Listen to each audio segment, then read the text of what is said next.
The Red House Mystery by A. Milne. Contents: Chapter 1, Mrs. Stevens is frightened. Chapter 2, Mr. Gillingham gets out at the wrong station. Chapter 3, Two Men and a Body. Chapter 4, The Brother from Australia. Chapter 5, Mr. Gillingham chooses a new profession. Chapter 6, Outside or Inside. Chapter 7, Portrait of a Gentleman. Chapter 8, Do You Follow Me, Watson? Chapter 9, Possibilities of a Croquet Set. Chapter 10, Mr. Gillingham Talks Nonsense. Chapter 11, The Reverend Theodore Usher. Chapter 12, A Shadow on the Wall. Chapter 13, The Open Window. Chapter 14, Mr. Beverley Qualifies for the Stage. Chapter 15, Mrs. Norbury Confides in Dear Mr. Gillingham. Chapter 16, Getting Ready for the Night. Chapter 17, Mr. Beverley Takes the Water. Chapter 18, Guesswork. Chapter 19, The Inquest. Chapter 20, Mr. Beverley is Tactful. Chapter 21, Kaylee's Apology. Chapter 22, Mr. Beverley Moves On. Chapter 1, Mrs. Stevens is Frightened. In the drowsy heat of the summer afternoon, the Red House was taking its siesta. There was a lazy murmur of bees in the flower borders, a gentle cooing of pigeons in the tops of the elms. From distant lawns came the whir of a mowing machine, that most restful of all country sounds, making ease the sweeter in that it is taken while others are working.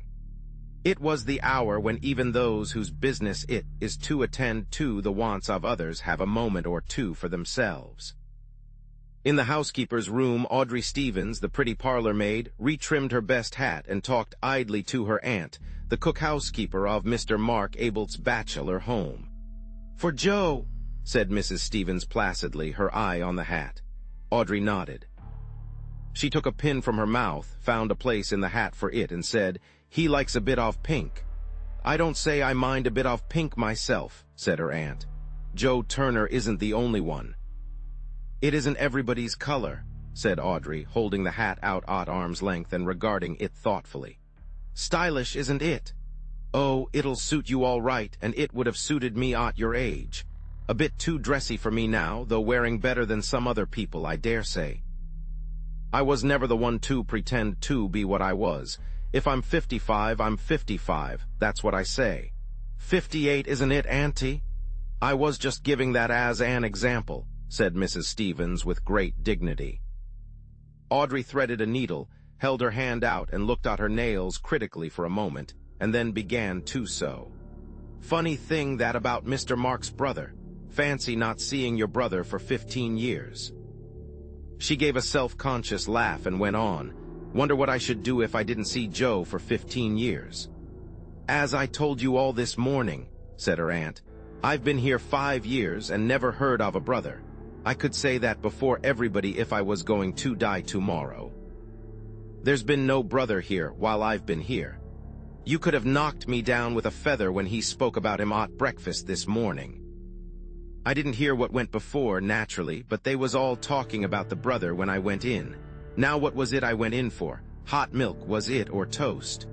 Well, they was all talking, and Mr. Mark turns to me and says, 'You know his way, Stevens,' he says. 'My brother is coming to see me this afternoon. I'm expecting him about 3, he says. 'Show him into the office,' he says, just like that. 'Yes, sir,' I says quite quietly, but I was never so surprised in my life not knowing he had a brother. 'My brother from Australia,' he says. There, I'd forgotten that, from Australia. 'Well, he may have been in Australia,' said Mrs. Stevens judicially. 'I can't say for that, not knowing the country, but what I do say is he's never been here, not while I've been here, and that's 5 years. 'Well, but Auntie, he hasn't been here for 15 years. I heard Mr. Mark telling Mr. Cayley. 15 years, he says, Mr. Cayley having arsed him when his brother was last in England. Mr. Cayley knew of him. I heard him telling Mr. Beverley, but didn't know when he was last in England. See, so that's why he arsed Mr. Mark. I'm not saying anything about 15 years, Audrey. I can only speak for what I know, and that's 5 years Whitsuntide. I can take my oath he's not set foot in the house since 5 years Whitsuntide. And if he's been in Australia, as you say, well, I dare say he's had his reasons. What reasons? Said Audrey lightly. Never mind what reasons. Being in the place of a mother to you since your poor mother died, I say this, Audrey. When a gentleman goes to Australia, he has his reasons. And when he stays in Australia 15 years, as Mr. Mark says, and as I know for myself for 5 years, he has his reasons. And a respectably brought-up girl doesn't ask what reasons. Got into trouble, I suppose, said Audrey carelessly. They were saying at breakfast he'd been a wild one, debts. I'm glad Joe isn't like that. He's got £15 in the post office savings bank. Did I tell you? But there was not to be any more talk of Joe Turner that afternoon. The ringing of a bell brought Audrey to her feet, no longer Audrey, but now Stevens. She arranged her cap in front of the glass. There, that's the front door, she said. That's him. Show him into the office, said Mr. Mark. I suppose he doesn't want the other ladies and gentlemen to see him. Well, they're all out at their golf, anyhow. Wonder if he's going to stay. P-raps he's brought back a lot of gold from Australia. I might hear something about Australia, because if anybody can get gold there, then I don't say but what Joe and I. Now, get on, Audrey. Just going, darling. She went out. To anyone who had just walked down the drive in the August sun, the open door of the Red House revealed a delightfully inviting hall, of which even the mere sight was cooling. It was a big low-roofed, oak-beamed place, with cream-washed walls and diamond-paned windows, blue-curtained. On the right and left were doors leading into other living rooms, but on the side which faced you as you came in were windows again, looking on to a small grass court, and from open windows, 2 open windows, such air as there was played gently. The staircase went up in broad, low steps along the right-hand wall, and turning to the left led you along a gallery, which ran across the width of the hall to your bedroom. That is, if you were going to stay the night. Mr. Robert Abelt's intentions in this matter were as yet unknown. As Audrey came across the hall, she gave a little start as she saw Mr. Cayley suddenly, sitting unobtrusively in a seat beneath one of the front windows, reading. No reason why he shouldn't be there. Certainly a much cooler place than the golf links on such a day. But somehow there was a deserted air about the house that afternoon, as if all the guests were outside or, perhaps the wisest place of all, up in their bedrooms, sleeping. Mr. Cayley, the master's cousin, was a surprise, and having given a little exclamation as she came suddenly upon him, she blushed and said, "Oh, I beg your pardon, sir, I didn't see you at first." And he looked up from his book and smiled at her. An attractive smile it was on that big ugly face. Such a gentleman, Mr. Cayley, she thought to herself as she went on, and wondered what the master would do without him. If this brother, for instance, had to be bundled back to Australia, it was Mr. Cayley who would do most of the bundling. So this is Mr. Robert, said Audrey to herself, as she came in sight of the visitor. She told her aunt afterwards that she would have known him anywhere for Mr. Mark's brother, but she would have said that in any event. Actually, she was surprised. Dapper little Mark, with his neat pointed beard and his carefully curled mustache, with his quick darting eyes, always moving from one to the other of any company he was in, to register one more smile to his credit when he had said a good thing, one more expectant look when he was only waiting his turn to say it. He was a very different man from this rough-looking, ill-dressed colonial, staring at her so loweringly. "I want to see Mr. Mark Abelt," he growled. It sounded almost like a threat. Audrey recovered herself and smiled reassuringly at him. She had a smile for everybody. "Yes, sir, he is expecting you if you will come this way." "Oh, so you know who I am, eh? Mr. Robert Abelt? Aye, that's right. So he's expecting me, eh? He'll be glad to see me, eh? If you will come this way, sir," said Audrey primly. She went to the second door on the left and opened it. "Mr. Robert Obb," she began and then broke off. The room was empty. She turned to the man behind her. "If you will sit down, sir, I will find the master. I know he's in because he told me that you were coming this afternoon." "Oh," he looked round the room. "What do you call this place, eh?" "The office, sir." "The office? The room where the master works, sir." "Works, eh? That's new. Didn't know he'd ever done a stroke of work in his life." "Where he writes, sir," said Audrey with dignity. The fact that Mr. Mark wrote, though nobody knew what, was a matter of pride in the housekeeper's room. "Not well dressed enough for the drawing room, eh?" "I will tell the master you are here, sir," said Audrey decisively. She closed the door and left him there. Well, here was something to tell Auntie. Her mind was busy at once, going over all the things which he had said to her and she had said to him, quiet-like. "Directly I saw him, I said to myself, why, you could have knocked her over with a feather." Feathers, indeed, were a perpetual menace to Audrey. However, the immediate business was to find the master. She walked across the hall to the library, glanced in, came back a little uncertainly, and stood in front of Cayley. "If you please, sir," she said in a low, respectful voice, "can you tell me where the master is? It's Mr. Robert called." "What?" said Cayley, looking up from his book. "Who?" Audrey repeated her question. "I don't know. Isn't he in the office? He went up to the temple after lunch." "I don't think I've seen him since." "Thank you, sir. I will go up to the temple." Cayley returned to his book. The temple was a brick summer house in the gardens at the back of the house, about 300 yards away. Here Mark meditated sometimes before retiring to the office to put his thoughts upon paper. The thoughts were not of any great value. Moreover, they were given off at the dinner table more often than they got on to paper, and got on to paper more often than they got into print. But that did not prevent the master of the Red House from being a little pained when a visitor treated the temple carelessly, as if it had been erected for the ordinary purposes of flirtation and cigarette smoking. There had been an occasion when 2 of his guests had been found playing fives in it. Mark had said nothing at the time, save to ask with a little less than his usual point, whether they couldn't find anywhere else for their game, but the offenders were never asked to the Red House again. Audrey walked slowly up to the temple, looked in and walked slowly back. All that walk for nothing. Perhaps the master was upstairs in his room, not well dressed enough for the drawing room. "Well now, Auntie, would you like anyone in your drawing room with a red handkerchief round his neck and great big dusty boots? And listen, one of the men shooting rabbits." Auntie was partial to a nice rabbit and onion sauce. How hot it was, she wouldn't say no to a cup of tea. Well, one thing, Mr. Robert wasn't staying the night. He hadn't any luggage. Of course, Mr. Mark could lend him things. He had clothes enough for 6. She would have known him anywhere for Mr. Mark's brother. She came into the house. As she passed the housekeeper's room on her way to the hall, the door opened suddenly and a rather frightened face looked out. "Hallo, Aud," said Elsie. "It's Audrey," she said, turning into the room. "Come in, Audrey," called Mrs. Stevens.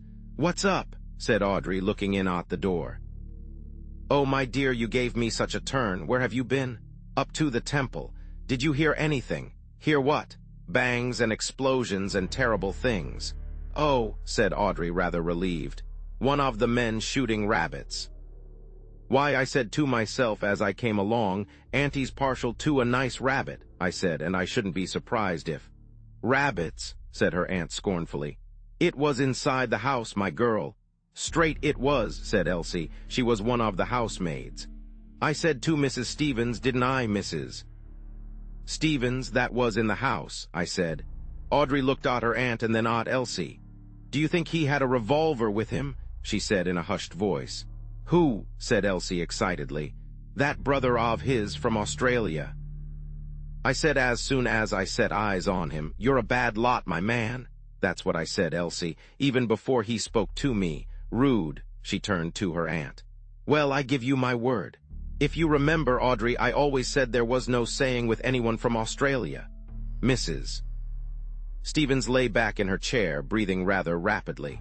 I wouldn't go out of this room now, not if you paid me £100,000. Oh, Mrs. Stevens, said Elsie, who badly wanted 5 shillings for a new pair of shoes.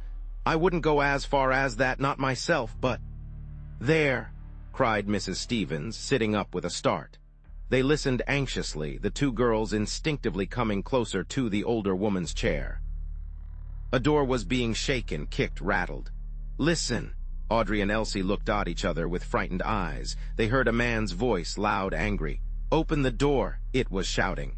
Open the door, I say, open the door. Don't open the door, cried Mrs. Stevens in a panic, as if it was her door which was threatened. Audrey, Elsie, don't let him in. Damn it, open the door, came the voice again. We are all going to be murdered in our beds, she quavered. Terrified, the 2 girls huddled closer, and with an arm round each Mrs. Stevens sat there waiting. Chapter 2. Mr. Gillingham gets out at the wrong station. Whether Mark Abelt was a bore or not depended on the point of view, but it may be said at once that he never bored his company on the subject of his early life. However, stories get about. There is always somebody who knows. It was understood, and this anyhow on Mark's own authority, that his father had been a country clergyman. It was said that, as a boy, Mark had attracted the notice and patronage of some rich old spinster of the neighborhood who had paid for his education, both at school and university. At about the time when he was coming down from Cambridge, his father had died, leaving behind him a few debts as a warning to his family and a reputation for short sermons as an example to his successor. Neither warning nor example seems to have been effective. Mark went to London with an allowance from his patron, and it is generally agreed made acquaintance with the money-lenders. He was supposed by his patron and any others who inquired to be writing. But what he wrote, other than letters asking for more time to pay, has never been discovered. However, he attended the theaters and music halls very regularly, no doubt with a view to some serious articles in The Spectator on the decadence of the English stage. Fortunately, from Mark's point of view, his patron died during his 3rd year in London and left him all the money he wanted. From that moment his life loses its legendary character and becomes more a matter of history. He settled accounts with the money-lenders, abandoned his crop of wild oats to the harvesting of others, and became in his turn a patron. He patronized the arts. It was not only usurers who discovered that Mark Abelt no longer wrote for money. Editors were now offered free contributions as well as free lunches. Publishers were given agreements for an occasional slender volume, in which the author paid all expenses and waived all royalties. Promising young painters and poets dined with him, and he even took a theatrical company on tour, playing host and lead with equal lavishness. He was not what most people call a snob. A snob has been defined carelessly as a man who loves a lord, and more carefully as a mean lover of mean things, which would be a little unkind to the peerage if the first definition were true. Mark had his vanities undoubtedly, but he would sooner have met an actor-manager than an earl. He would have spoken of his friendship with Dante, had that been possible, more glibly than of his friendship with the Duke. Call him a snob if you like, but not the worst kind of snob. A hanger-on, but to the skirts of art, not society. A climber, but in the neighborhood of Parnassus, not Hay Hill. His patronage did not stop at the arts.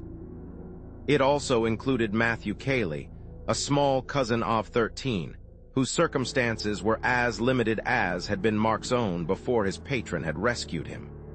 He sent the Cayley cousin to school and Cambridge.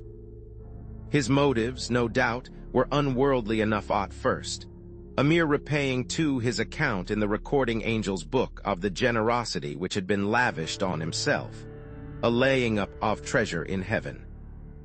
But it is probable that, as the boy grew up, Mark's designs for his future were based on his own interests as much as those of his cousin, and that a suitably educated Matthew Cayley of 23 was felt by him to be a useful property for a man in his position.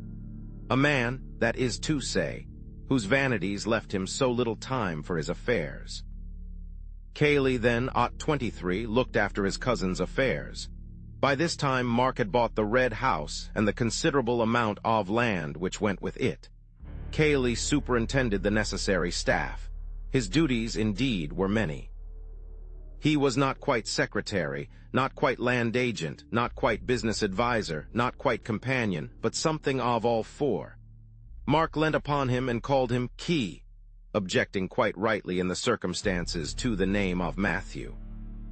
Key, he felt, was, above all, dependable. A big, heavy-jawed, solid fellow who didn't bother you with unnecessary talk. A boon to a man who liked to do most of the talking himself. Cayley was now 28, but had all the appearance of 40, which was his patron's age. Spasmodically they entertained a good deal at the Red House, and Mark's preference, call it kindliness or vanity, as you please, was for guests who were not in a position to repay his hospitality. Let us have a look at them as they came down to that breakfast, of which Stevens, the parlour-maid, has already given us a glimpse. The first to appear was Major Rumbold, a tall, gray-haired, gray-mustached, silent man, wearing a Norfolk coat and gray flannel trousers, who lived on his retired pay and wrote natural history articles for the papers. He inspected the dishes on the side table, decided carefully on kedgeree, and got to work on it. He had passed on to a sausage by the time of the next arrival. This was Bill Beverley, a cheerful young man in white flannel trousers and a blazer. "Hallo, Major," he said as he came in. "How's the gout?" "It isn't gout," said the Major gruffly. "Well, whatever it is." The Major grunted. "I make a point of being polite at breakfast," said Bill, helping himself largely to porridge. "Most people are so rude, that's why I asked you. But don't tell me if it's a secret. Coffee," he added as he poured himself out a cup. "No, thanks, I never drink till I've finished eating." "Quite right, Major, it's only manners." He sat down opposite to the other. "Well, we have got a good day for our game. It's going to be dashed hot, but that's where Betty and I score. On the 5th green, your old wound, the one you got in that frontier skirmish in '43, will begin to trouble you. On the 8th, your liver, undermined by years of curry, will drop 2 pieces. On the 12th... Oh, shut up, you ass. Well, I'm only warning you. Hallo, good morning, Miss Norris. I was just telling the Major what was going to happen to you and him this morning. Do you want any assistance, or do you prefer choosing your own breakfast?" "Please don't get up," said Miss Norris. "I'll help myself. Good morning, Major." She smiled pleasantly at him. The Major nodded. "Good morning, going to be hot." "As I was telling him," began Bill, "that's where Hallo, here's Betty, morning, Cayley." Betty Calladine and Cayley had come in together. Betty was the 18-year-old daughter of Mrs. John Calladine, widow of the painter, who was acting hostess on this occasion for Mark. Ruth Norris took herself seriously as an actress, and on her holidays seriously as a golfer. She was quite competent as either. Neither the stage society nor Sandwich had any terrors for her. "By the way, the car will be round at 10:30, said Cayley, looking up from his letters. "You're lunching there and driving back directly afterwards, isn't that right?" "I don't see why we shouldn't have 2 rounds, said Bill hopefully. "Much too hot in the afternoon," said the Major. "Get back comfortably for tea." Mark came in. He was generally the last. He greeted them and sat down to toast and tea. Breakfast was not his meal. The others chattered gently while he read his letters. "Good God," said Mark suddenly. There was an instinctive turning of heads towards him. "I beg your pardon, Miss Norris. Sorry, Betty." Miss Norris smiled her forgiveness. She often wanted to say it herself, particularly at rehearsals. "I say, Key." He was frowning to himself, annoyed, puzzled. He held up a letter and shook it. "Who do you think this is from?" Cayley, at the other end of the table, shrugged his shoulders. How could he possibly guess? "Robert," said Mark. "Robert." It was difficult to surprise Cayley. "Well, it's all very well to say well like that," said Mark peevishly. "He's coming here this afternoon. I thought he was in Australia or somewhere. Of course, so did one. He looked across at rumbled. Got any brothers, Major? No. Well, take my advice and don't have any. Not likely to now, said the Major. Bill laughed. Miss Norris said politely, But you haven't any brothers, Mr. Abelt. One, said Mark grimly. If you're back in time, you'll see him this afternoon. He'll probably ask you to lend him £5. Don't. Everybody felt a little uncomfortable. I've got a brother, said Bill helpfully, but I always borrow from him. Like Robert, said Mark. When was he in England last? Asked Cayley. About 15 years ago, wasn't it? You'd have been a boy, of course. Yes, I remember seeing him once about then, but I didn't know if he had been back since. No, not to my knowledge. Mark, still obviously upset, returned to his letter.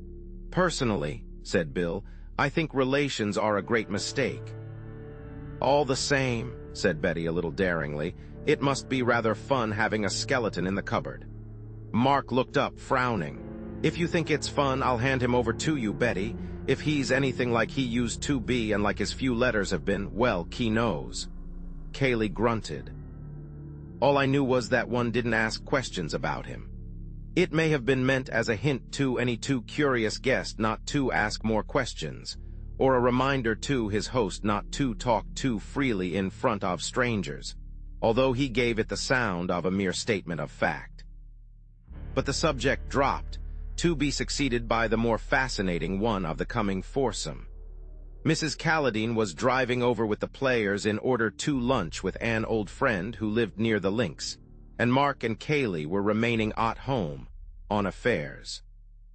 Apparently, affairs were now to include a prodigal brother, but that need not make the foursome less enjoyable.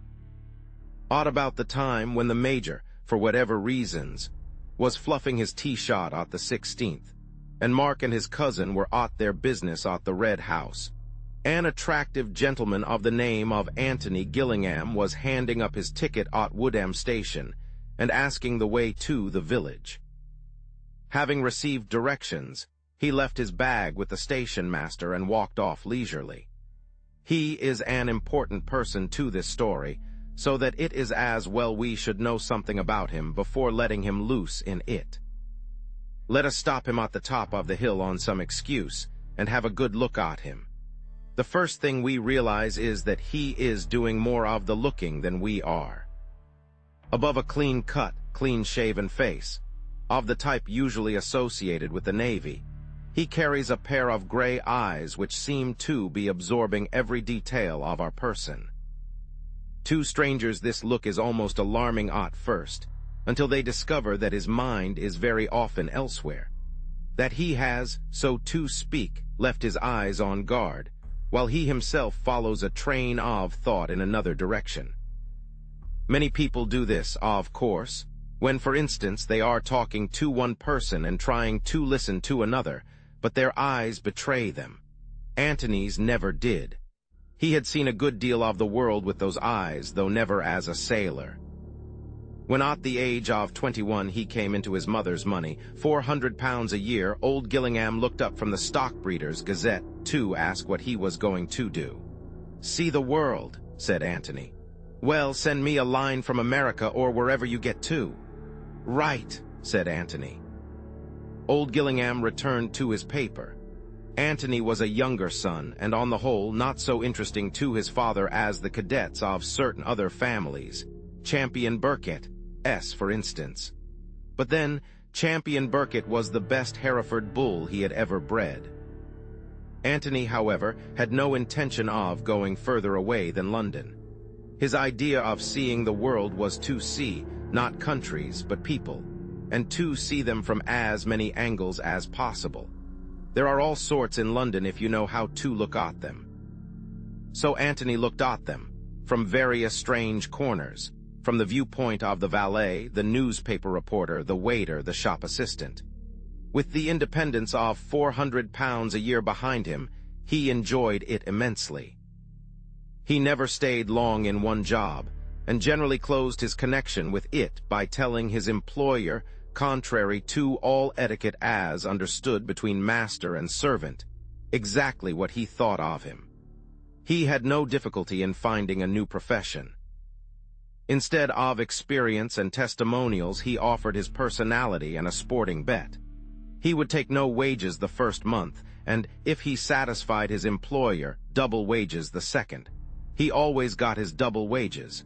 He was now 30. He had come to Whodunit for a holiday because he liked the look of the station. His ticket entitled him to travel further, but he had always intended to please himself in the matter. Whodunit attracted him, and he had a suitcase in the carriage with him and money in his pocket. Why not get out? The landlady of the George was only too glad to put him up, and promised that her husband would drive over that afternoon for his luggage. "And you would like some lunch, I expect, sir." "Yes, but don't give yourself any trouble about it. Cold anything you've got."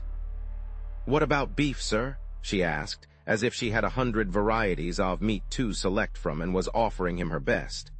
"That will do splendidly, and a pint of beer." While he was finishing his lunch, the landlord came in to ask about the luggage. Antony ordered another pint and soon had him talking. "It must be rather fun to keep a country inn," he said, thinking that it was about time he started another profession. "I don't know about fun, sir. It gives us a living and a bit over." "You ought to take a holiday," said Antony, looking at him thoughtfully. "Funny thing you're saying that," said the landlord with a smile. "Another gentleman over from the Red House was saying that only yesterday offered to take my place and all." He laughed rumblingly. "The Red House, not the Red House, Stanton?" "That's right, sir. Stanton's the next station to Whodunit. The Red House is about a mile from here, Mr. Abelt S." Antony took a letter from his pocket. It was addressed from the Red House, Stanton, and signed Bill. "Good old Bill," he murmured to himself. "He's getting on." Antony had met Bill Beverley 2 years before in a tobacconist's shop. Gillingham was on one side of the counter and Mr. Beverley on the other. Something about Bill, his youth and freshness, perhaps, attracted Antony. And when cigarettes had been ordered and an address given to which they were to be sent, he remembered that he had come across an aunt of Beverley's once at a country house. Beverley and he met again a little later at a restaurant. Both of them were in evening dress, but they did different things with their napkins, and Antony was the more polite of the two. However, he still liked Bill. So on one of his holidays, when he was unemployed, he arranged an introduction through a mutual friend. Beverley was a little inclined to be shocked when he was reminded of their previous meetings, but his uncomfortable feelings soon wore off, and he and Antony quickly became intimate. But Bill generally addressed him as "Dear Madman" when he happened to write. Antony decided to stroll over to the Red House after lunch and call upon his friend. Having inspected his bedroom, which was not quite the lavender-smelling country inn bedroom of fiction, but sufficiently clean and comfortable, he set out over the fields.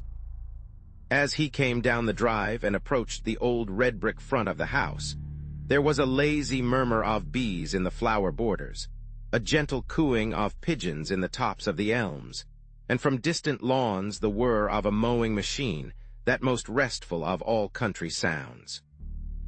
And in the hall a man was banging out a locked door and shouting, "Open the door, I say, open the door." "Hallo," said Antony in amazement. Chapter 3, 2 Men and a Body. Cayley looked round suddenly at the voice. "Can I help?" said Antony politely. "Something has happened," said Cayley. He was breathing quickly. "I heard a shot. It sounded like a shot. I was in the library. A loud bang. I didn't know what it was, and the door's locked." He rattled the handle again and shook it. "Open the door," he cried. "I say, Mark, what is it? Open the door." "But he must have locked the door on purpose," said Antony. "So why should he open it just because you ask him to?" Cayley looked at him in a bewildered way. Then he turned to the door again. "We must break it in," he said, putting his shoulder to it. "Help me, isn't there a window?" Cayley turned to him stupidly. "Window, window. So much easier to break in a window," said Antony with a smile. He looked very cool and collected, as he stood just inside the hall, leaning on his stick, and thinking, no doubt, that a great deal of fuss was being made about nothing. But then he had not heard the shot. Wind, of course, what an idiot I am. He pushed past Antony and began running out into the drive. Antony followed him. They ran along the front of the house, down a path to the left, and then to the left again over the grass, Kaylee in front, the other close behind him. Suddenly Kaylee looked over his shoulder and pulled up short. Here, he said. They had come to the windows of the locked room, French windows which opened on to the lawns at the back of the house. But now they were closed. Antony couldn't help feeling a thrill of excitement as he followed Kaylee's example and put his face close up to the glass. For the first time he wondered if there really had been a revolver shot in this mysterious room. It had all seemed so absurd and melodramatic from the other side of the door. But if there had been one shot, why should there not be two more, at the careless fools who were pressing their noses against the panes and asking for it? "My God, can you see it?" said Kaylee in a shaking voice. "Down there, look." The next moment Antony saw it. A man was lying on the floor at the far end of the room, his back towards them. A man, or the body of a man? "Who is it?" said Antony. "I don't know," the other whispered. "Well, we'd better go and see." He considered the windows for a moment. "I should think if you put your weight into it, just where they join, they'll give all right. Otherwise, we can kick the glass in." Without saying anything, Kaylee put his weight into it. The window gave, and they went into the room. Kaylee walked quickly to the body and dropped on his knees by it. For the moment he seemed to hesitate, then with an effort he put a hand on to its shoulder and pulled it over. "Thank God," he murmured and let the body go again. "Who is it?" said Antony. "Robert Abelt." "Oh," said Antony. "I thought his name was Mark," he added, more to himself than to the other. "Yes, Mark Abelt lives here. Robert is his brother." He shuddered and said, "I was afraid it was Mark." "Was Mark in the room too?" "Yes," said Kaylee absently. Then, as if resenting suddenly these questions from a stranger, "Who are you?" But Antony had gone to the locked door and was turning the handle. "I suppose he put the key in his pocket," he said, as he came back to the body again. "Who?" Antony shrugged his shoulders. "Whoever did this," he said, pointing to the man on the floor. "Is he dead?" "Help me," said Kaylee simply. They turned the body on to its back, nerving themselves to look at it. Robert Abelt had been shot between the eyes. It was not a pleasant sight, and with his horror Antony felt a sudden pity for the man beside him, and a sudden remorse for the careless, easy way in which he had treated the affair. But then one always went about imagining that these things didn't happen, except to other people. It was difficult to believe in them just at first when they happened to yourself. "Did you know him well?" said Antony quietly. He meant, "Were you fond of him?" "Hardly at all. Mark is my cousin. I mean, Mark is the brother I know best." "Your cousin?" "Yes." He hesitated and then said, "Is he dead? I suppose he is. Do you know anything about that sort of thing? Perhaps I'd better get some water." There was another door opposite to the locked one which led, as Antony was to discover for himself directly, into a passage from which opened two more rooms. Kaylee stepped into the passage and opened the door on the right. The door from the office through which he had gone remained open. The door at the end of the short passage was shut. Antony, kneeling by the body, followed Kaylee with his eyes, and after he had disappeared, kept his eyes on the blank wall of the passage. But he was not conscious of that at which he was looking, for his mind was with the other man, sympathizing with him. "Not that water is any use to a dead body," he said to himself, "but the feeling that you're doing something when there's obviously nothing to be done is a great comfort." Kaylee came into the room again. He had a sponge in one hand, a handkerchief in the other. He looked at Antony. Antony nodded. Kaylee murmured something and knelt down to bathe the dead man's face. Then he placed the handkerchief over it. A little sigh escaped Antony, a sigh of relief. They stood up and looked at each other. "If I can be of any help to you," said Antony, "please let me." "That's very kind of you. There will be things to do. Police, doctors, I don't know, but you mustn't let me trespass on your kindness. Indeed, I should apologize for having trespassed so much already. I came to see Beverley. He is an old friend of mine. He's out playing golf. He will be back directly."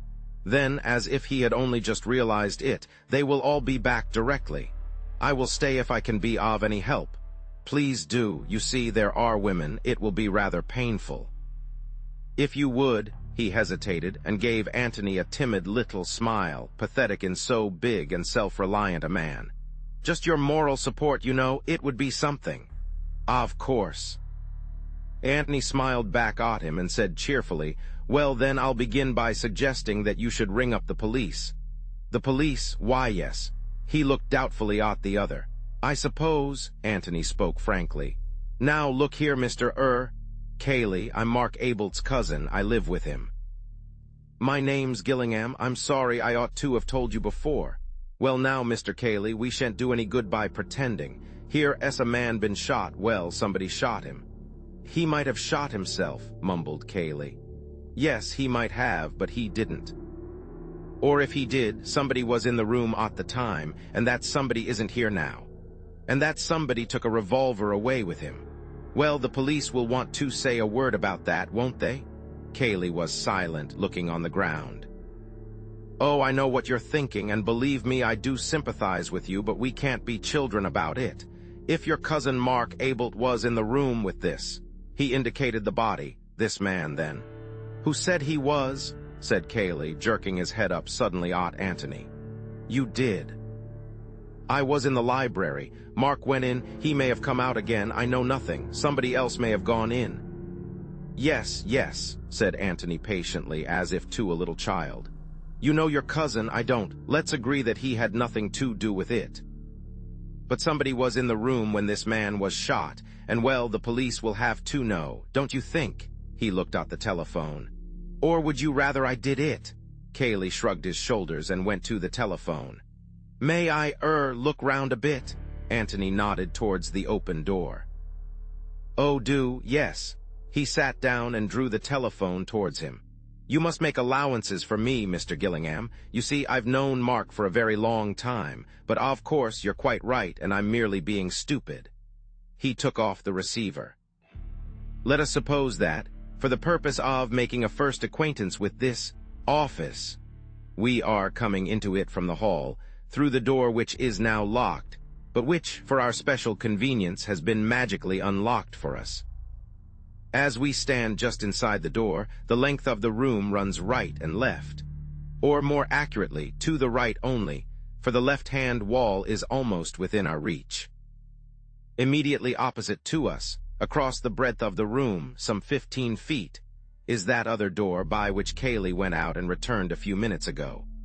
In the right-hand wall, 30 feet away from us, are the French windows. Crossing the room and going out by the opposite door, we come into a passage from which 2 rooms lead. The one on the right, into which Cayley went, is less than half the length of the office, a small, square room, which has evidently been used some time or other as a bedroom. The bed is no longer there, but there is a basin with hot and cold taps in a corner, chairs, a cupboard or 2, and a chest of drawers. The window faces the same way as the French windows in the next room, but anybody looking out of the bedroom window has his view on the immediate right, shut off by the outer wall of the office, which projects, by reason of its greater length, 15 feet further into the lawn. The room on the other side of the bedroom is a bathroom. The 3 rooms together, in fact, form a sort of private suite, used, perhaps, during the occupation of the previous owner by some invalid who could not manage the stairs, but allowed by Mark to fall into disuse, save for the living room. At any rate, he never slept downstairs. Antony glanced at the bathroom and then wandered into the bedroom, the room into which Cayley had been. The window was open, and he looked out at the well-kept grass beneath him and the peaceful stretch of park beyond, and he felt very sorry for the owner of it all, who was now mixed up in so grim a business. "Cayley thinks he did it," said Antony to himself. "That's obvious." It explains why he wasted so much time banging on the door.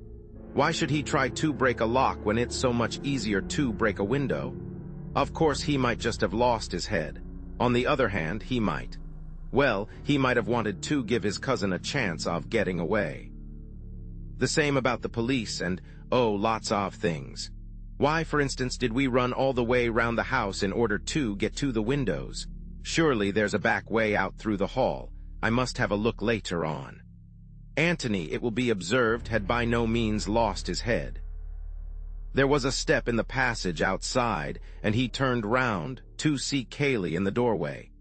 He remained looking at him for a moment, asking himself a question. It was rather a curious question. He was asking himself why the door was open. Well, not exactly why the door was open. That could be explained easily enough. But why had he expected the door to be shut? He did not remember shutting it, but somehow he was surprised to see it open now, to see Kaylee through the doorway, just coming into the room. Something working subconsciously in his brain had told him that it was surprising. Why? He tucked the matter away in a corner of his mind for the moment. The answer would come to him later on. He had a wonderfully retentive mind. Everything which he saw or heard seemed to make its corresponding impression somewhere in his brain, often without his being conscious of it.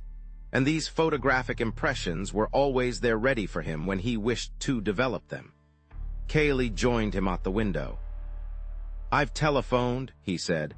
"They're sending an inspector or someone from Middleston and the local police and doctor from Stanton." He shrugged his shoulders. "We're in for it now." How far away is Middleston? It was the town for which Antony had taken a ticket that morning, only 6 hours ago. How absurd it seemed. About 20 miles, these people will be coming back soon. Beverley and the others?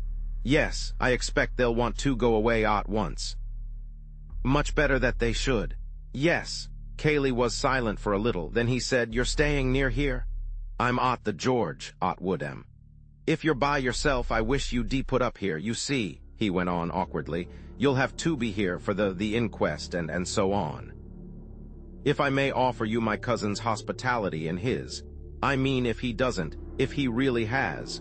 Antony broke in hastily with his thanks and acceptance. "That's good. Perhaps Beverley will stay on if he's a friend of yours. He's a good fellow."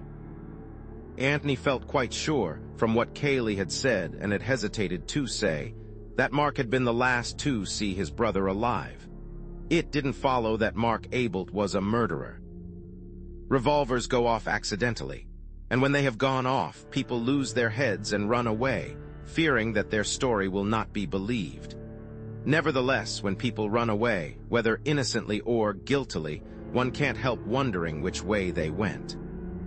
"I suppose this way," said Antony aloud, looking out of the window. "Who?" said Kaylee stubbornly. "Well, whoever it was," said Antony, smiling to himself. "The murderer, or let us say, the man who locked the door after Robert Abelt was killed. I wonder. Well, how else could he have got away? He didn't go by the windows in the next room because they were shut. Isn't that rather odd?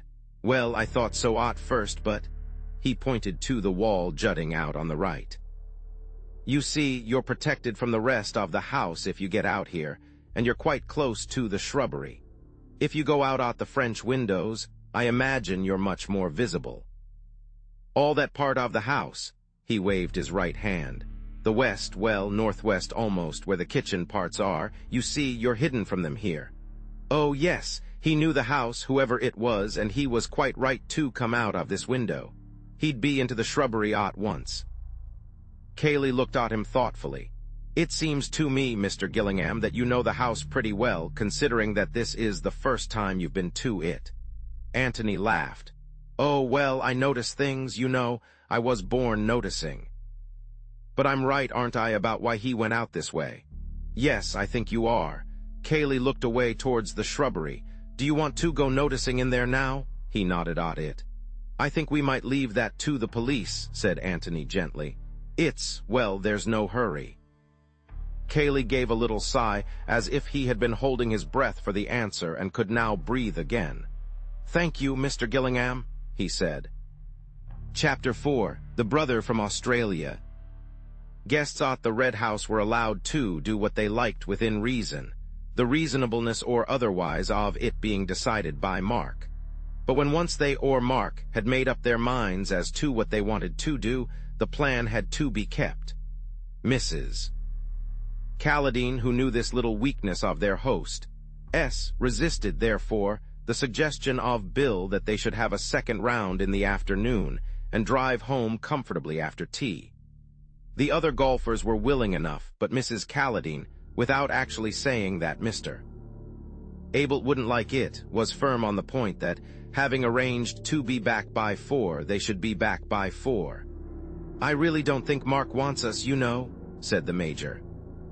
Having played badly in the morning, he wanted to prove to himself in the afternoon that he was really better than that. With this brother of his coming, he'll be only too glad to have us out of the way. "Of course he will, Major." This from Bill. "You'd like to play, wouldn't you, Miss Norris?" Miss Norris looked doubtfully at the hostess. "Of course, if you want to get back, dear, we mustn't keep you here. Besides, it's so dull for you not playing." "Just 9 holes, Mother," pleaded Betty. "The car could take you back, and you could tell them that we were having another round, and then it could come back for us," said Bill brilliantly. "It's certainly much cooler here than I expected," put in the Major. Mrs. Calladine fell. It was very pleasantly cool outside the golf house, and of course Mark would be rather glad to have them out of the way. So she consented to 9 holes, and the match having ended all square and everybody having played much better than in the morning, they drove back to the Red House, very well pleased with themselves. "Hallo," said Bill to himself as they approached the house. "Isn't that old Tony?" Antony was standing in front of the house, waiting for them. Bill waved, and he waved back. Then as the car drew up, Bill, who was in front with the chauffeur, jumped down and greeted him eagerly. "Hallo, you madman, have you come to stay or what?"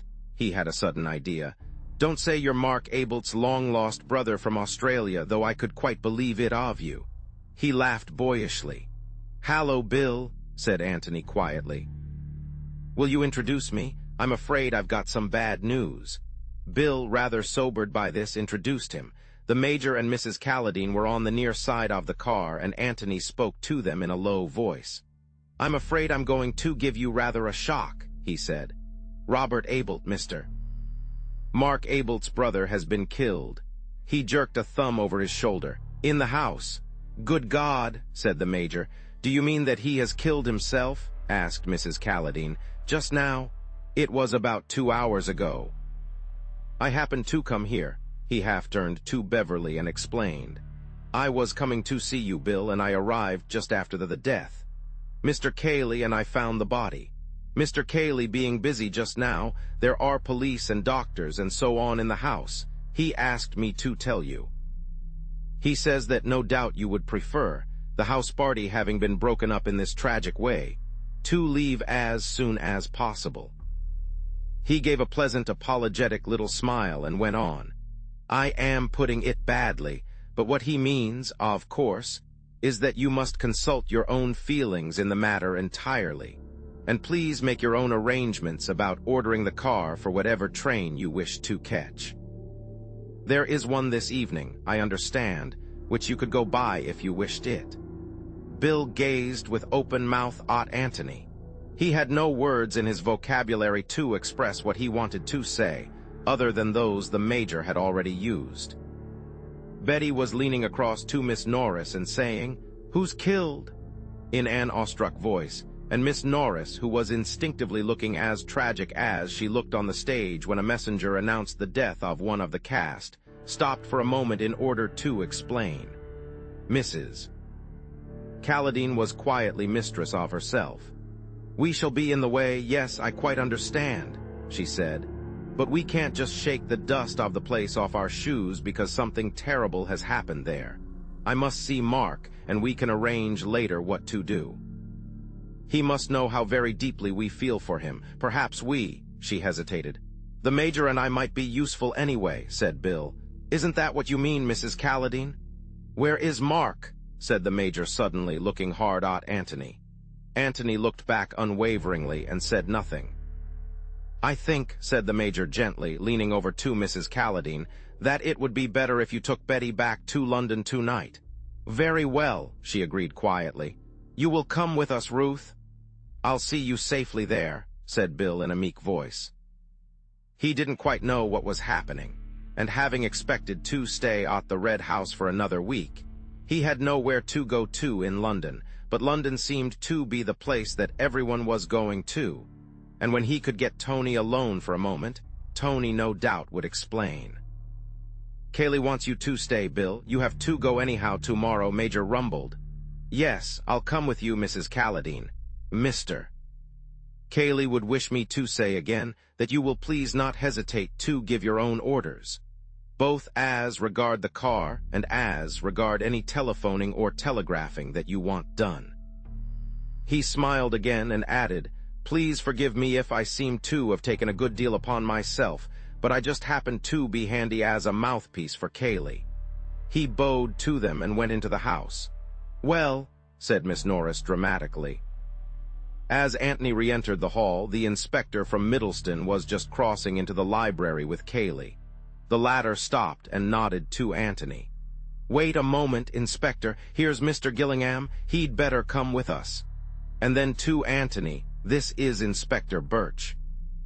Birch looked inquiringly from one to the other. "Mr. Gillingham and I found the body together," explained Kaylee. "Oh, well, come along and let's get the facts sorted out a bit. I like to know where I am, Mr. Gillingham." "We all do." "Oh," he looked at Antony with interest. "Do you know where you are in this case?" "I know where I'm going to be." "Where's that?" "Put through it by Inspector Birch," said Antony with a smile. The inspector laughed genially. "Well, I'll spare you as much as I can. Come along." They went into the library. The inspector seated himself at a writing table, and Kaylee sat in a chair by the side of it. Antony made himself comfortable in an armchair and prepared to be interested. "We'll start with the dead man," said the inspector. "Robert Abel, didn't you say?" He took out his notebook. "Yes." "Brother of Mark Abel, who lives here." "Ah," he began to sharpen a pencil. "Staying in the house?" "Oh, no." Antony listened attentively while Kaylee explained all that he knew about Robert. This was news to him. "I see, sent out of the country in disgrace." "What had he done?"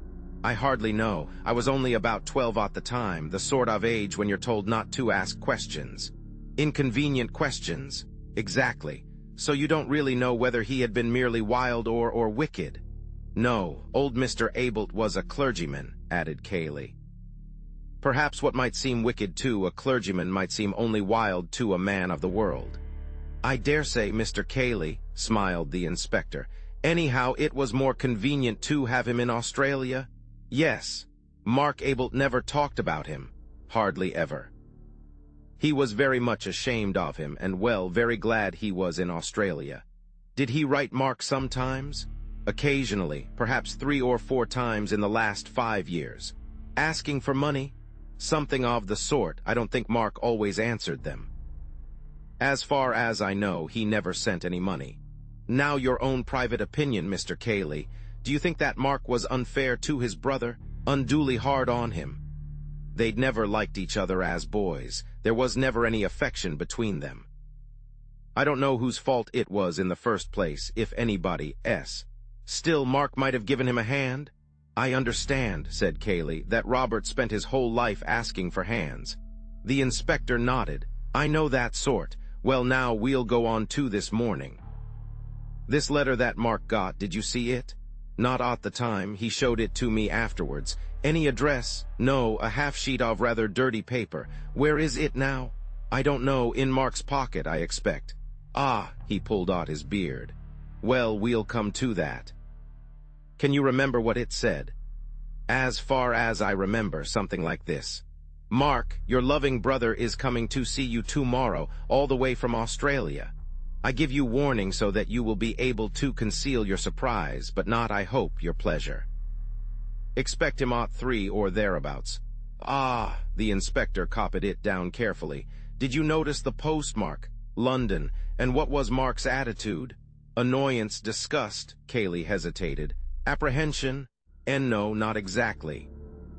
Or rather, apprehension of an unpleasant interview, not of any unpleasant outcome for himself.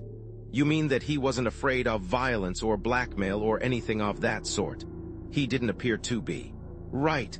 Now then, he arrived, you say, about 3 o'clock? Yes, about that. Who was in the house then? Mark and myself and some of the servants, I don't know which. Of course, you will ask them directly, no doubt. With your permission, no guests. They were out all day playing golf, explained Cayley. Oh, by the way, he put in, if I may interrupt a moment, will you want to see them at all? It isn't very pleasant for them now, naturally, and I suggested. He turned to Antony, who nodded back to him. I understand that they want to go back to London this evening. There's no objection to that, I suppose. You will let me have their names and addresses in case I want to communicate with them? Of course.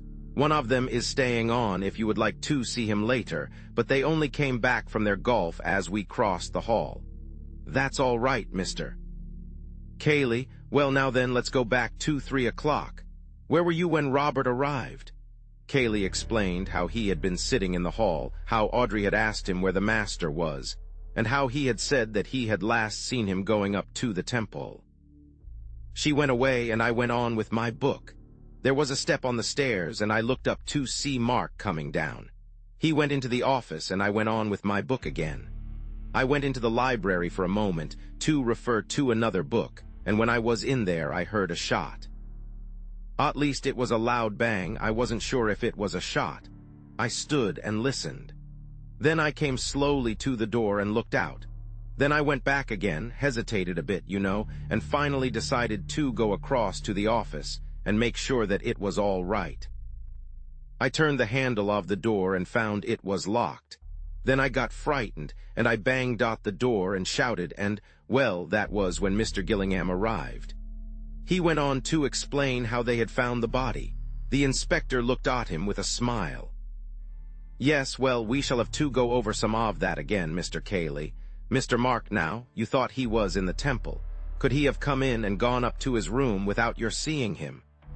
There are back stairs. He wouldn't have used them in the ordinary way, of course. But I wasn't in the hall all the afternoon. He might easily have gone upstairs without my knowing anything about it.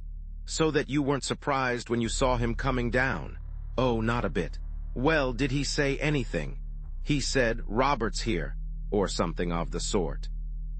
I suppose he'd heard the bell or the voices in the hall. Which way does his bedroom face? Could he have seen him coming down the drive? He might have, yes. Well, then I said yes, and he gave a sort of shrug and said, don't go too far away, I might want you, and then went in. What did you think he meant by that? Well, he consults me a good deal, you know. I'm his sort of unofficial solicitor in a kind of way. This was a business meeting rather than a brotherly one? Oh, yes, that's how he regarded it, I'm sure. Yes. How long was it before you heard the shot? Very soon, 2 minutes perhaps. The inspector finished his writing and then regarded Cayley thoughtfully. Suddenly he said, What is your theory of Robert's death? Cayley shrugged his shoulders. You've probably seen more than I've seen, he answered. It's your job. I can only speak as a layman and Mark's friend. Well, then I should say that Robert came here meaning trouble and bringing a revolver with him. He produced it almost at once. Mark tried to get it from him. There was a little struggle perhaps, and it went off. Mark lost his head, finding himself there with a revolver in his hand and a dead man at his feet. His one idea was to escape. He locked the door almost instinctively, and then when he heard me hammering at it, went out of the window.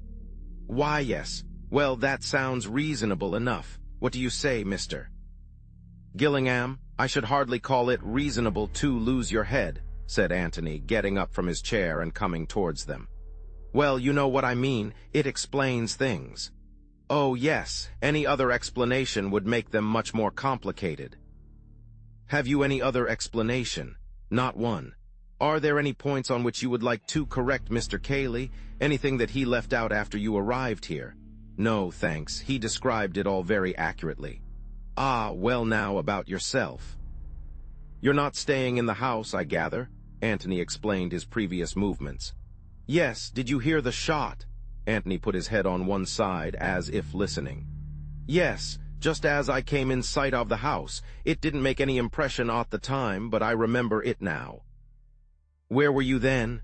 Coming up the drive, I was just in sight of the house. Nobody left the house by the front door after the shot? Antony closed his eyes and considered. Nobody, he said. No. You're certain of that? Absolutely, said Antony, as though rather surprised that he could be suspected of a mistake. Thank you, you're at the George if I want you. Mr. Gillingham is staying here until after the inquest, explained Cayley. Good. Well, now about these servants. Chapter 5. Mr. Gillingham chooses a new profession. As Cayley went over to the bell, Antony got up and moved to the door. Well, you won't want me, I suppose, Inspector, he said. No, thank you, Mr. Gillingham. You'll be about, of course. Oh, yes. The inspector hesitated. I think, Mr. Cayley, it would be better if I saw the servants alone. You know what they are. The more people about, the more they get alarmed. I expect I can get at the truth better by myself. Oh, quite so. In fact, I was going to ask you to excuse me. I feel rather responsible towards these guests of ours. Although Mr. Gillingham very kindly, he smiled at Antony, who was waiting at the door, and left his sentence unfinished. Ah, that reminds me, said the inspector. Didn't you say that one of your guests, Mr. Beverley was it? A friend of Mr. Gillingham's was staying on. Yes, would you like to see him? Afterwards, if I may. I'll warn him. I shall be up in my room if you want me. I have a room upstairs where I work. Any of the servants will show you. Ah, Stevens, Inspector Birch would like to ask you a few questions. Yes, sir, said Audrey primly, but inwardly fluttering. The housekeeper's room had heard something of the news by this time, and Audrey had had a busy time explaining to other members of the staff exactly what he had said, and what she had said. The details were not quite established yet, but this much at least was certain, that Mr. Mark's brother had shot himself and spirited Mr. Mark away, and that Audrey had seen at once that he was that sort of man when she opened the door to him. She had passed the remark to Mrs. Stevens, and Mrs.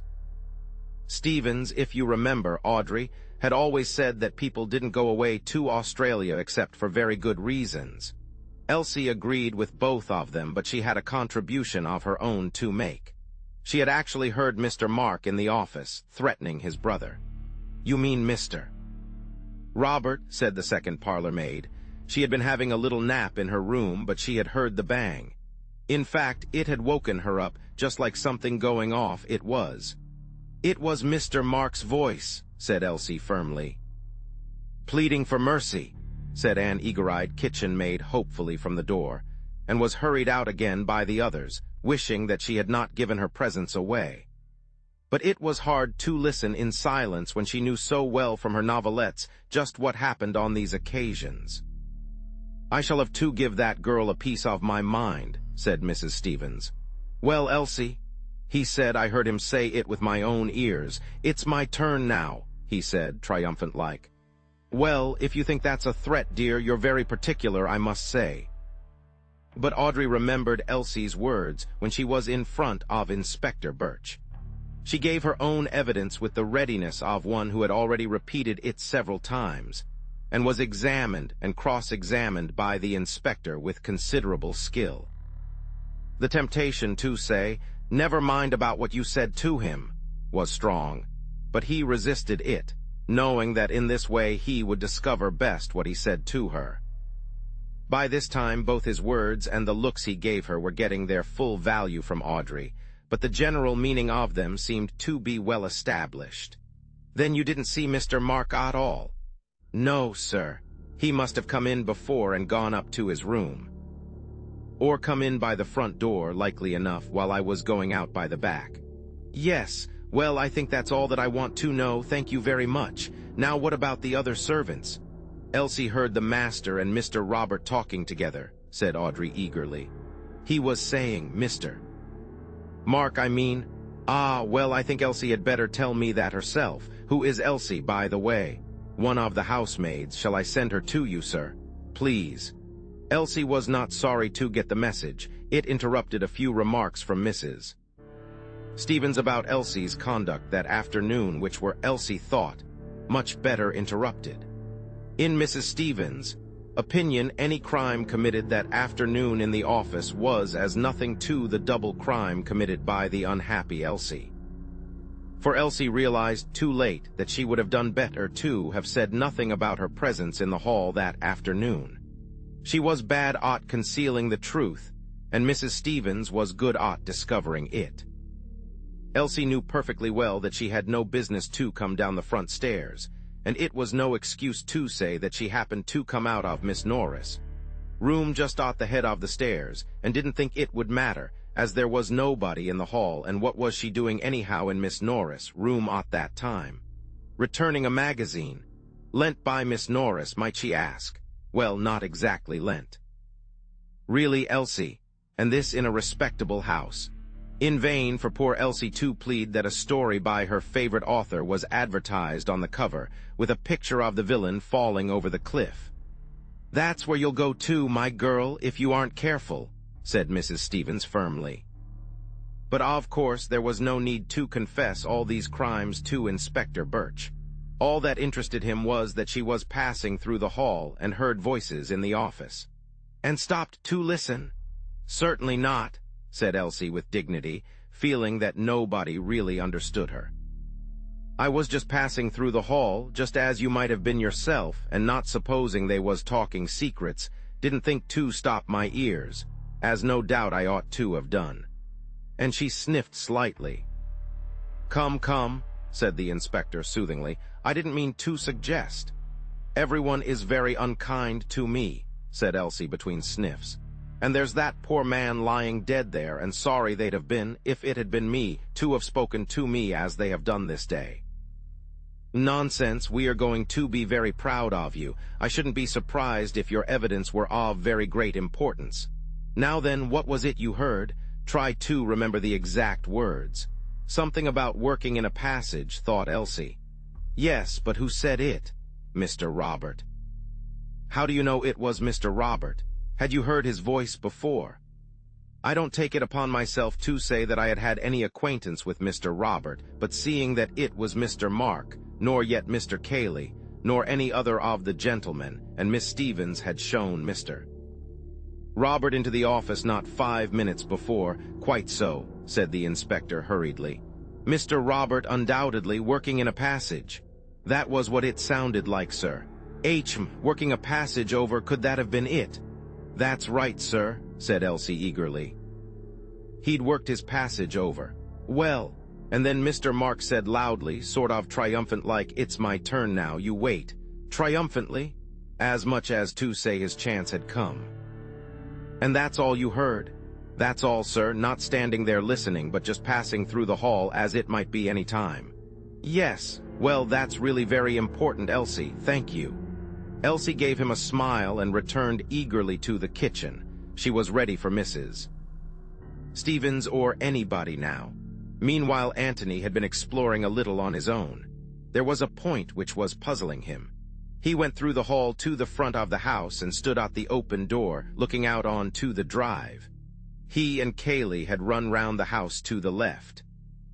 Surely it would have been quicker to have run round to the right? The front door was not in the middle of the house, it was to the end. Undoubtedly they went the longest way round. But perhaps there was something in the way if one went to the right. A wall, say. He strolled off in that direction, followed a path round the house, and came in sight of the office windows. Quite simple, and about half the distance of the other way. He went on a little farther and came to a door just beyond the broken-in windows. It opened easily, and he found himself in a passage. At the end of the passage was another door. He opened it and found himself in the hall again. "And, of course, that's the quickest way of the three," he said to himself. "Through the hall and out at the back, turn to the left and there you are." Instead of which, we ran the longest way round the house. Why was it to give Mark more time in which to escape? Only in that case, why run? Also, how did Cayley know then that it was Mark who was trying to escape?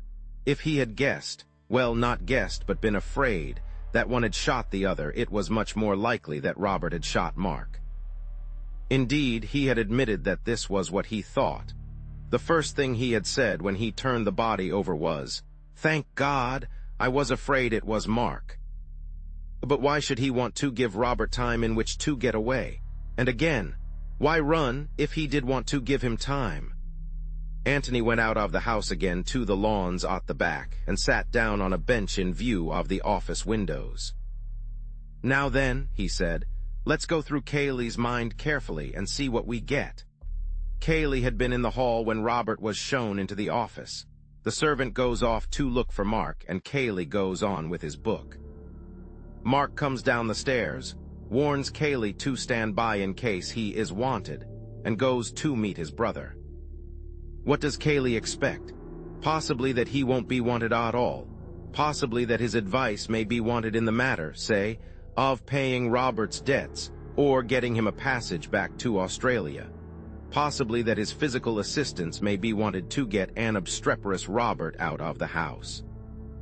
Well, he sits there for a moment and then goes into the library. Why not? He is still within reach if wanted. Suddenly he hears a pistol shot. A pistol shot is the last noise you expect to hear in a country house. Very natural, then, that for the moment he would hardly realize what it was. He listens and hears nothing more. Perhaps it wasn't a pistol shot after all. After a moment or two he goes to the library door again. The profound silence makes him uneasy now. Was it a pistol shot? Absurd. Still, no harm in going into the office on some excuse just to reassure himself. So he tries the door and finds it locked. What are his emotions now? Alarm, uncertainty, something is happening. Incredible though it seems, it must have been a pistol shot. He is banging at the door and calling out to Mark, and there is no answer. Alarm? Yes. But alarm for whose safety? Mark's, obviously. Robert is a stranger. Mark is an intimate friend.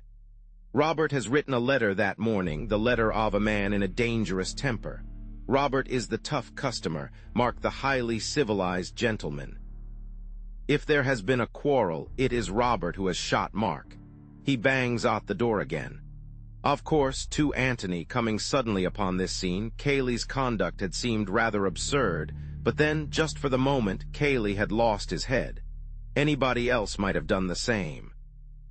But as soon as Antony suggested trying the windows, Cayley saw that that was the obvious thing to do. So he leads the way to the windows, the longest way. Why? To give the murderer time to escape. If he had thought then that Mark was the murderer, perhaps, yes. But he thinks that Robert is the murderer. If he is not hiding anything, he must think so. Indeed, he says so when he sees the body. "I was afraid it was Mark," he says, when he finds that it is Robert who is killed. No reason, then, for wishing to gain time. On the contrary, every instinct would urge him to get into the room as quickly as possible and seize the wicked Robert. Yet he goes the longest way round. Why? And then why run? "That's the question," said Antony to himself as he filled his pipe, "and bless me if I know the answer." It may be, of course, that Cayley is just a coward. He was in no hurry to get close to Robert's revolver, and yet wanted me to think that he was bursting with eagerness. That would explain it, but then that makes Cayley out a coward. Is he? At any rate, he pushed his face up against the window bravely enough. No, I want a better answer than that. He sat there with his unlit pipe in his hand, thinking. There were one or two other things in the back of his brain, waiting to be taken out and looked at. For the moment he left them undisturbed. They would come back to him later when he wanted them. He laughed suddenly and lit his pipe. "I was wanting a new profession," he thought, "and now I've found it. Antony Gillingham, our own private sleuth hound, I shall begin today." Whatever Antony Gillingham's other qualifications for his new profession, he had at any rate a brain which worked clearly and quickly. And this clear brain of his had already told him that he was the only person in the house at that moment who was unhandicapped in the search for truth. The inspector had arrived in it to find a man dead and a man missing. It was extremely probable, no doubt, that the missing man had shot the dead man. But it was more than extremely probable. It was almost certain that the inspector would start with the idea that this extremely probable solution was the one true solution, and that, in consequence, he would be less disposed to consider without prejudice any other solution.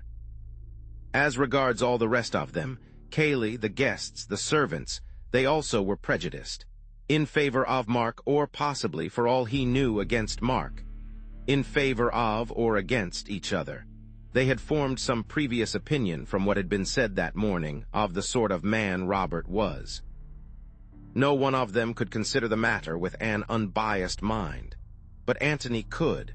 He knew nothing about Mark. He knew nothing about Robert. He had seen the dead man before he was told who the dead man was. He knew that a tragedy had happened before he knew that anybody was missing. Those first impressions, which are so vitally important, had been received solely on the merits of the case. They were founded on the evidence of his senses, not on the evidence of his emotions or of other people's senses. He was in a much better position for getting at the truth than was the inspector. It is possible that, in thinking this, Antony was doing Inspector Birch a slight injustice. Birch was certainly prepared to believe that Mark had shot his brother. Robert had been shown into the office, witness Audrey. Mark had gone in to Robert, witness Cayley.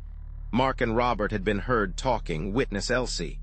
There was a shot, witness everybody. The room had been entered and Robert's body had been found, witness Cayley and Gillingham. And Mark was missing. Obviously, then, Mark had killed his brother, accidentally, as Cayley believed, or deliberately, as Elsie's evidence seemed to suggest. There was no point in looking for a difficult solution to a problem, when the easy solution had no flaw in it. But at the same time, Birch would have preferred the difficult solution, simply because there was more credit attached to it. A sensational arrest of somebody in the house would have given him more pleasure than a commonplace pursuit of Mark able to cross country. Mark must be found, guilty or not guilty, but there were other possibilities.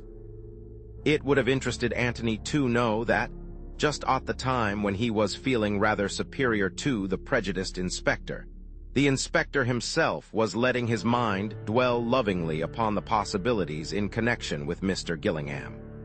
Was it only a coincidence that Mr.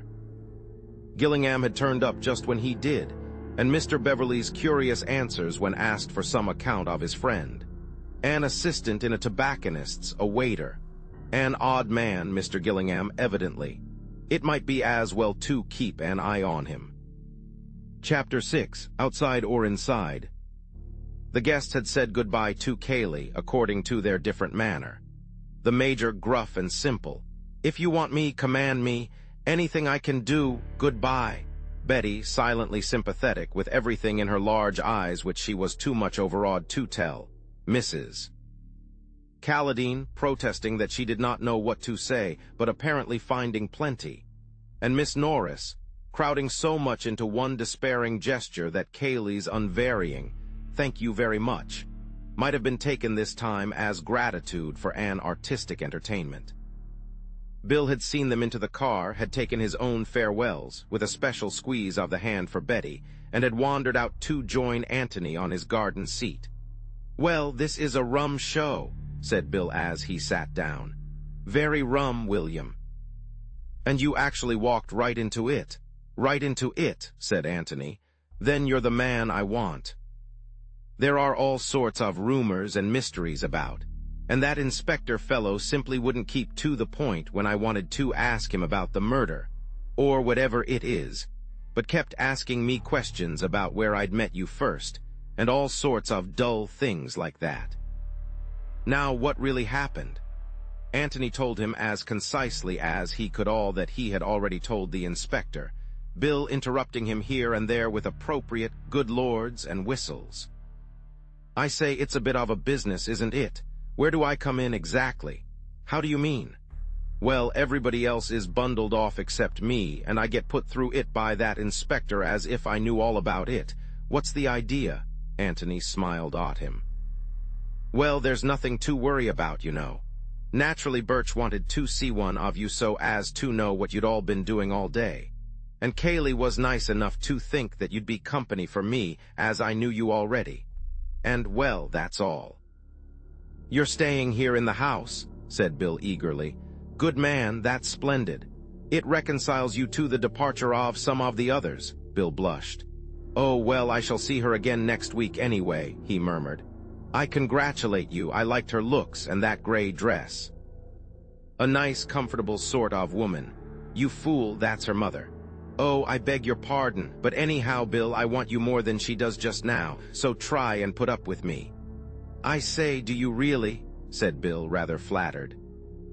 He had a great admiration for Antony and was very proud to be liked by him. Yes, you see, things are going to happen here soon. Inquests and that sort of thing. Well, perhaps something before that. Hallo, here comes Kaylee. Kaylee was walking across the lawn towards them. A big, heavy-shouldered man with one of those strong, clean-shaven, ugly faces which can never quite be called plain. Bad luck on Kaylee, said Bill. I say, ought I to tell him how sorry I am and all that sort of thing? It seems so dashed inadequate. I shouldn't bother, said Antony. Kaylee nodded as he came to them and stood there for a moment. We can make room for you, said Bill, getting up. Oh, don't bother, thanks. I just came to say, he went on to Antony, that naturally they've rather lost their heads in the kitchen, and dinner won't be till 8:30. Do just as you like about dressing, of course. And what about your luggage? I thought Bill and I would walk over to the inn directly and see about it.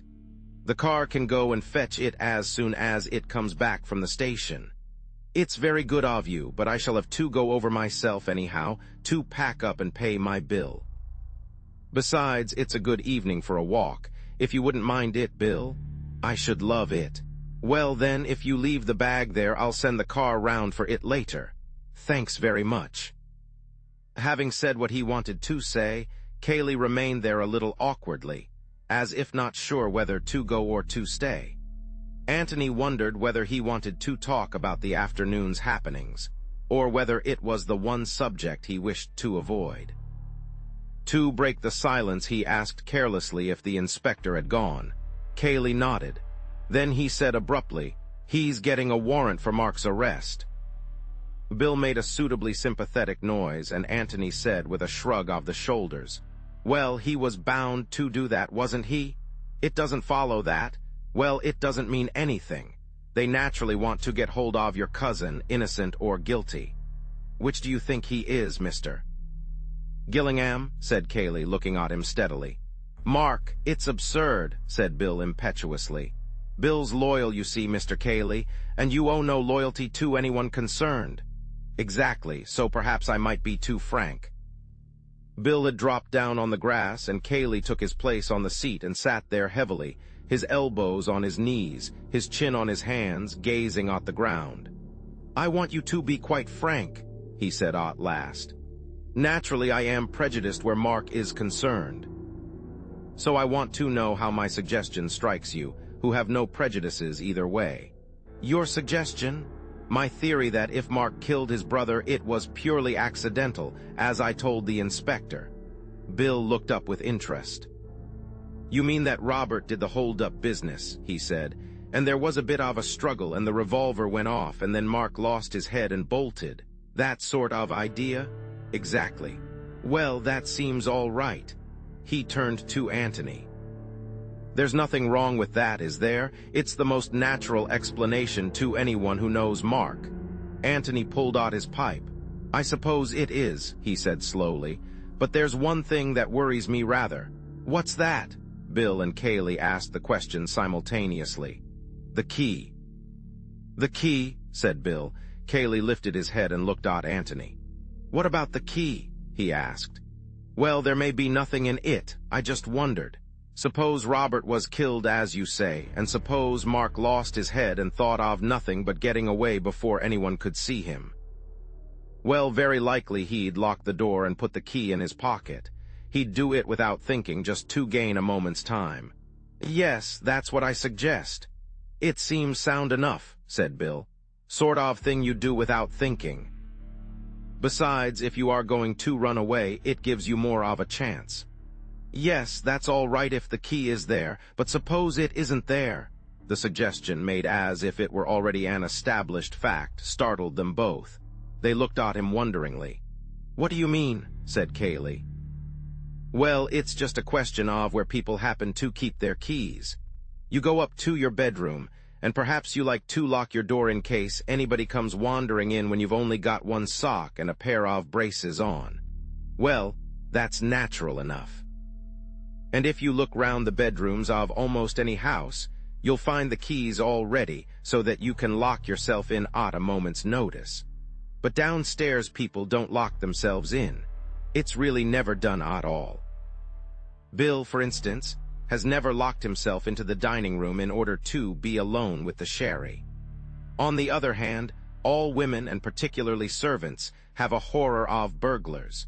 And if a burglar gets in by the window, they like to limit his activities to that particular room. So they keep the keys on the outside of the doors and lock the doors when they go to bed. He knocked the ashes out of his pipe and added, "At least my mother always used to." You mean, said Bill excitedly, that the key was on the outside of the door when Mark went into the room? Well, I was just wondering.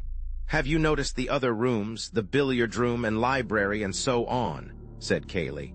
I've only just thought about it while I've been sitting out here. You live here, haven't you ever noticed them? Kaylee sat considering with his head on one side. It seems rather absurd, you know, but I can't say that I have. He turned to Bill. Have you? Good Lord, no, I should never worry about a thing like that. I'm sure you wouldn't, laughed Antony. Well, we can have a look when we go in. If the other keys are outside, then this one was probably outside too, and in that case, well, it makes it more interesting. Kaylee said nothing. Bill chewed a piece of grass and then said, Does it make much difference? It makes it more hard to understand what happened in there. Take your accidental theory and see where you get to. No instinctive turning of the key now, is there? He's got to open the door to get it, and opening the door means showing his head to anybody in the hall. His cousin, for instance, whom he left there 2 minutes ago.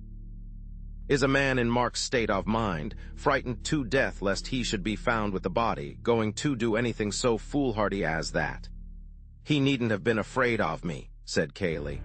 Then why didn't he call for you? He knew you were about. You could have advised him. Heaven knows he wanted advice. But the whole theory of Mark's escape is that he was afraid of you and of everybody else, and that he had no other idea but to get out of the room himself and prevent you or the servants from coming into it. If the key had been on the inside, he would probably have locked the door. If it were on the outside, he almost certainly wouldn't. Yes, I expect you're right, said Bill thoughtfully. Unless he took the key in with him and locked the door at once. Exactly. But in that case, you have to build up a new theory entirely. You mean that it makes it seem more deliberate? Yes, that certainly, but it also seems to make Mark out an absolute idiot. Just suppose for a moment that, for urgent reasons which neither of you know anything about, he had wished to get rid of his brother. Would he have done it like that? Just killed him and then run away? Why, that's practically suicide whilst of unsound mind. No. If you really wanted to remove an undesirable brother, you would do it a little bit more cleverly than that. You begin by treating him as a friend, so as to avoid suspicion, and when you did kill him at last, you would try to make it look like an accident, or suicide, or the work of some other man. Wouldn't you? You mean you'd give yourself a bit of a run for your money? Yes, that's what I mean. If you were going to do it deliberately, that is to say, and lock yourself in before you began. Kaylee had been silent, apparently thinking over this new idea. With his eyes still on the ground, he said now, I hold to my opinion that it was purely accidental and that Mark lost his head and ran away. But what about the key? asked Bill. "We don't know yet that the keys were outside. I do not all agree with Mr. Gillingham that the keys of the downstairs rooms are always outside the doors. Sometimes they are, no doubt, but I think we shall probably find that these are inside." "Oh, well, of course, if they are inside, then your original theory is probably the correct one.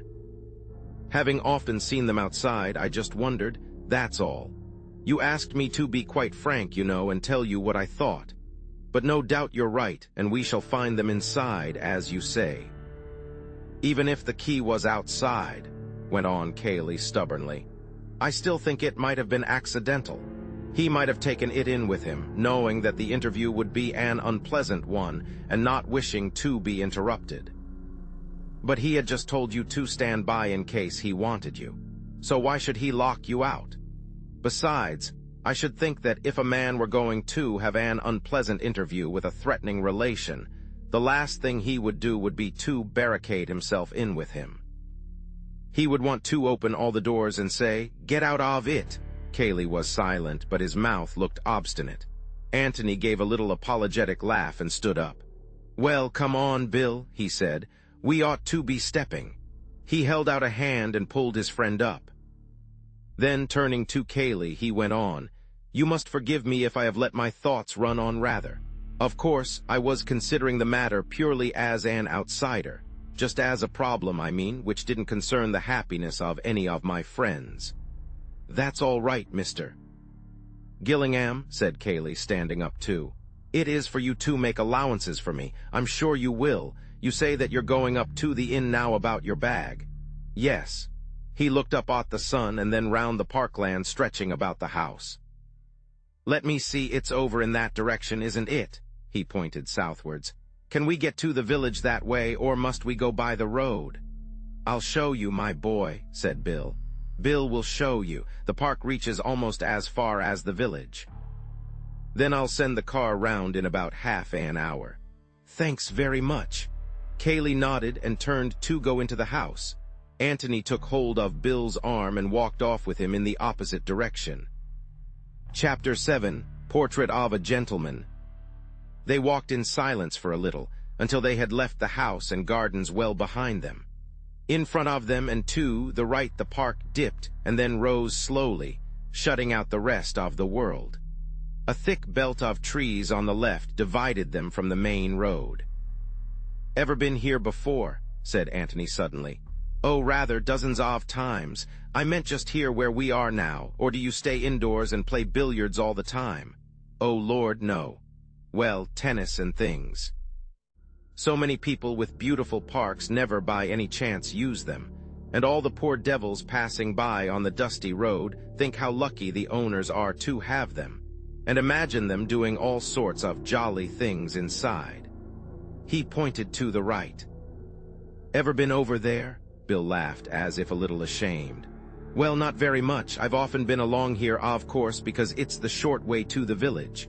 "Yes, all right. Now tell me something about Mark." "What sort of things?" "Well, never mind about his being your host, or about your being a perfect gentleman, or anything like that. Cut out the manners for men, and tell me what you think of Mark, and how you like staying with him, and how many rows your little house party has had this week, and how you get on with Cayley and all the rest of it." Bill looked at him eagerly. "I say, are you being the complete detective?" "Well, I wanted a new profession," smiled the other. "What fun, I mean," he corrected himself apologetically. "One oughtn't to say that when there's a man dead in the house and one's host." He broke off a little uncertainly, and then rounded off his period by saying again, "By Jove, what a rum show it is! Good Lord!" "Well," said Antony. "Carry on, Mark. What do I think of him?" "Yes." Bill was silent, wondering how to put into words thoughts which had never formed themselves very definitely in his own mind. What did he think of Mark? Seeing his hesitation, Antony said, "I ought to have warned you that nothing that you say will be taken down by the reporters, so you needn't bother about a split infinitive or two. Talk about anything you like, how you like. Well, I'll give you a start. Which do you enjoy more, a weekend here or at the Barrington essay? Well, of course that would depend. take it that she was there in both cases. Ass, said Bill, putting an elbow into Antony's ribs. It's a little difficult to say, he went on. Of course they do you awfully well here. Yes, I don't think I know any house where things are so comfortable. One's room, the food, drinks, cigars, the way everything's arranged, all that sort of thing, they look after you awfully well. Yes, yes. He repeated it slowly to himself, as if it had given him a new idea. They look after you awfully well. Well, that's just what it is about Mark. That's one of his little ways, weaknesses, looking after you. Arranging things for you? Yes. Of course, it's a delightful house, and there's plenty to do, and opportunities for every game or sport that's ever been invented. And as I say, one gets awfully well done. But with it all, Tony, there's a faint sort of feeling that, well, that one is on parade, as it were. You've got to do as you're told. How do you mean? Well, Mark fancies himself rather odd arranging things. He arranges things, and it's understood that the guests fall in with the arrangement. For instance, Betty, Miss Calladine, and I were going to play a single just before tea the other day. Tennis, she's frightfully hot stuff at tennis, and backed herself to take me on level. I'm rather erratic, you know. Mark saw us going out with our rackets and asked us what we were going to do. Well, he'd got up a little tournament for us after tea, handicaps all arranged by him, and everything ruled out neatly in red and black ink, prizes and all, quite decent ones, you know. He'd had the lawn specially cut and marked for it. Well, of course Betty and I wouldn't have spoilt the court, and we'd have been quite ready to play again after tea. I had to give her half 15 according to his handicap, but somehow, Bill stopped and shrugged his shoulders. It didn't quite fit in. No, it spoilt the effect of his tournament. Took the edge off it just a little, I suppose he felt, so we didn't play. He laughed and added, it would have been as much as our place was worth to have played. Do you mean you wouldn't have been asked here again? Probably. Well, I don't know, not for some time anyway. Really, Bill? Oh, rather, he's a devil for taking offense. That Miss Norris, did you see her? She's done for herself. I don't mind betting what you like that she never comes here again. Why? Bill laughed to himself. We were all in it, really, at least Betty and I were. There's supposed to be a ghost attached to the house. Lady Ann Patten, ever heard of her? Never. Mark told us about her at dinner one night. He rather liked the idea of there being a ghost in his house, you know, except that he doesn't believe in ghosts. I think he wanted all of us to believe in her, and yet he was annoyed with Betty and Mrs. Calladine for believing in ghosts at all. Rum chap. Well, anyhow, Miss Norris, she's an actress, some actress too, dressed up as the ghost and played the fool a bit. And poor Mark was frightened out of his life. Just for a moment, you know. What about the others? Well, Betty and I knew, in fact, I'd told her, Miss Norris, I mean, not to be a silly ass, knowing Mark. Mrs. Calladine wasn't there, Betty wouldn't let her be. As for the Major, I don't believe anything would frighten him. Where did the ghost appear? Down by the bowling green, that's supposed to be its haunt, you know. We were all down there in the moonlight, pretending to wait for it. Do you know the bowling green? No. I'll show it to you after dinner. I wish you would. Was Mark very angry afterwards? Oh, Lord, yes, sulked for a whole day. Well, he's just like that. Was he angry with all of you? Oh, yes, sulky, you know, this morning. Oh, no, he got over it. He generally does. He's just like a child. That's really it, Tony. He's like a child in some ways. As a matter of fact, he was unusually bucked with himself this morning. And yesterday. Yesterday? Rather, we all said we'd never seen him in such form. Is he generally in form? He's quite good company, you know, if you take him the right way. He's rather vain and childish, well, like I've been telling you, and self-important, but quite amusing in his way, and... Bill broke off suddenly. I say, you know, it really is the limit talking about your host like this. Don't think of him as your host. Think of him as a suspected murderer with a warrant out against him.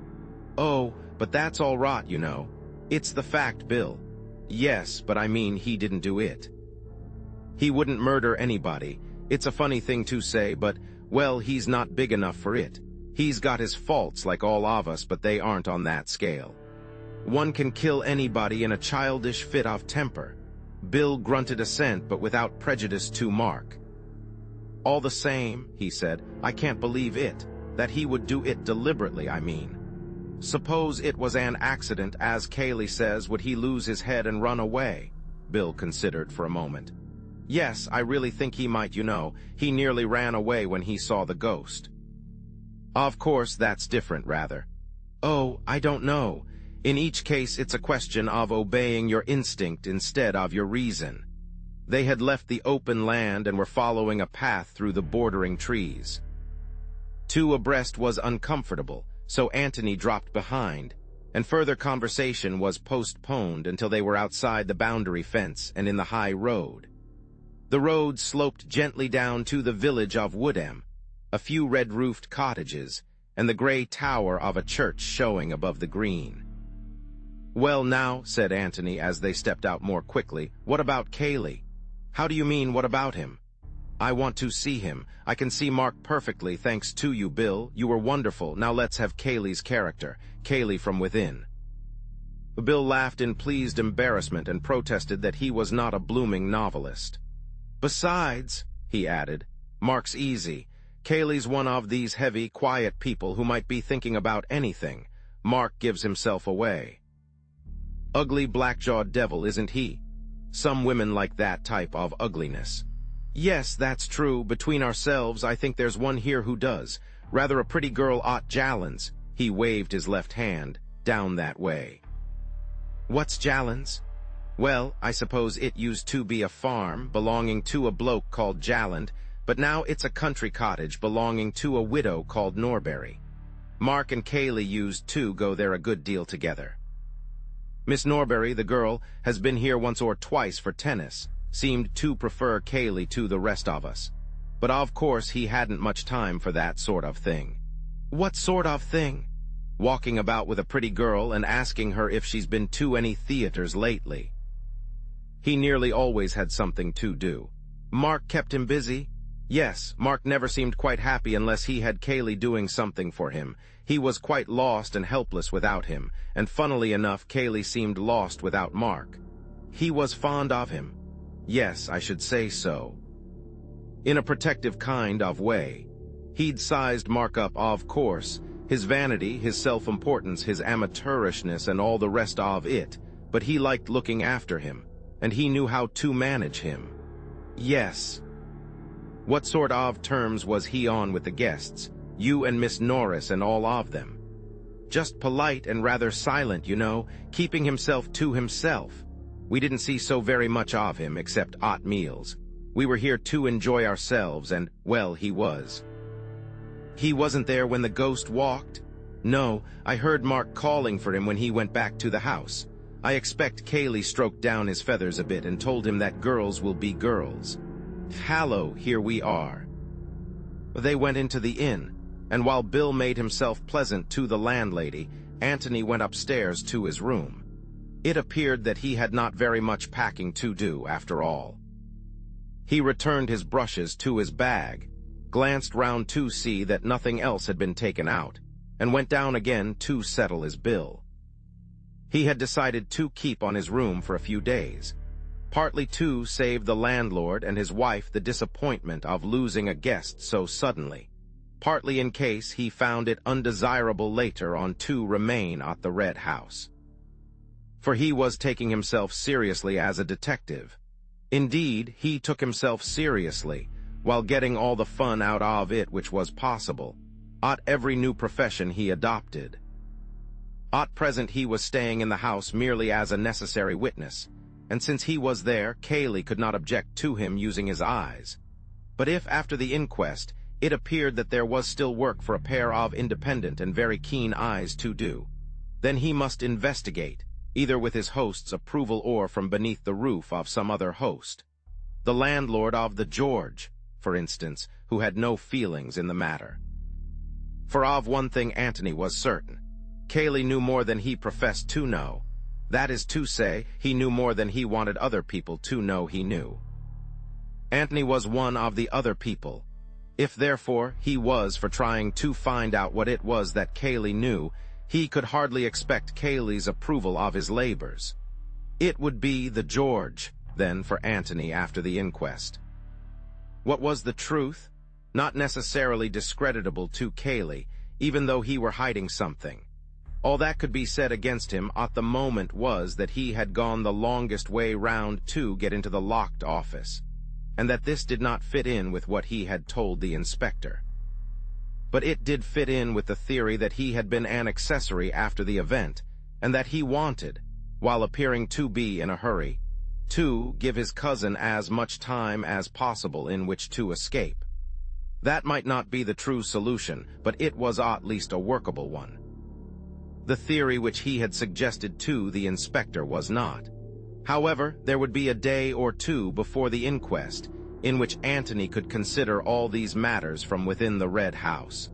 The car was at the door. He got in with Bill.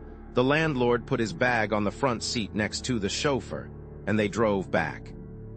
Chapter 8. Do you follow me, Watson? Antony's bedroom looked over the park at the back of the house. The blinds were not yet drawn while he was changing his clothes for dinner, and at various stages of undress, he would pause and gaze out of the window, sometimes smiling to himself, sometimes frowning, as he turned over in his mind all the strange things that he had seen that day. He was sitting on his bed in shirt and trousers, absently smoothing down his thick black hair with his brushes, when Bill shouted an "Hallo" through the door and came in. "I say, buck up, old boy, I'm hungry," he said. Antony stopped smoothing himself and looked up at him thoughtfully. "Where's Mark?" he said. "Mark, you mean Cayley." Antony corrected himself with a little laugh. "Yes, I mean Cayley. Is he down? I say, I shan't be a moment, Bill." He got up from the bed and went on briskly with his dressing. "Oh, by the way," said Bill, taking his place on the bed, "your idea about the keys is a washout." "Why, how do you mean?" "I went down just now and had a look at them. We were asses not to have thought of it when we came in. The library key is outside, but all the others are inside." "Yes, I know. You devil, I suppose you did think of it then?" "I did, Bill," said Antony apologetically. "Bother, I hoped you'd forgotten. Well, that knocks your theory on the head, doesn't it?" "I never had a theory. I only said that if they were outside, it would probably mean that the office key was outside, and that in that case Cayley's theory was knocked on the head." "Well, now, it isn't, and we don't know anything. Some were outside and some inside, and there you are. It makes it much less exciting. When you were talking about it on the lawn, I really got quite keen on the idea of the key being outside and Mark taking it in with him." "It's going to be exciting enough," said Antony mildly, as he transferred his pipe and tobacco into the pocket of his black coat. "Well, let's come down. I'm ready now." Cayley was waiting for them in the hall. He made some polite inquiry as to the guests' comfort, and the three of them fell into a casual conversation about houses in general and the Red House in particular.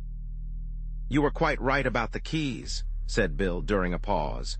He was less able than the other two, perhaps because he was younger than they, to keep away from the subject which was uppermost in the minds of them all. "Keys," said Cayley blankly. "We were wondering whether they were outside or inside." Oh, yes." He looked slowly round the hall at the different doors and then smiled in a friendly way at Antony. "We both seem to have been right, Mr. Gillingham, so we don't get much farther." "No," he gave a shrug. "I just wondered, I thought it was worth mentioning." "Oh, quite. Not that you would have convinced me, just as Elsie's evidence doesn't convince me." "Elsie," said Bill excitedly. Antony looked inquiringly at him, wondering who Elsie was. "One of the housemaids," explained Cayley. "You didn't hear what she told the inspector. Of course, as I told Birch, girls of that class make things up, but he seemed to think she was genuine." "What was it?" said Bill. Cayley told them of what Elsie had heard through the office door that afternoon. "You were in the library then, of course," said Antony, rather to himself than to the other. "She might have gone through the hall without your hearing." "Oh, I've no doubt she was there and heard voices." perhaps heard those very words. But he broke off and then added impatiently, "It was accidental. I know it was accidental. What's the good of talking as if Mark was a murderer?"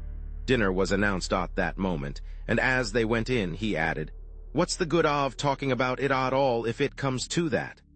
"What, indeed?" said Antony, and to Bill's great disappointment they talked of books and politics during the meal. Cayley made an excuse for leaving them as soon as their cigars were alight. He had business to attend to, as was natural. Bill would look after his friend. Bill was only too willing.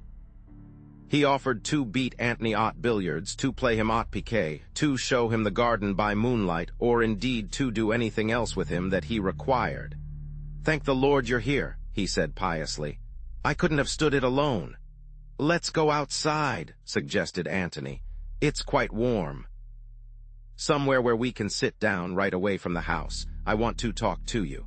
"Good man, what about the bowling green?" "Oh, you were going to show me that anyhow, weren't you? Is it somewhere where we can talk without being overheard?" "Rather, the ideal place, you'll see." They came out of the front door and followed the drive to the left. Coming from Woodham, Antony had approached the house that afternoon from the other side. The way they were going now would take them out at the opposite end of the park, on the high road to Stanton, a country town some 3 miles away. They passed by a gate and a gardener's lodge, which marked the limit of what auctioneers like to call the ornamental grounds of the estate, and then the open park was before them. "Sure we haven't missed it," said Antony.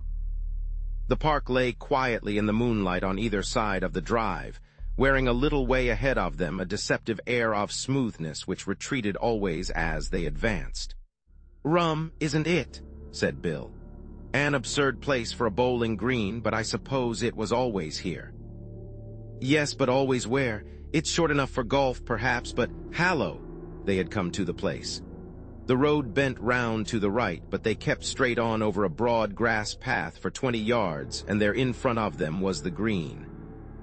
A dry ditch, 10 feet wide and 6 feet deep, surrounded it, except in the one place where the path went forward. 2 or 3 grass steps led down to the green, on which there was a long wooden bench for the benefit of spectators. "Yes, it hides itself very nicely," said Antony. "Where do you keep the bowls?" "In a sort of summer house place, round here." They walked along the edge of the green until they came to it, a low wooden bunk which had been built into one wall of the ditch. Jolly view," Bill laughed. "Nobody sits there. It's just for keeping things out of the rain." They finished their circuit of the green, "just in case anybody's in the ditch," said Antony, and then sat down on the bench. "Now then," said Bill, "we are alone, fire ahead." Antony smoked thoughtfully for a little. Then he took his pipe out of his mouth and turned to his friend. "Are you prepared to be the complete Watson?" he asked. "Watson? Do you follow me, Watson, that one? Are you prepared to have quite obvious things explained to you, to ask futile questions, to give me chances of scoring off you, to make brilliant discoveries of your own 2 or 3 days after I have made them myself? All that kind of thing, because it all helps." "My dear Tony," said Bill delightedly, "need you ask?" Antony said nothing, and Bill went on happily to himself. "I perceive from the strawberry mark on your shirt front that you had strawberries for dessert. Holmes, you astonish me. Tut, tut, you know my methods. Where is the tobacco? The tobacco is in the Persian slipper. Can I leave my practice for a week? I can." Antony smiled and went on smoking. After waiting hopefully for a minute or two, Bill said in a firm voice, "Well then, Holmes, I feel bound to ask you if you have deduced anything." "Also, whom do you suspect?" Antony began to talk. "Do you remember," he said, "one of Holmes's little scores over Watson about the number of steps up to the Baker Street lodging? Poor old Watson had been up and down them 1,000 times, but he had never thought of counting them, whereas Holmes had counted them as a matter of course, and knew that there were 17. And that was supposed to be the difference between observation and non-observation. Watson was crushed again, and Holmes appeared to him more amazing than ever. Now, it always seemed to me that in that matter Holmes was the ass, and Watson the sensible person. What on earth is the point of keeping in your head an unnecessary fact like that? If you really want to know at any time the number of steps to your lodging, you can ring up your landlady and ask her. I've been up and down the steps of the club 1,000 times, but if you asked me to tell you at this moment how many steps there are, I couldn't do it. Could you? I certainly couldn't, said Bill. But if you really wanted to know, said Antony casually, with a sudden change of voice, I could find out for you without even bothering to ring up the hall porter. Bill was puzzled as to why they were talking about the club steps, but he felt it his duty to say that he did want to know how many they were. Right, said Antony. I'll find out. He closed his eyes. I'm walking up St. James Street, he said slowly. Now I've come to the club and I'm going past the smoking room, windows 1, 2, 3, 4. Now I'm at the steps. I turn in and begin going up them. 1, 2, 3, 4, 5, 6, then a broad step, 6, 7, 8, 9, another broad step, 9, 10, 11. 11, I'm inside. Good morning, Rogers, fine day again. With a little start, he opened his eyes and came back again to his present surroundings. He turned to Bill with a smile. 11, he said. Count them the next time you're there. 11, and now I hope I shall forget it again. Bill was distinctly interested. That's rather hot, he said. Expound. Well, I can't explain it, whether it's something in the actual eye or something in the brain or what, but I have got rather an uncanny habit of recording things unconsciously. You know that game where you look at a tray full of small objects for 3 minutes, and then turn away and try to make a list of them? It means a devil of a lot of concentration for the ordinary person, if he wants to get his list complete, but in some odd way, I manage to do it without concentration at all. I mean that my eyes seem to do it without the brain consciously taking any part. I could look at the tray, for instance, and talk to you about golf at the same time and still get my list right. I should think that's rather a useful gift for an amateur detective. You ought to have gone into the profession before. Well, it is rather useful. It's rather surprising, you know, to a stranger. Let's surprise Cayley with it, shall we? How? Well, let's ask him. Antony stopped and looked at Bill comically. Let's ask him what he's going to do with the key of the office. For a moment, Bill did not understand. Key of the office, he said vaguely. You don't mean Tony, what do you mean? Good God, do you mean that Cayley, but what about Mark? I don't know where Mark is, that's another thing I want to know, but I'm quite certain that he hasn't got the key of the office with him, because Cayley's got it. Are you sure? Quite. Bill looked at him wonderingly. I say, he said almost pleadingly, don't tell me that you can see into people's pockets and all that sort of thing as well. Antony laughed and denied it cheerfully. Then how do you know? You're the perfect Watson, Bill. You take to it quite naturally. Properly speaking, I oughtn't to explain till the last chapter, but I always think that that's so unfair. So here goes.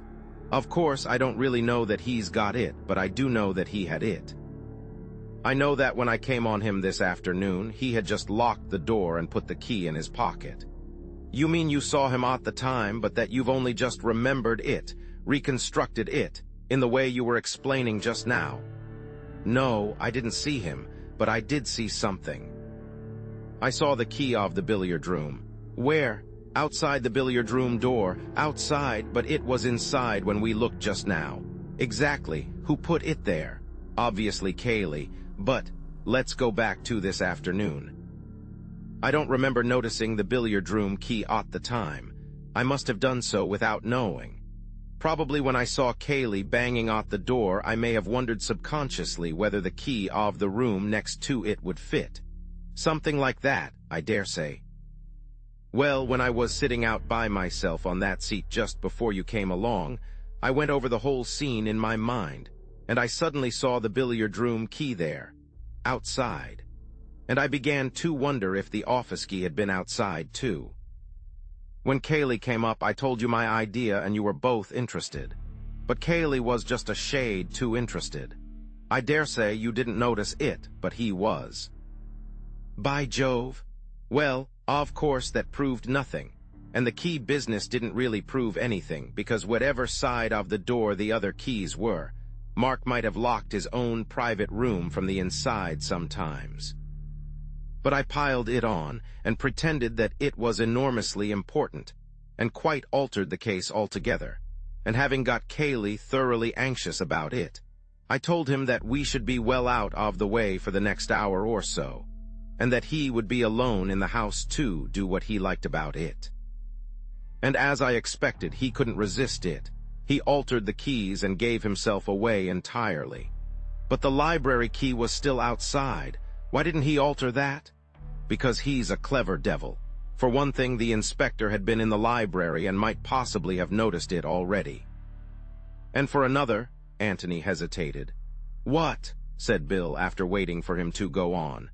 It's only guesswork, but I fancy that Cayley was thoroughly upset about the key business. He suddenly realized that he had been careless and he hadn't got time to think it all over. So he didn't want to commit himself definitely to the statement that the key was either outside or inside. He wanted to leave it vague. It was safest that way. I see, said Bill slowly, but his mind was elsewhere. He was wondering suddenly about Cayley. Cayley was just an ordinary man, like himself. Bill had had little jokes with him sometimes, not that Cayley was much of a hand at joking. Bill had helped him 2 sausages, played tennis with him, borrowed his tobacco, lent him a putter. And here was Antony saying that he was, what? Well, not an ordinary man anyway, a man with a secret, perhaps a murderer. No, not a murderer, not Cayley. That was rot anyway. Why, they had played tennis together. Now then, Watson, said Antony suddenly, it's time you said something. I say, Tony, do you really mean it? Mean what? About Cayley. I mean what I said, Bill, no more. Well, what does it amount to? Simply that Robert Abel died in the office this afternoon, and that Cayley knows exactly how he died, that's all. It doesn't follow that Cayley killed him. No, of course it doesn't. Bill gave a sigh of relief. He's just shielding Mark, what? I wonder. Well, isn't that the simplest explanation? It's the simplest if you're a friend of Cayley and want to let him down lightly. But then I'm not, you see. Why isn't it simple anyhow? Well, let's have the explanation then, and I'll undertake to give you a simpler one afterwards. Go on. Only remember the key is on the outside of the door to start with. Yes, well, I don't mind that. Mark goes in to see his brother, and they quarrel and all the rest of it, just as Cayley was saying. Cayley hears the shot, and in order to give Mark time to get away, locks the door, puts the key in his pocket, and pretends that Mark has locked the door, and that he can't get in. How's that? Hopeless, Watson, hopeless. Why? How does Cayley know that it is Mark who has shot Robert and not the other way round? Oh, said Bill, rather upset. Yes. He thought for a moment, all right, say that Cayley has gone into the room first and seen Robert on the ground. Well, there you are. And what does he say to Mark? That it's a fine afternoon, and could he lend him a pocket handkerchief? Or does he ask him what has happened? Well, of course, I suppose he asks what happened, said Bill reluctantly. And what does Mark say? Explains that the revolver went off accidentally during a struggle. Whereupon Cayley shields him by doing what, Bill? Encouraging him to do the damn silliest thing that any man could possibly do, confess his guilt by running away. No, that's rather hopeless, isn't it? Bill thought again. Well, he said reluctantly, suppose Mark confessed that he'd murdered his brother. That's better, Bill. Don't be afraid of getting away from the accident idea. Well then, your new theory is this. Mark confesses to Cayley that he shot Robert on purpose, and Cayley decides, even at the risk of committing perjury and getting into trouble himself, to help Mark to escape. Is that right? Bill nodded. Well then, I want to ask you 2 questions. First, is it possible, as I said before dinner, that any man would commit such an idiotic murder? A murder that puts the rope so very tightly round his neck. Secondly, if Cayley is prepared to perjure himself for Mark, as he has two anyway now.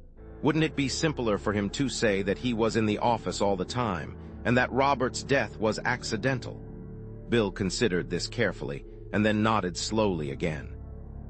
"Yes, my simple explanation is a washout," he said. "Now let's have yours." Antony did not answer him. He had begun to think about something quite different. Chapter 9. Possibilities of a croquet set. "What's the matter?" said Bill sharply. Antony looked round at him with raised eyebrows. "You've thought of something suddenly," said Bill. "What is it?" Antony laughed. "My dear Watson," he said, "you aren't supposed to be as clever as this." "Oh, you can't take me in. Number. Well, I was wondering about this ghost of yours, Bill. It seems to me—" "Oh, that?" Bill was profoundly disappointed. "What on earth has the ghost got to do with it?" "I don't know," said Antony apologetically. "I don't know what anything has got to do with it. I was just wondering." "You shouldn't have brought me here if you hadn't wanted me to think about the ghost. This is where she appeared, isn't it?" "Yes." Bill was distinctly short about it. "How? What?" "I said how. How do ghosts appear? I don't know, they just appear." "Over 400 or 500 yards of open park." "Well, but she had to appear here because this is where the original one, Lady Anne, you know, was supposed to walk." "Oh, never mind Lady Anne. A real ghost can do anything." "But how did Miss Norris appear suddenly over 500 yards of bare park?" Bill looked at Antony with open mouth. I don't know," he stammered. "We never thought of that. You would have seen her long before, wouldn't you, if she had come the way we came?" "Of course we should." "And that would have spoilt it rather. You would have had time to recognize her walk." Bill was interested now. "That's rather funny, you know, Tony. We none of us thought of that. You're sure she didn't come across the park when none of you were looking?" "Quite. Because, you see, Betty and I were expecting her, and we kept looking round in case we saw her, so that we should all be playing with our backs to her." "You and Miss Calladine were playing together?" "I say, however do you know that?" Brilliant deductive reasoning. "Well, then you suddenly saw her."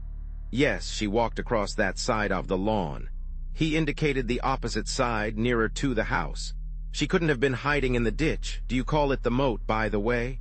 "Mark does. We don't among ourselves. No, she couldn't." "Betty and I were here before the others and walked round a bit. We should have seen her."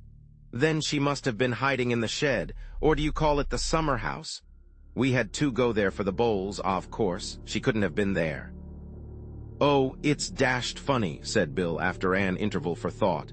"But it doesn't matter, does it? It has nothing to do with Robert, hasn't it?" "I say, has it?" said Bill, getting excited again. "I don't know. We don't know what has or what hasn't." "But it has got something to do with Miss Norris. And Miss Norris," he broke off suddenly. "What about her?" "Well, you're all in it in a kind of way. And if something unaccountable happens to one of you a day or two before something unaccountable happens to the whole house, one is, well, interested." It was a good enough reason, but it wasn't the reason he had been on the point of giving. "I see." "Well," Antony knocked out his pipe and got up slowly. "Well then, let's find the way from the house by which Miss Norris came." Bill jumped up eagerly. "By Jove, do you mean there's a secret passage?" "A secluded passage, anyway. There must be." "I say, what fun. I love secret passages." "Good Lord, and this afternoon I was playing golf just like an ordinary merchant. What a life! Secret passages." They made their way down into the ditch. If an opening was to be found which led to the house, it would probably be on the house side of the green and on the outside of the ditch. The most obvious place at which to begin the search was the shed where the bowls were kept. It was a tidy place, as anything in Mark's establishment would be. There were 2 boxes of croquet things, one of them with the lid open, as if the balls and mallets and hoops, neatly enough put away, though had been recently used. A box of bowls, a small lawnmower, a roller, and so forth. A seat ran along the back of it, whereon the bowls players could sit when it rained. Antony tapped the wall at the back. "This is where the passage ought to begin." "It doesn't sound very hollow, does it?" "It needn't begin here at all, need it?" said Bill, walking round with bent head and tapping the other walls. He was just too tall to stand upright in the shed. "There's only one reason why it should, and that is that it would save us the trouble of looking anywhere else for it.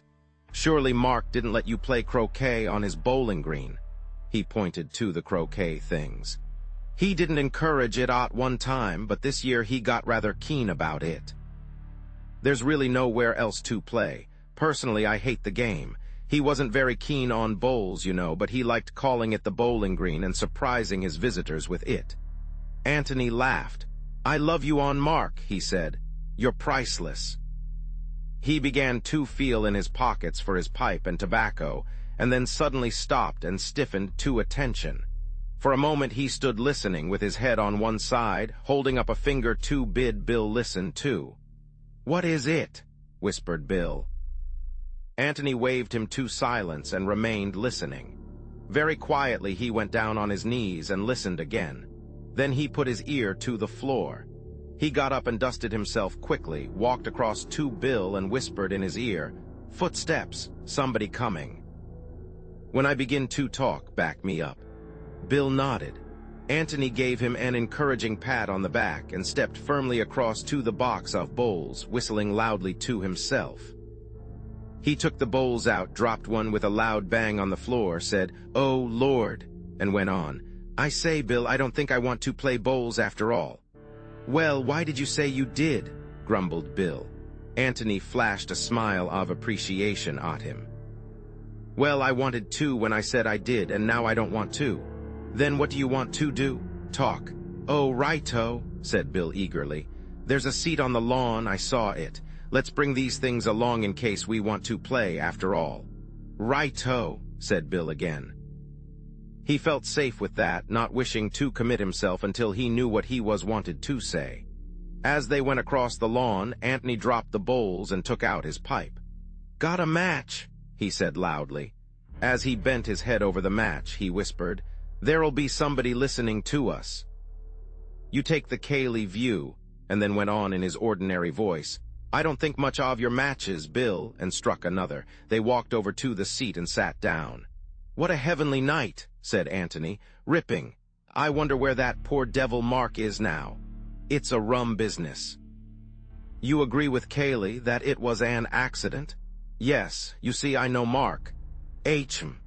Antony produced a pencil and a piece of paper and began to write on his knee, but while he wrote, he talked.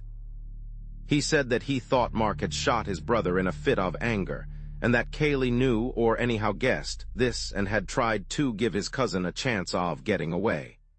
"Mind you, I think he's right. I think it's what any of us would do. I shan't give it away, of course, but somehow there are one or two little things which make me think that Mark really did shoot his brother. I mean other than accidentally. Murdered him? Well, manslaughtered him anyway. I may be wrong. Anyway, it's not my business." "But why do you think so? Because of the keys?" "Oh, the keys are a washout. Still, it was a brilliant idea of mine, wasn't it? And it would have been rather a score for me if they had all been outside." He had finished his writing and now passed the paper over to Bill. In the clear moonlight, the carefully printed letters could easily be read. "Go on talking as if I were here. After a minute or two, turn round as if I were sitting on the grass behind you, but go on talking." "I know you don't agree with me," Antony went on as Bill read, "but you'll see that I'm right." Bill looked up and nodded eagerly. He had forgotten golf and Betty and all the other things which had made up his world lately. This was the real thing. This was life. "Well," he began deliberately, "the whole point is that I know Mark. Now, Mark—" But Antony was off the seat and letting himself gently down into the ditch. His intention was to crawl round it until the shed came in sight. The footsteps which he had heard seemed to be underneath the shed. Probably there was a trapdoor of some kind in the floor. Whoever it was would have heard their voices, and would probably think it worthwhile to listen to what they were saying. He might do this merely by opening the door a little without showing himself, in which case Antony would have found the entrance to the passage without any trouble to himself. But when Bill turned his head and talked over the back of the seat, it was probable that the listener would find it necessary to put his head outside in order to hear, and then Antony would be able to discover who it was. Moreover, if he should venture out of his hiding place altogether and peep at them over the top of the bank, the fact that Bill was talking over the back of the seat would mislead the watcher into thinking that Antony was still there, sitting on the grass, no doubt, behind the seat, swinging his legs over the side of the ditch. He walked quickly but very silently along the half-length of the bowling green to the first corner, passed cautiously round, and then went even more carefully along the width of it to the second corner. He could hear Bill hard at it, arguing from his knowledge of Mark's character that this, that and the other must have happened, and he smiled appreciatively to himself. Bill was a great conspirator worth 100 Watsons. As he approached the second corner, he slowed down and did the last few yards on hands and knees. Then, lying at full length, inch by inch, his head went round the corner. The shed was 2 or 3 yards to his left, on the opposite side of the ditch. From where he lay, he could see almost entirely inside it. Everything seemed to be as they left it. The bowls box, the lawn mower, the roller, the open croquet box, "By Jove," said Antony to himself, "that's neat." The lid of the other croquet box was open, too. Bill was turning round now. His voice became more difficult to hear. "You see what I mean," he was saying. "If Cayley—" and out of the second croquet box came Cayley's black head. Antony wanted to shout his applause. It was neat, devilish neat. For a moment he gazed, fascinated, at that wonderful new kind of croquet ball which had appeared so dramatically out of the box, and then reluctantly wriggled himself back. There was nothing to be gained by staying there, and a good deal to be lost, for Bill showed signs of running down. As quickly as he could, Antony hurried round the ditch and took up his place at the back of the seat. Then he stood up with a yawn, stretched himself, and said carelessly, "Well, don't worry yourself about it, Bill, old man. I dare say you're right. You know Mark and I don't, and that's the difference. Shall we have a game or shall we go to bed?" Bill looked at him for inspiration and, receiving it, said, "Oh, just let's have one game, shall we?" "Right you are," said Antony. But Bill was much too excited to take the game, which followed very seriously. Antony, on the other hand, seemed to be thinking of nothing but bowls. He played with great deliberation for 10 minutes, and then announced that he was going to bed. Bill looked at him anxiously. "It's all right," laughed Antony. "You can talk if you want to, just let's put 'em away first, though." They made their way down to the shed, and while Bill was putting the bowls away, Antony tried the lid of the closed croquet box. As he expected, it was locked. "Now then," said Bill as they were walking back to the house again, "I'm simply bursting to know, who was it?" "Cayley." "Good Lord, where?" "Inside one of the croquet boxes. Don't be an ass. It's quite true, Bill." He told the other what he had seen.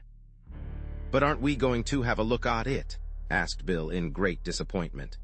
"I'm longing to explore, aren't you?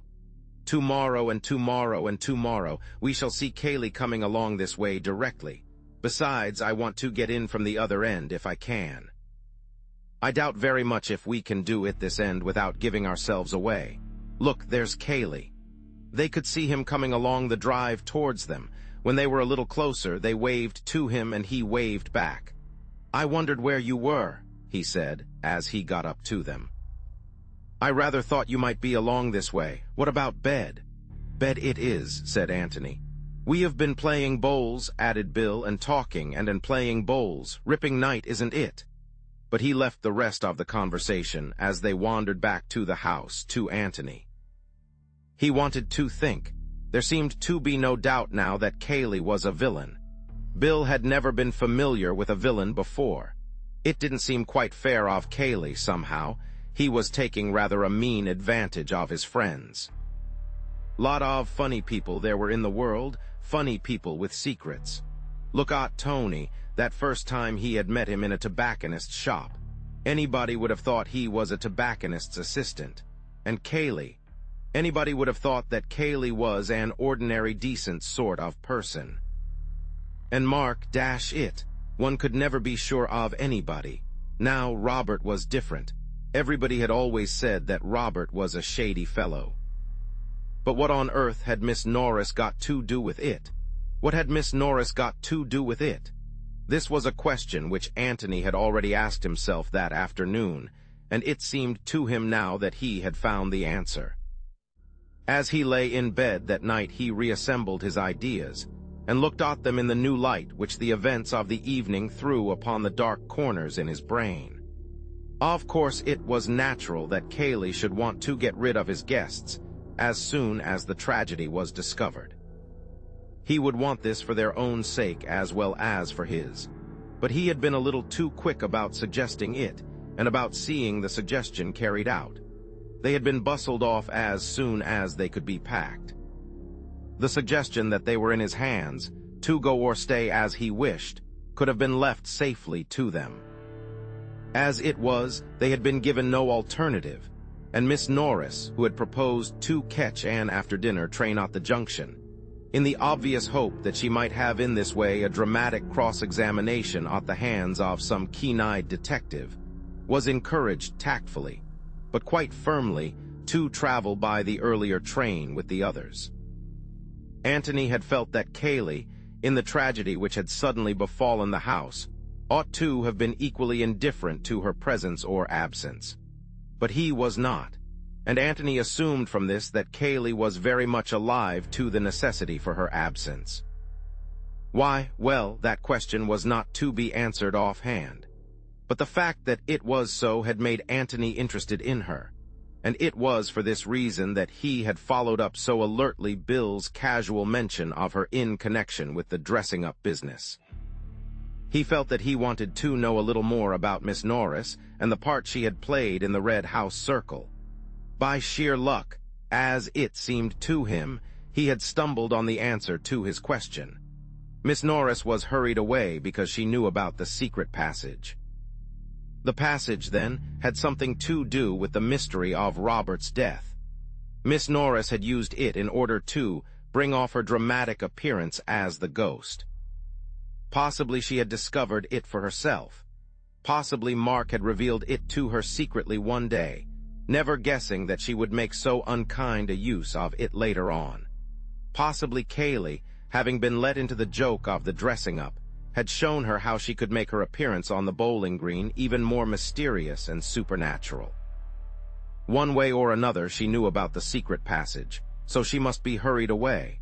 Why? Because if she stayed and talked, she might make some innocent mention of it, and Cayley did not want any mention of it. Why again? Obviously because the passage, or even the mere knowledge of its existence, might provide a clue. I wonder if Mark's hiding there, thought Antony, and he went to sleep. Chapter 10. Mr. Gillingham Talks Nonsense. Antony came down in a very good humor to breakfast next morning and found that his host was before him. Cayley looked up from his letters and nodded. "Any word of Mr. Abelt, of Mark?" said Antony, as he poured out his coffee. "No. The inspector wants to drag the lake this afternoon." "Oh, is there a lake?" There was just the flicker of a smile on Cayley's face, but it disappeared as quickly as it came. "Well, it's really a pond," he said, "but it was called the lake." "By Mark," thought Antony. Aloud he said, "What do they expect to find? They think that Mark," he broke off and shrugged his shoulders, "may have drowned himself knowing that he couldn't get away, and knowing that he had compromised himself by trying to get away at all." "Yes, I suppose so," said Cayley slowly. "I should have thought he would have given himself more of a run for his money. After all, he had a revolver.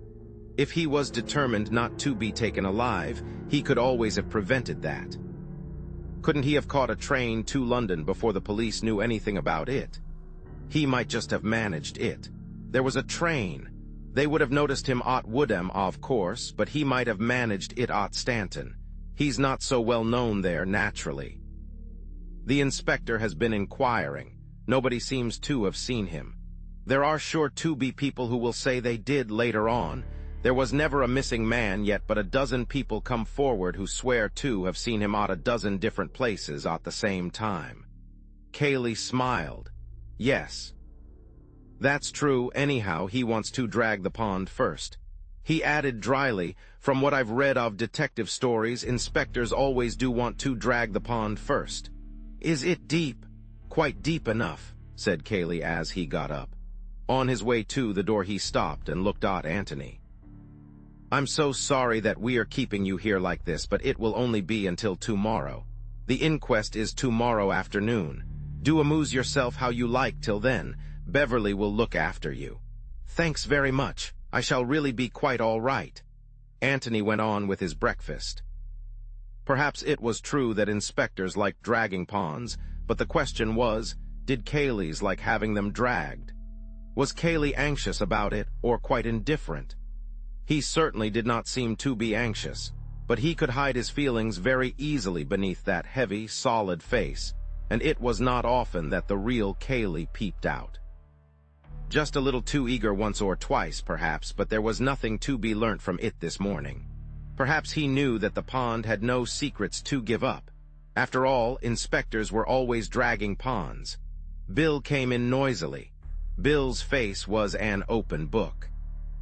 Excitement was written all over it. Well, he said eagerly, as he sat down to the business of the meal, what are we going to do this morning? Not talk so loudly, for one thing, said Antony. Bill looked about him apprehensively. Was Cayley under the table, for example? After last night one never knew. He raised his eyebrows. No, but one doesn't want to shout. One should modulate the voice, my dear William, while breathing gently from the hips. Thus one avoids those chest notes which have betrayed many a secret. In other words, pass the toast. You seem bright this morning. I am, very bright. Cayley noticed it. Cayley said, were it not that I have other business, I would come gathering nuts and may with thee. Fain would I gyrate round the mulberry bush and hop upon the little hills. But the waters of Jordan encompass me and Inspector Birch Tarry's outside with his shrimping net. My friend William Beverley will attend thee anon. Farewell, a long farewell to all, thy grape nuts. He then left up center. Enter W. Beverley. Are you often like this at breakfast? Almost invariably, said he with his mouth full. Exit W. Beverley, 50. It's a touch of the sun, I suppose, said Bill, shaking his head sadly. It's the sun and the moon and the stars all acting together on an empty stomach. Do you know anything about the stars, Mr. Beverley? Do you know anything about Orion's belt, for instance? And why isn't there a star called Beverley's Belt, or a novel? Said he, masticating. Re-enter W. Beverley through trapdoor. Talking about trapdoors? Don't, said Antony, getting up. Some talk of Alexander and some of Hercules, but nobody talks about what's the Latin for trapdoor. Mensa, a table, you might get it from that. Well, Mr. Beverley, and he slapped him heartily on the back as he went past him, I shall see you later. Cayley says that you will amuse me, but so far you have not made me laugh once. You must try and be more amusing when you have finished your breakfast. But don't hurry. Let the upper mandibles have time to do the work. With those words, Mr. Gillingham then left the spacious apartment. Bill continued his breakfast with a slightly bewildered air. He did not know that Cayley was smoking a cigarette outside the windows behind him. Not listening, perhaps, possibly not even overhearing, but within sight of Antony, who was not going to take any risks. So he went on with his breakfast, reflecting that Antony was a rum fellow, and wondering if he had dreamed only of the amazing things which had happened the day before. Antony went up to his bedroom to fetch his pipe. It was occupied by a housemaid, and he made a polite apology for disturbing her. Then he remembered. Is it Elsie? He asked, giving her a friendly smile. Yes, sir, she said, shy but proud. She had no doubts as to why it was that she had achieved such notoriety. It was you who heard Mr. Mark yesterday, wasn't it? I hope the inspector was nice to you. Yes, thank you, sir. It's my turn now, you wait, murmured Antony to himself. Yes, sir, nasty-like, meaning to say his chance had come. I wonder. Well, that's what I heard, sir, truly. Antony looked at her thoughtfully and nodded. Yes, I wonder why. Why what, sir? Oh, lots of things, Elsie. It was quite an accident your being outside just then. Elsie blushed. She had not forgotten what Mrs. Stevens had said about it. Quite, sir. In the general way, I used the other stairs. Of course. He had found his pipe and was about to go downstairs again when she stopped him. I beg your pardon, sir, but will there be an inquest? Oh, yes, tomorrow, I think. Shall I have to give my evidence, sir? Of course. There's nothing to be frightened of. I did hear it, sir, truly. Why, of course you did. Who says you did? Some of the others, sir, Mrs. Stevens and all. Oh, that's just because they're jealous, said Antony with a smile. He was glad to have spoken to her, because he had recognized at once the immense importance of her evidence. 2. The inspector, no doubt it had seemed only of importance in that it had shown Mark to have adopted something of a threatening attitude towards his brother. To Antony it had much more significance. It was the only trustworthy evidence that Mark had been in the office at all that afternoon. For who saw Mark go into the office? Only Cayley. And if Cayley had been hiding the truth about the keys, why should he not be hiding the truth about Mark's entry into the office? Obviously, all Cayley's evidence went for nothing. Some of it, no doubt, was true, but he was giving it both truth and falsehood with a purpose. What the purpose was Antony did not know as yet. To shield Mark, to shield himself, even to betray Mark. It might be any of these. But since his evidence was given for his own ends, it was impossible that it could be treated as the evidence of an impartial and trustworthy onlooker. Such, for instance, as Elsie appeared to be. Elsie's evidence, however, seemed to settle the point. Mark had gone into the office to see his brother. Elsie had heard them both talking, and then Antony and Cayley had found the body of Robert, and the inspector was going to drag the pond. But certainly Elsie's evidence did not prove anything more than the mere presence of Mark in the room. It's my turn now, you wait.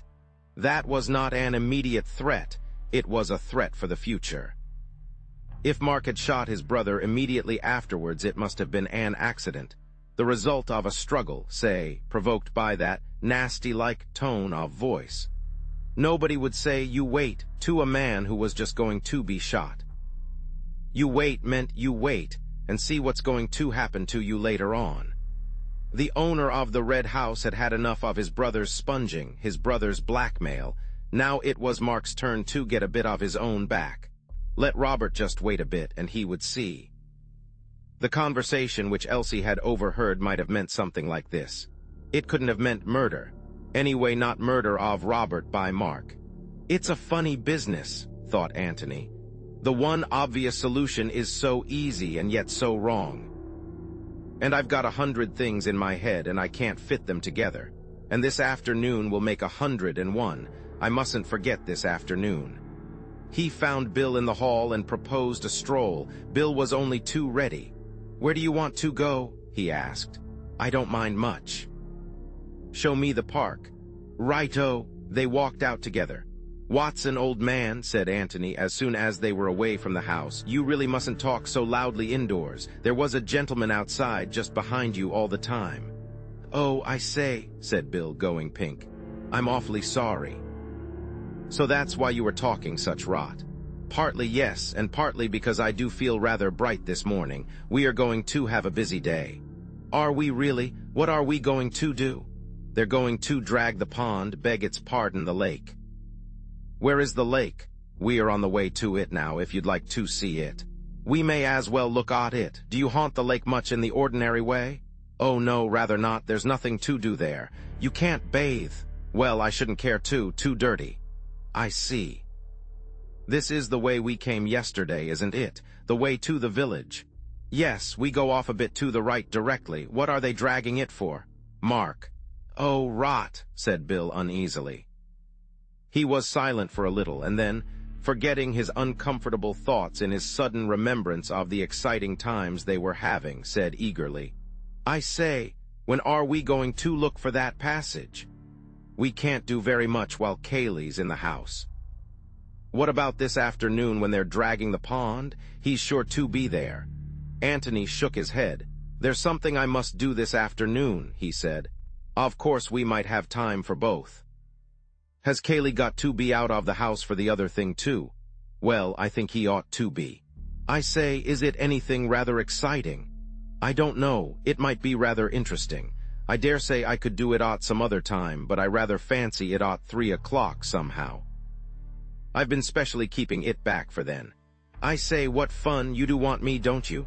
Of course I do, only Bill don't talk about things inside the house unless I begin. There's a good Watson. I won't, I swear I won't. They had come to the pond, Mark's Lake, and they walked silently round it.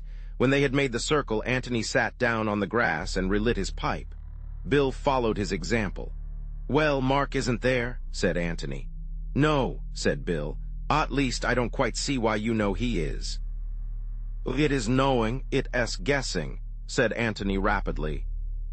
It's much easier to shoot yourself than to drown yourself. And if Mark had wanted to shoot himself in the water with some idea of not letting the body be found, he'd have put big stones in his pockets. And the only big stones are near the water's edge, and they would have left marks, and they haven't, and therefore he didn't, and... Oh, bother the pond. That can wait till this afternoon. Bill, where does the secret passage begin? Well, that's what we have got to find out, isn't it? Yes, you see, my idea is this. He explained his reasons for thinking that the secret of the passage was concerned in some way with the secret of Robert's death, and went on. My theory is that Mark discovered the passage about a year ago, the time when he began to get keen on croquet. The passage came out into the floor of the shed, and probably it was Kaylee's idea to put a croquet box over the trapdoor, so as to hide it more completely. You know, when once you've discovered a secret yourself, it always seems as if it must be so obvious to everybody else. I can imagine that Mark loved having this little secret all to himself, and to Kaylee, of course, but Kaylee wouldn't count, and they must have had great fun fixing it up and making it more difficult for other people to find out. Well then, when Miss Norris was going to dress up, Kaylee gave it away. Probably he told her that she could never get down to the bowling green without being discovered, and then perhaps showed that he knew there was one way in which she could do it, and she wormed the secret out of him somehow. But this was 2 or 3 days before Robert turned up. Exactly. I am not suggesting that there was anything sinister about the passage in the first place. It was just a little private bit of romance and adventure for Mark 3 days ago. He didn't even know that Robert was coming. But somehow the passage has been used since in connection with Robert. Perhaps Mark escaped that way. Perhaps he's hiding there now. And if so, then the only person who could give him away was Miss Norris. And she, of course, would only do it innocently, not knowing that the passage had anything to do with it. So it was safer to have her out of the way? Yes. But look here, Tony, why do you want to bother about this end of it? We can always get in at the bowling green end. I know, but if we do that, we shall have to do it openly. It will mean breaking open the box and letting Kaylee know that we have done it. You see, Bill, if we don't find anything out for ourselves in the next day or two, we have got to tell the police what we have found out, and then they can explore the passage for themselves. But I don't want to do that yet. Rather not. So we have got to carry on secretly for a bit. It's the only way. He smiled and added, and it's much more fun. Rather, Bill chuckled to himself. Very well, where does the secret passage begin? Chapter 11. The Reverend Theodore Usher.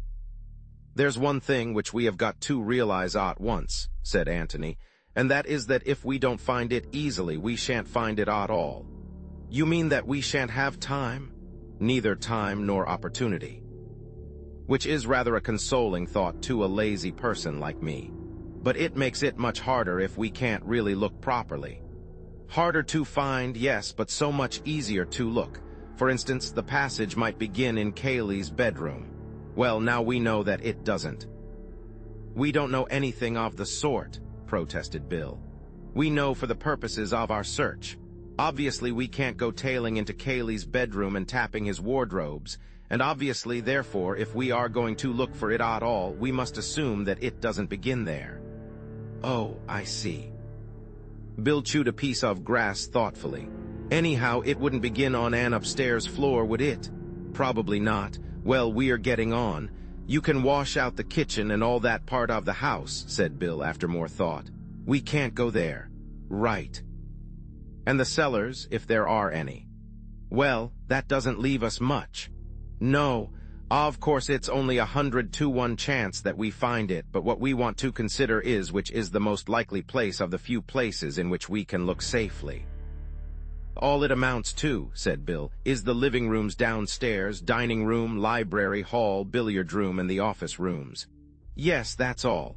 Well, the office is the most likely, isn't it? Yes, except for one thing. What's that?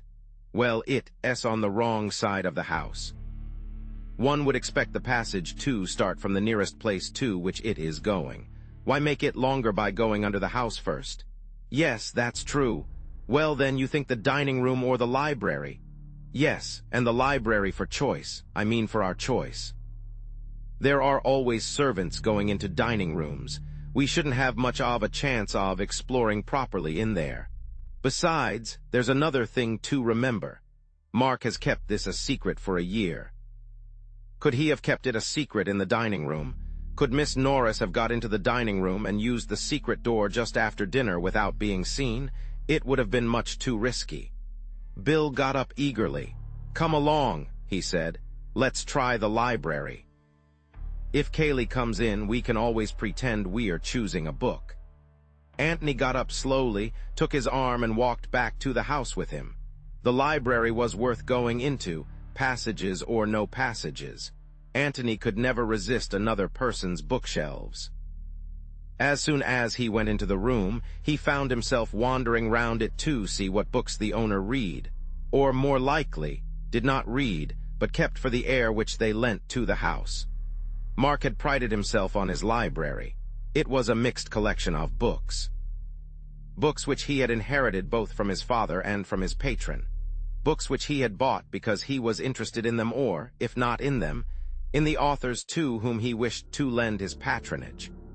Books which he had ordered in beautifully bound editions, partly because they looked well on his shelves, lending a noble color to his rooms, partly because no man of culture should ever be without them.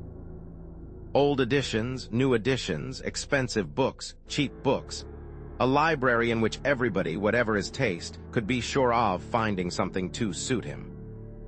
And which is your particular fancy, Bill? Said Antony, looking from one shelf to another. Or are you always playing billiards? I have a look at badminton sometimes, said Bill. It's over in that corner there. He waved a hand. Over here, said Antony, going to it. Yes. He corrected himself suddenly. Oh no, it's not. It's over there on the right now. Mark had a grand rearrangement of his library about a year ago. It took him more than a week, he told us. He's got such a frightful lot, hasn't he? Now that's very interesting, said Antony, and he sat down and filled his pipe again. There was indeed a frightful lot of books. The four walls of the library were plastered with them from floor to ceiling, save only where the door and the two windows insisted on living their own life, even though an illiterate one. To Bill, it seemed the most hopeless room of any in which to look for a secret opening. We shall have to take every blessed book down, he said, before we can be certain that we haven't missed it. Anyway, said Antony, if we take them down one at a time, nobody can suspect us of sinister designs. After all, what does one go into a library for except to take books down? But there's such a frightful lot. Antony's pipe was now going satisfactorily, and he got up and walked leisurely to the end of the wall opposite the door. Well, let's have a look, he said, and see if they are so very frightful. Hallo, here's your badminton. You often read that, you say? If I read anything. Yes. He looked down and up the shelf. Sport and travel chiefly. I like books of travel, don't you? They're pretty dull as a rule. Well, anyhow, some people like them very much, said Antony reproachfully. he moved on to the next row of shelves. The drama, the restoration dramatists, you can have most of them. Still, as you well remark, many people seem to love them. Shaw, Wilder, Robertson, I like reading plays, Bill. There are not many people who do, but those who do are usually very keen. Let us pass on. I say, we haven't too much time, said Bill restlessly. We haven't. That's why we aren't wasting any. Poetry, who reads poetry nowadays? Bill, when did you last read Paradise Lost? Never, I thought not.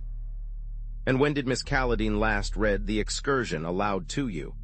As a matter of fact, Betty, Miss Calladine happens to be jolly keen on what's the beggar's name. Never mind his name, you have said quite enough, we pass on. He moved on to the next shelf. Biography, oh, lots of it. I love biographies. Are you a member of the Johnson Club? I bet Mark is. Memories of Many Courts, I'm sure Mrs. Calladine reads that. Anyway, biographies are just as interesting as most novels, so why linger? We pass on. He went to the next shelf and then gave a sudden whistle. Hallo, hallo, what's the matter? Said Bill rather peevishly. Stand back there, keep the crowd back, Bill, we are getting amongst it. Sermons as I live, sermons. Was Mark's father a clergyman, or does Mark take to them naturally? His father was a parson, I believe. Oh yes, I know he was. Ah, then these are father's books. Half Hours with the Infinite, I must order that from the library when I get back. The Lost Sheep, Jones on the Trinity, the Epistles of St. Paul explained. Oh, Bill, we're amongst it. The Narrow Way being sermons by the Rev. Theodore Usher, hallo? What is the matter? William, I am inspired, stand by. He took down the Reverend Theodore Usher's classic work, looked at it with a happy smile for a moment, and then gave it to Bill. Here, hold Usher for a bit. Bill took the book obediently. No, give it me back, just go out into the hall and see if you can hear Kaylee anywhere. Say hal loudly if you do. Bill went out quickly, listened, and came back. It's all right. Good. He took the book out of its shelf again. Now then, you can hold Usher. Hold him in the left hand, so. With the right or dexter hand, grasp this shelf firmly, so. Now when I say pull, pull gradually. Got that? Bill nodded, his face alight with excitement. Good. Antony put his hand into the space left by the stout Usher and fingered the back of the shelf. Pull, he said. Bill pulled. Now just go on pulling like that. I shall get it directly. Not hard, you know, but just keeping up the strain. His fingers went at it again busily. And then suddenly the whole row of shelves, from top to bottom, swung gently open towards them. Good Lord, said Bill, letting go of the shelf in his amazement. Antony pushed the shelves back, extracted Usher from Bill's fingers, replaced him, and then, taking Bill by the arm, led him to the sofa and deposited him in it. Standing in front of him, he bowed gravely. Child's play, Watson, he said. Child's play. How on earth? Antony laughed happily and sat down on the sofa beside him. You don't really want it explained, he said, smacking him on the knee. You're just being Watsonish. It's very nice of you, of course, and I appreciate it. No, but really, Tony. Oh, my dear Bill. He smoked silently for a little and then went on. It's what I was saying just now. A secret is a secret until you have discovered it. And as soon as you have discovered it, you wonder why everybody else isn't discovering it, and how it could ever have been a secret at all. This passage has been here for years, with Anne opening at one end into the library and at the other end into the shed. Then Mark discovered it, and immediately he felt that everybody else must discover it. So he made the shed end more difficult by putting the croquet box there, and this end more difficult by... He stopped and looked at the other by what Bill. But Bill was being Watsonish. What? Obviously by rearranging his books. He happened to take out The Life of Nelson, or Three Men in a Boat, or whatever it was, and by the merest chance discovered the secret. Naturally, he felt that everybody else would be taking down The Life of Nelson, or Three Men in a Boat. Naturally, he felt that the secret would be safer if nobody ever interfered with that shelf at all. When you said that the books had been rearranged a year ago, just about the time the croquet box came into existence.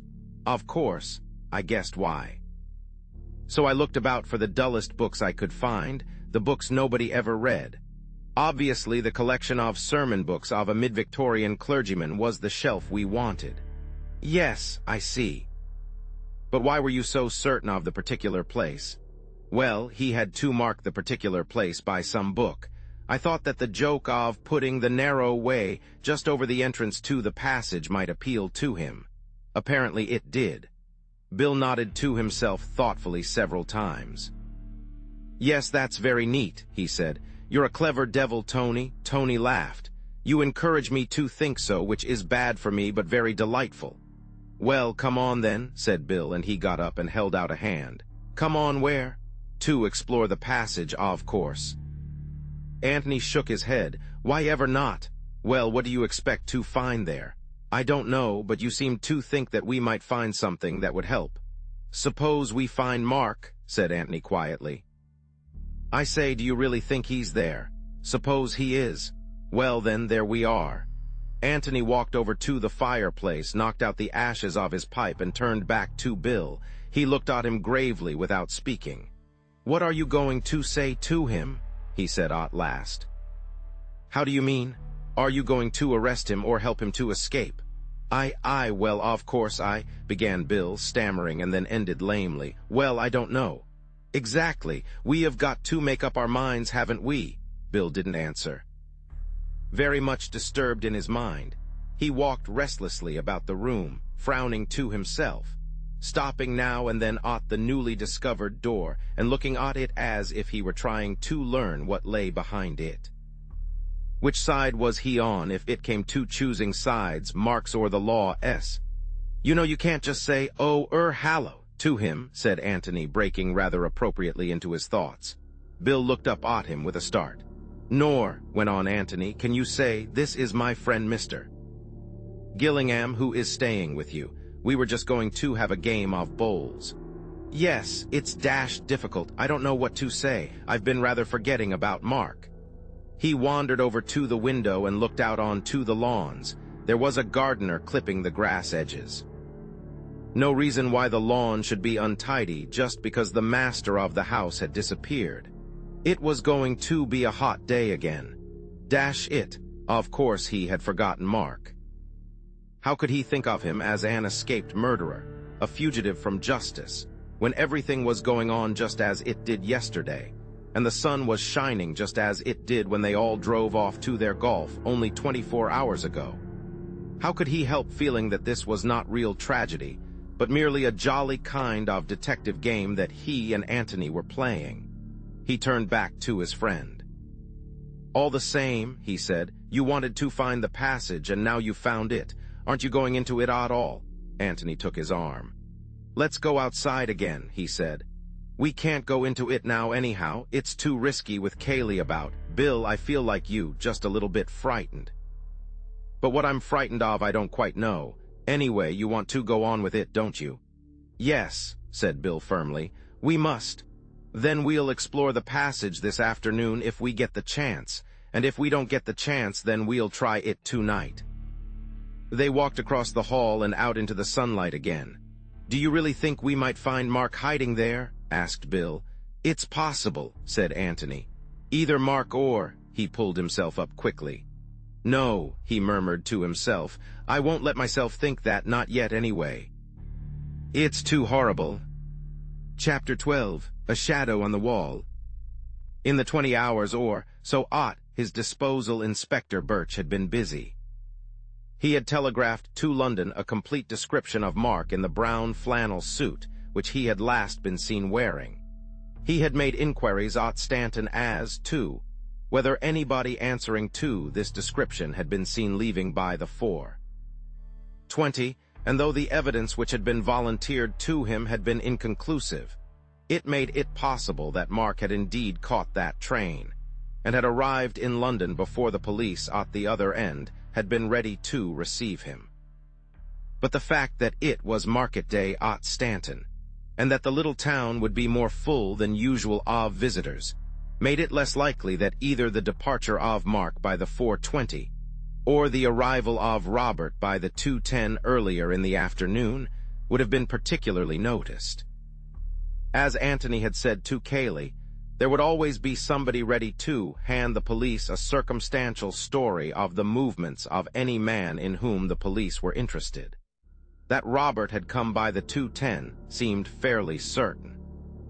To find out more about him in time for the inquest would be difficult. All that was known about him in the village where he and Mark had lived as boys bore out the evidence of Cayley. He was an unsatisfactory son, and he had been hurried off to Australia, nor had he been seen since in the village. Whether there were any more substantial grounds of quarrel between the two brothers than that the younger one was at home and well-to-do, while the elder was poor and an exile, was not known, nor, as far as the inspector could see, was it likely to be known until Mark was captured. The discovery of Mark was all that mattered immediately. Dragging the pond might not help towards this, but it would certainly give the impression in court tomorrow that Inspector Birch was handling the case with zeal. And if only the revolver with which the deed was done was brought to the surface, his trouble would be well repaid. Inspector Birch produces the weapon would make an excellent headline in the local paper. He was feeling well satisfied with himself, therefore, as he walked to the pond, where his men were waiting for him, and quite in the mood for a little pleasant talk with Mr. Gillingham and his friend, Mr. Beverley. He gave them a cheerful good afternoon and added with a smile, "Coming to help us." "You don't really want us," said Antony, smiling back at him. "You can come if you like." Antony gave a little shudder. "You can tell me afterwards what you find," he said. "By the way," he added, "I hope the landlord at the George gave me a good character." The inspector looked at him quickly. "Now how on earth do you know anything about that?" Antony bowed to him gravely.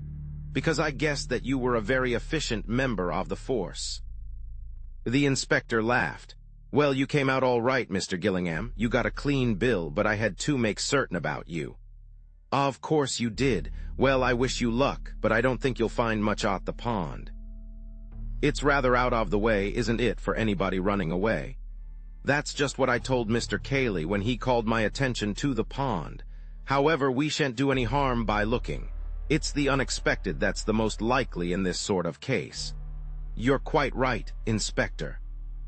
"Well, we mustn't keep you. Good afternoon," and Antony smiled pleasantly at him. "Good afternoon, sir." "Good afternoon," said Bill. Antony stood looking after the inspector as he strode off, silent for so long that Bill shook him by the arm at last, and asked him rather crossly what was the matter. Antony shook his head slowly from side to side. "I don't know, really I don't know. It's too devilish what I keep thinking." "He can't be as cold-blooded as that." "Who?" Without answering, Antony led the way back to the garden seat on which they had been sitting. He sat there with his head in his hands. "Oh, I hope they find something," he murmured. "Oh, I hope they do. In the pond?" "Yes." "But what?" "Anything, Bill, anything." Bill was annoyed. "I say, Tony, this won't do. You really mustn't be so damn mysterious. What's happened to you suddenly?" Antony looked up at him in surprise. "Didn't you hear what he said?" "What particularly?" "That it was Cayley's idea to drag the pond." Oh, I say," Bill was rather excited again. "You mean that he's hidden something there, some false clue which he wants the police to find?" "I hope so," said Antony earnestly, "but I'm afraid—" He stopped short. "Afraid of what?" "Afraid that he hasn't hidden anything there." "Afraid that, well, what's the safest place in which to hide anything very important? Somewhere where nobody will look. There's a better place than that." "What?" "Somewhere where everybody has already looked." "By Jove, you mean that as soon as the pond has been dragged, Cayley will hide something there?" "Yes, I'm afraid so. But why afraid?" "Because I think that it must be something very important, something which couldn't easily be hidden anywhere else." "What?" asked Bill eagerly. Antony shook his head. "No, I'm not going to talk about it yet. We can wait and see what the inspector finds.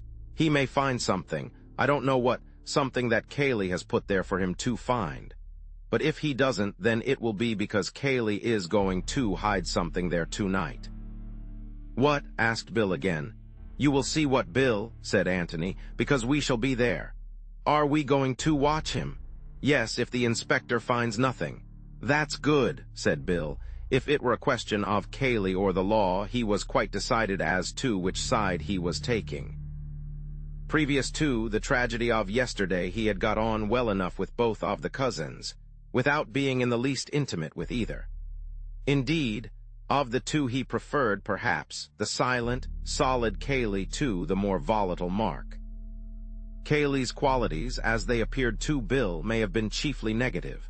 But even if this merit lay in the fact that he never exposed whatever weaknesses he may have had, this is an excellent quality in a fellow guest, or, if you like, fellow host, in a house where one is continually visiting. Mark's weaknesses, on the other hand, were very plain to the eye, and Bill had seen a good deal of them. Yet, though he had hesitated to define his position that morning in regard to Mark, he did not hesitate to place himself on the side of the law against Kaylee. Mark, after all, had done him no harm, but Kaylee had committed an unforgivable offense. Kaylee had listened secretly to a private conversation between himself and Tony. Let Kaylee hang if the law demanded it. Antony looked at his watch and stood up. "Come along," he said. "It's time for that job I spoke about." "The passage," said Bill eagerly. "No, the thing which I said that I had to do this afternoon." "Oh, of course, what is it?" Without saying anything, Antony led the way indoors to the office. It was 3 o'clock, and at 3 o'clock yesterday Antony and Kaylee had found the body. At a few minutes after 3, he had been looking out of the window of the adjoining room, and had been surprised suddenly to find the door open and Kaylee behind him. He had vaguely wondered at the time why he had expected the door to be shut, but he had had no time then to worry the thing out, and he had promised himself to look into it at his leisure afterwards. Possibly it meant nothing. Possibly, if it meant anything, he could have found out its meaning by a visit to the office that morning. But he had felt that he would be more likely to recapture the impressions of yesterday if he chose, as far as possible, the same conditions for his experiment. So he had decided that 3 o'clock that afternoon should find him once more in the office. As he went into the room, followed by Bill, he felt it almost as a shock that there was now no body of Robert lying there between the two doors. But there was a dark stain which showed where the dead man's head had been, and Antony knelt down over it, as he had knelt 24 hours before. "I want to go through it again," he said. "You must be Kaylee. Kaylee said he would get some water." I remember thinking that water wasn't much good to a dead man, and that probably he was only too glad to do anything rather than nothing. He came back with a wet sponge and a handkerchief. I suppose he got the handkerchief from the chest of drawers. Wait a bit. He got up and went into the adjoining room, looked round it, pulled open a drawer or two, and after shutting all the doors, came back to the office.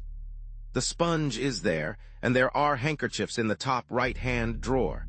Now then, Bill, just pretend you're Kaylee. You've just said something about water, and you get up." Feeling that it was all a little uncanny, Bill, who had been kneeling beside his friend, got up and walked out. Antony, as he had done on the previous day, looked up after him as he went.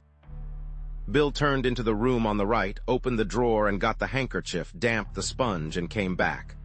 "Well," he said wonderingly. Antony shook his head. "It's all different," he said.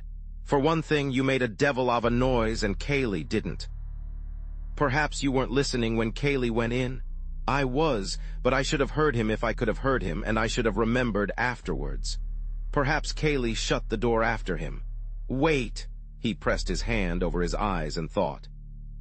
It wasn't anything which he had heard, but something which he had seen. He tried desperately hard to see it again. He saw Kaylee getting up, opening the door from the office, leaving it open and walking into the passage, turning to the door on the right, opening it, going in, and then... What did his eyes see after that? If they would only tell him again. Suddenly he jumped up, his face alight. "Bill, I've got it," he cried. "What?" "The shadow on the wall. I was looking at the shadow on the wall. Oh, ass and 10 times ass." Bill looked uncomprehendingly at him. Antony took his arm and pointed to the wall of the passage. "Look at the sunlight on it," he said. "That's because you've left the door of that room open. The sun comes straight in through the windows. Now I'm going to shut the door. Look, do you see how the shadow moves across? That's what I saw, the shadow moving across as the door shut behind him." "Bill, go in and shut the door behind you quite naturally. Quick." Bill went out and Antony knelt, watching eagerly. "I thought so," he cried. "I knew it couldn't have been that." "What happened?" said Bill, coming back. "Just what you would expect." The sunlight came and the shadow moved back again, all in one movement. "And what happened yesterday?" The sunlight stayed there, and then the shadow came very slowly back and there was no noise of the door being shut. Bill looked at him with startled eyes. "By Jove, you mean that Kaylee closed the door afterwards as an afterthought, and very quietly, so that you couldn't hear?" Antony nodded. "Yes, that explains why I was surprised afterwards when I went into the room to find the door open behind me. You know how those doors with springs on them close, the sort which old gentlemen have to keep out drafts?" "Yes. Just at first they hardly move at all, and then very, very slowly they swing to. Well, that was the way the shadow moved, and subconsciously I must have associated it with the movement of that sort of door. By Jove!" He got up and dusted his knees. "Now, Bill, just to make sure, go in and close the door like that, as an afterthought, you know, and very quietly so that I don't hear the click of it." Bill did as he was told, and then put his head out eagerly to hear what had happened. "That was it," said Antony with absolute conviction. "That was just what I saw yesterday." He came out of the office and joined Bill in the little room. "And now," he said, "let's try and find out what it was that Mr. Cayley was doing in here, and why he had to be so very careful that his friend Mr. Gillingham didn't overhear him." Chapter 13. The Open Window. Anthony's first thought was that Cayley had hidden something perhaps which he had found by the body, but that was absurd. In the time at his disposal, he could have done no more than put it away in a drawer, where it would be much more open to discovery by Antony than if he had kept it in his pocket. In any case, he would have removed it by this time, and hidden it in some more secret place. Besides, why in this case bother about shutting the door? Bill pulled open a drawer in the chest and looked inside. "Is it any good going through these, do you think?" he asked. Antony looked over his shoulder. "Why did he keep clothes here at all?" he asked. "Did he ever change down here?" "My dear Tony, he had more clothes than anybody in the world. He just kept them here in case they might be useful, I expect. When you and I go from London to the country, we carry our clothes about with us. Mark never did. In his flat in London, he had everything all over again, which he has here. It was a hobby with him, collecting clothes. If he'd had half a dozen houses, they would all have been full of a complete gentleman's town and country outfit." "I see. Of course, it might be useful sometimes, when he was busy in the next room, not to have to go upstairs for a handkerchief or a more comfortable coat." "I see. Yes." He was walking round the room as he answered, and he lifted the top of the linen basket which stood near the wash basin and glanced in. "He seems to have come in here for a collar lately." Bill peered in. There was one collar at the bottom of the basket. "Yes, I dare say he would," he agreed. "If he suddenly found that the one he was wearing was uncomfortable or a little bit dirty or something, he was very finicking." Antony leant over and picked it out. "It must have been uncomfortable this time," he said, after examining it carefully. "It couldn't very well be cleaner." He dropped it back again.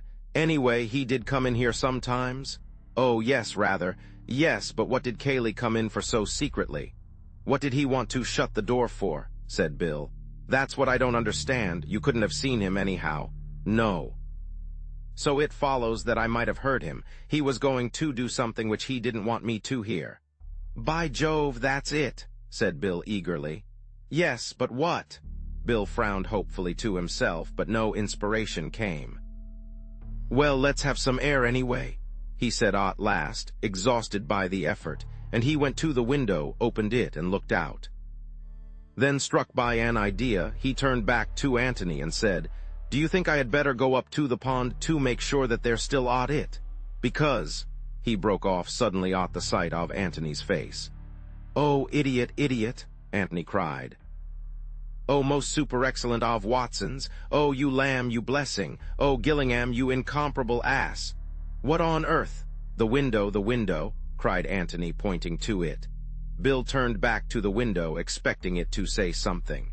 As it said nothing, he looked at Antony again. "He was opening the window," cried Antony. "Who?" "Cayley, of course." Very gravely and slowly he expounded. "He came in here in order to open the window. He shut the door so that I shouldn't hear him open the window. He opened the window. I came in here and found the window open. I said, this window is open. My amazing powers of analysis tell me that the murderer must have escaped by this window." "Oh," said Cayley, raising his eyebrows. "Well," said he, "I suppose you must be right." Said I proudly, "I am, for the window is open," I said. "Oh, you incomparable ass." He understood now. It explained so much that had been puzzling him. He tried to put himself in Cayley's place. Cayley, when Antony had first discovered him, hammering at the door and crying, "Let me in!" Whatever had happened inside the office, whoever had killed Robert, Cayley knew all about it, and knew that Mark was not inside and had not escaped by the window. But it was necessary to Cayley's plans, to Mark's plans if they were acting in concert, that he should be thought so to have escaped. At some time then, while he was hammering the key in his pocket, at the locked door, he must suddenly have remembered, with what a shock, that a mistake had been made. A window had not been left open. Probably it would just have been a horrible doubt at first. Was the office window open? Surely it was open, was it? Would he have time now to unlock the door, slip in, open the French windows, and slip out again? No. At any moment the servants might come. It was too risky, fatal if he were discovered, but servants were stupid. He could get the windows safely open while they were crowding round the body. They wouldn't notice. He could do it somehow. And then Antony's sudden appearance. Here was a complication, and Antony suggesting that they should try the window. Why, the window was just what he wanted to avoid. No wonder he had seemed dazed at first. Ah, and here at last was the explanation why they had gone the longest way round, and yet run. It was Cayley's only chance of getting a start on Antony, of getting to the windows first, of working them open somehow before Antony caught him up. Even if that were impossible, he must get there first just to make sure. Perhaps they were open. He must get away from Antony and see. And if they were shut, hopelessly shut, then he must have a moment to himself, a moment in which to think of some other plan and avoid the ruin which seemed so suddenly to be threatening. So he had run, but Antony had kept up with him. They had broken in the window together and gone into the office. But Cayley was not done yet. There was the dressing-room window, but quietly. Antony mustn't hear, and Antony didn't hear. Indeed, he had played up to Cayley splendidly. Not only had he called attention to the open window, but he had carefully explained to Cayley why Mark had chosen this particular window in preference to the office window. And Cayley had agreed that probably that was the reason. How he must have chuckled to himself, but he was still a little afraid that Antony would examine the shrubbery. Why? Obviously because there was no trace of anyone having broken through the shrubbery. No doubt Cayley had provided the necessary traces since, and had helped the inspector to find them. Had he even gone as far as footmarks in Mark's shoes? But the ground was very hard. Perhaps footmarks were not necessary. Antony smiled as he thought of the big Cayley trying to squeeze into the dapper little Mark's shoes. Cayley must have been glad that footmarks were not necessary. No, the open window was enough. the open window and a broken twig or two. But quietly, quietly. Antony mustn't hear. And Antony had not heard. But he had seen a shadow on the wall. They were outside on the lawn again now, Bill and Antony, and Bill was listening open-mouthed to his friend's theory of yesterday's happenings. It fitted in, it explained things, but it did not get them any further. It only gave them another mystery to solve. "What's that?" said Antony. "Mark, where's Mark? If he never went into the office at all, then where is he now?" "I don't say that he never went into the office. In fact, he must have gone. Elsie heard him." He stopped and repeated slowly. "She heard him, at least she says she did, but if he was there, he came out again by the door." "Well, but where does that lead you?" "Where it led Mark, the passage." "Do you mean that he's been hiding there all the time?" Antony was silent until Bill had repeated his question, and then with an effort he came out of his thoughts and answered him. "I don't know, but look here. Here is a possible explanation. I don't know if it is the right one. I don't know, Bill. I'm rather frightened. Frightened of what may have happened, of what may be going to happen. However, here is an explanation. See if you can find any fault with it." With his legs stretched out and his hands deep in his pockets, he lay back on the garden seat, looking up to the blue summer sky above him.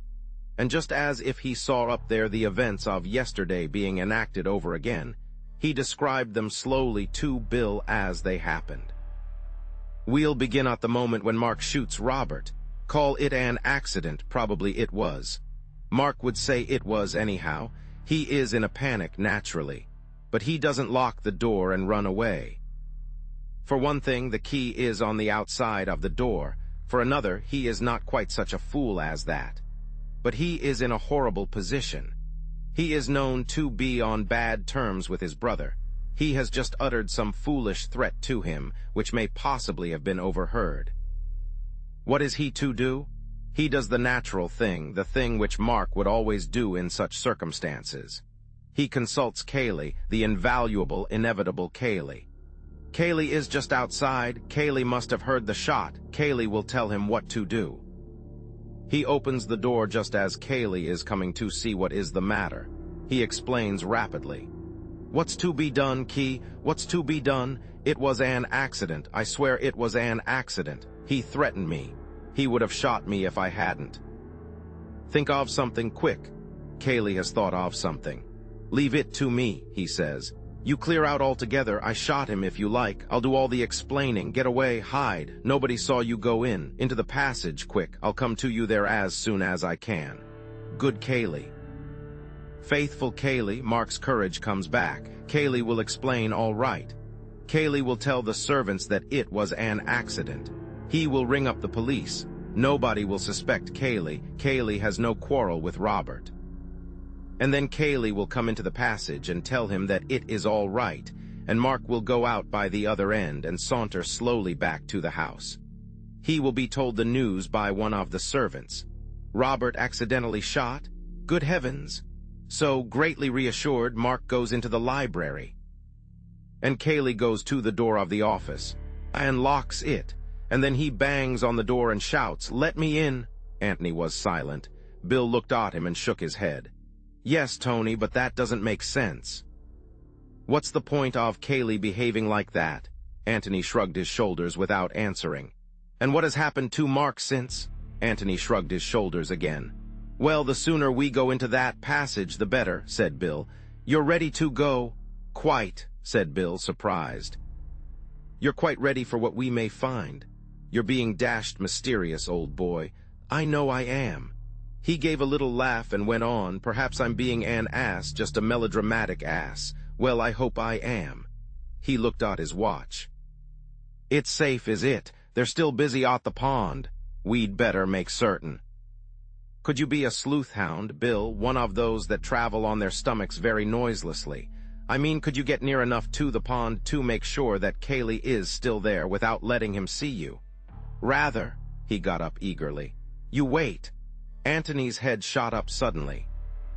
"Why, that was what Mark said," he cried. "Mark!" "Yes, what else he heard him say." "Oh, that. Yes, I suppose she couldn't have made a mistake, Bill. She did hear him." She couldn't have mistaken his voice, if that's what you mean. Oh, Mark had an extraordinary characteristic voice. Oh, rather high-pitched, you know, and well, one can't explain, but yes. Well, rather like this, you know, or even more so, if anything. He rattled these words off in Mark's rather monotonous, high-pitched voice, and then laughed, and added in his natural voice, "I say, that was really rather good." Antony nodded quickly. "That was like it," he said. "Exactly. Yes." He got up and squeezed Bill's arm. "Well, just go and see about Kaylee, and then we'll get moving. I shall be in the library." "Right."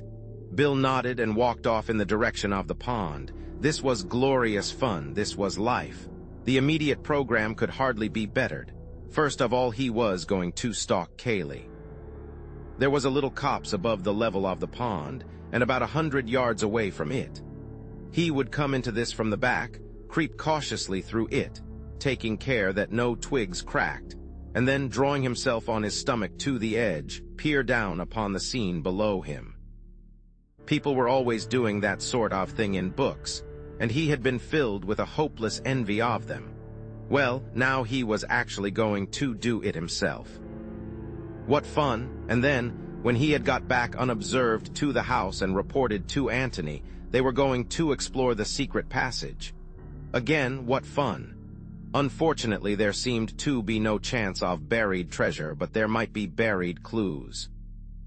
Even if you found nothing, you couldn't get away from the fact that a secret passage was a secret passage, and anything might happen in it. But even that wasn't the end of this exciting day. They were going to watch the pond that night. They were going to watch Kaylee under the moonlight, watch him as he threw into the silence of the pond. What? The revolver! Well, anyhow, they were going to watch him. What fun! To Antony, who was older and who realized into what deep waters they were getting, it did not seem fun. But it was amazingly interesting. He saw so much, and yet somehow it was all out of focus. It was like looking at an opal and discovering with every movement of it some new color, some new gleam of light reflected, and yet never really seeing the opal as a whole. He was too near it or too far away. He strained his eyes and he relaxed his eyes. It was no good.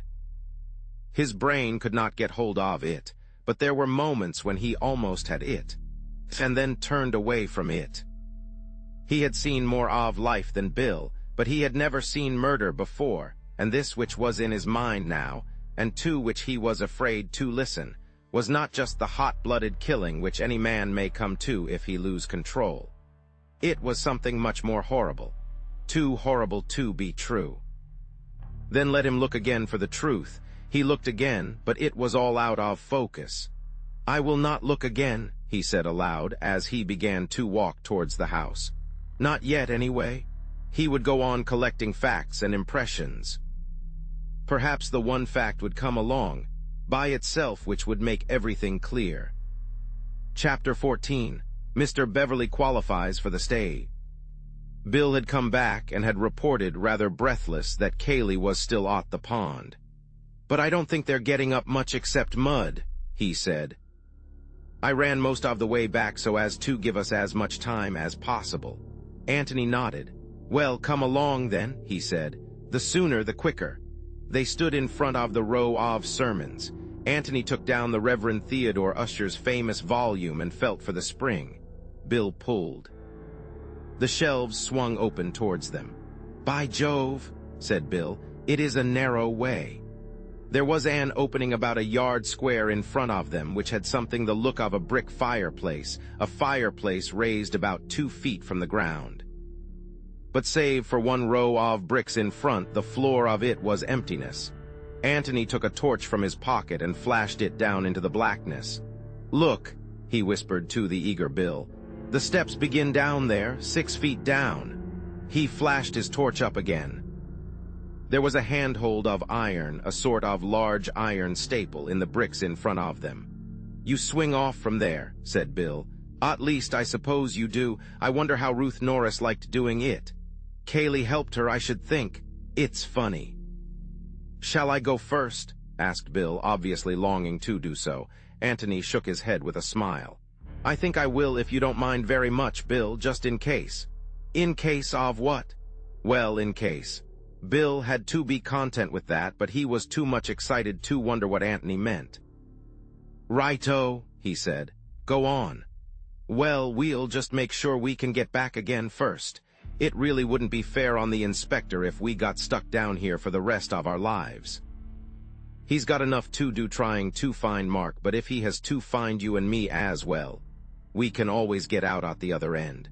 Well, we're not certain yet. I think I'd better just go down and back. I promise faithfully not to explore. Right you are. Antony sat down on the ledge of bricks, swung his feet over and sat there for a moment, his legs dangling. He flashed his torch into the darkness again, so as to make sure where the steps began, then returned it to his pocket, seized the staple in front of him, and swung himself down. His feet touched the steps beneath him, and he let go. Is it all right? Said Bill anxiously. All right, I'll just go down to the bottom of the steps and back. Stay there.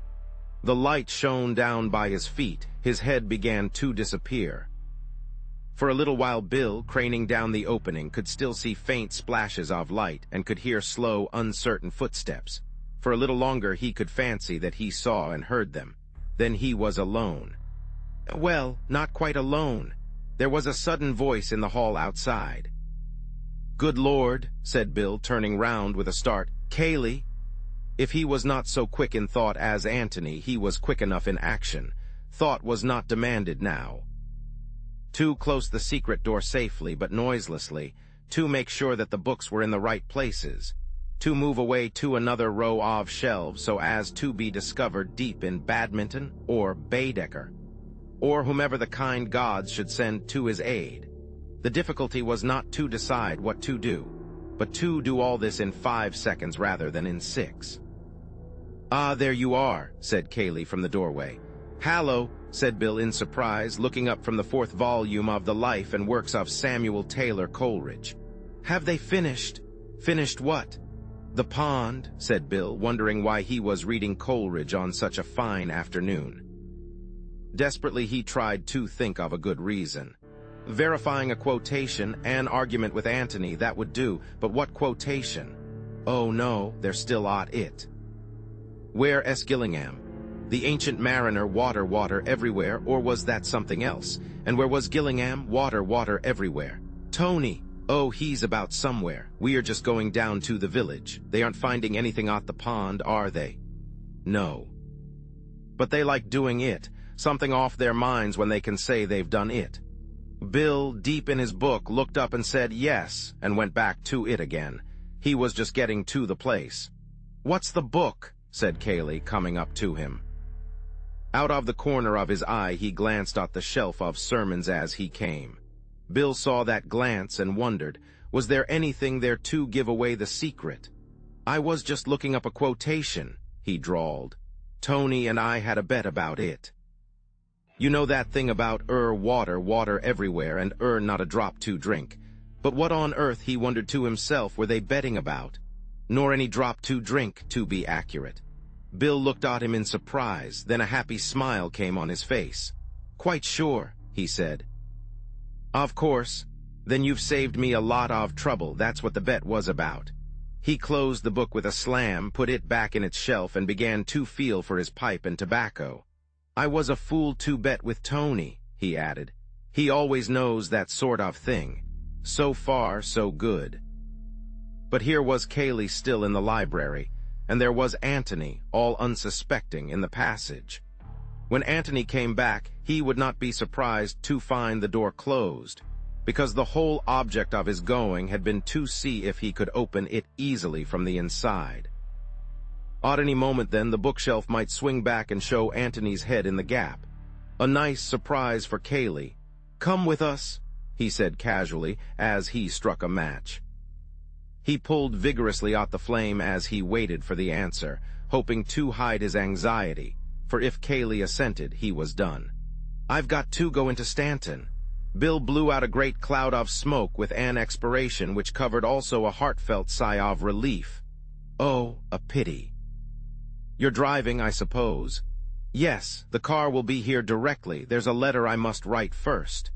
He sat down at a writing table and took out a sheet of notepaper. He was facing the secret door. If it opened, he would see it. At any moment now it might open. Bill dropped into a chair and thought. Antony must be warned, obviously. But how? How did one signal to anybody? By code, Morse code. Did Antony know it? Did Bill know it himself if it came to that?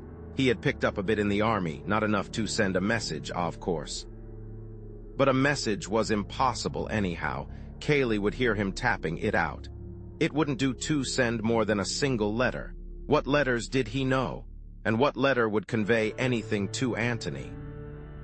He pulled out his pipe, his eyes wandering from Kaylee at his desk to the Reverend Theodore Usher in his shelf. What letter? C for Kaylee. Would Antony understand? Probably not, but it was just worth trying. What was C? Long, short, umpty-iddy. Was that right, C? Yes, that was 100, he was sure of that. 100, umpty-iddy. Hands in pockets, he got up and wandered across the room, humming vaguely to himself, the picture of a man waiting for another man, as it might be his friend Gillingham, to come in and take him away for a walk or something. He wandered across to the books at the back of Kaylee and began to tap absent-mindedly on the shelves as he looked at the titles. Umpty-iddy. Not that it was much like that at first, he couldn't get the rhythm of it. Umptwy-iddy, that was better. He was back at Samuel Taylor Coleridge now. Antony would begin to hear him soon. Umptwy-iddy, just the aimless tapping of a man who is wondering what book he will take out with him to read on the lawn. Would Antony hear? One always heard the man in the next flat knocking out his pipe. Would Antony understand? Umptwy-iddy, 100, for Kaylee, Antony. Kaylee's here, for God's sake, wait. Good Lord, sermons, said Bill with a loud laugh. Umptwy-iddy, ever read 'em, Kaylee? What? Kaylee looked up suddenly. Bill's back moved slowly along, his fingers beating a tattoo on the shelves as he walked. No, said Kaylee with a little laugh. An awkward, uncomfortable little laugh, it seemed to Bill. Nor do one. He was past the sermons now, past the secret door, but still tapping in the same aimless way. Oh, for God's sake, sit down, burst out Kaylee. Or go outside if you want to walk about. Bill turned round in astonishment. Hallo, what's the matter? Kaylee was slightly ashamed of his outburst. Sorry, Bill, he apologized. My nerves are on edge, your constant tapping and fidgeting about. Tapping, said Bill with an air of complete surprise. Tapping on the shelves and humming. Sorry, it got on my nerves.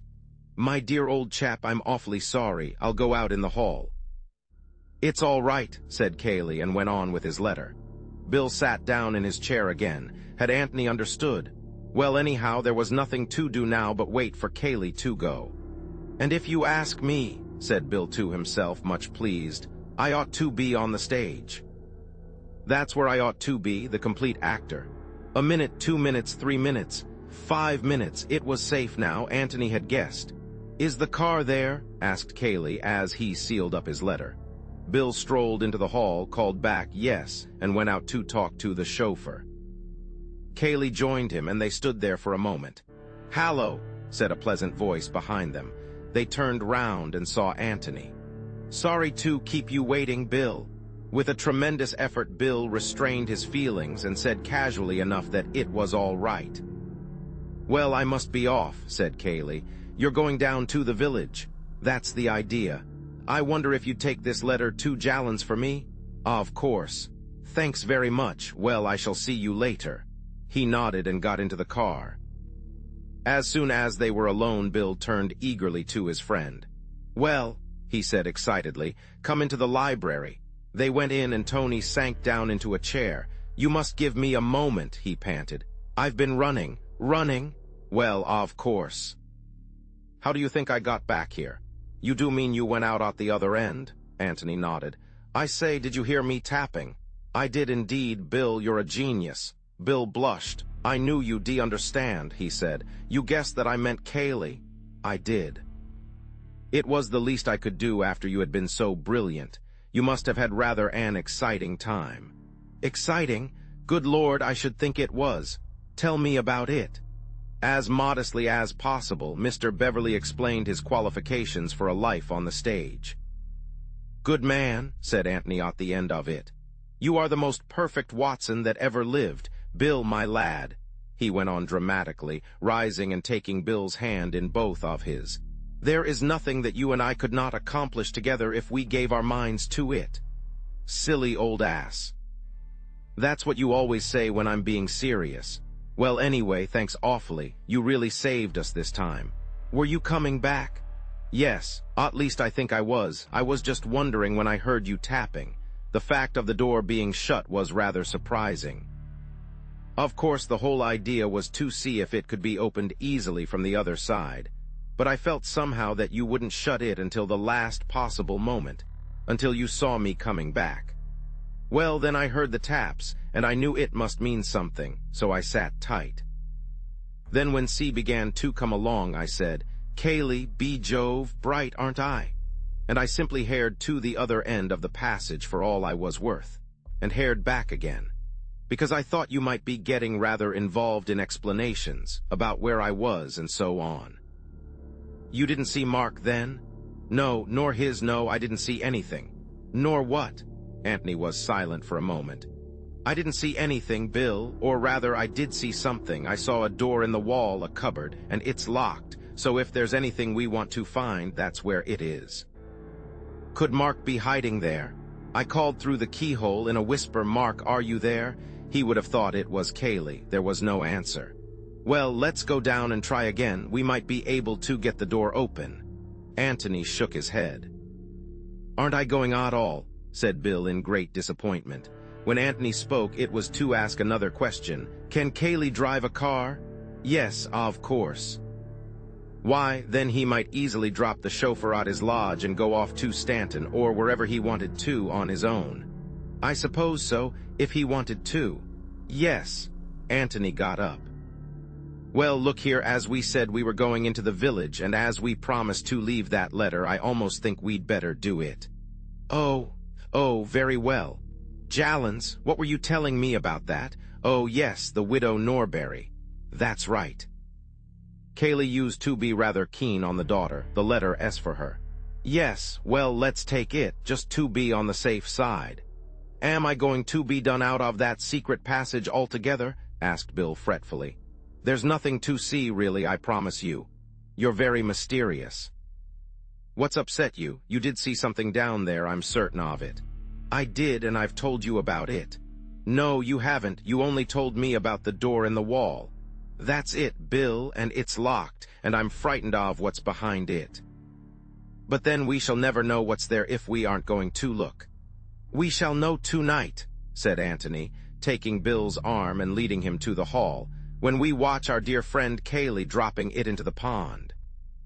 Chapter 15. Mrs. Norbury confides in dear Mr. Gillingham.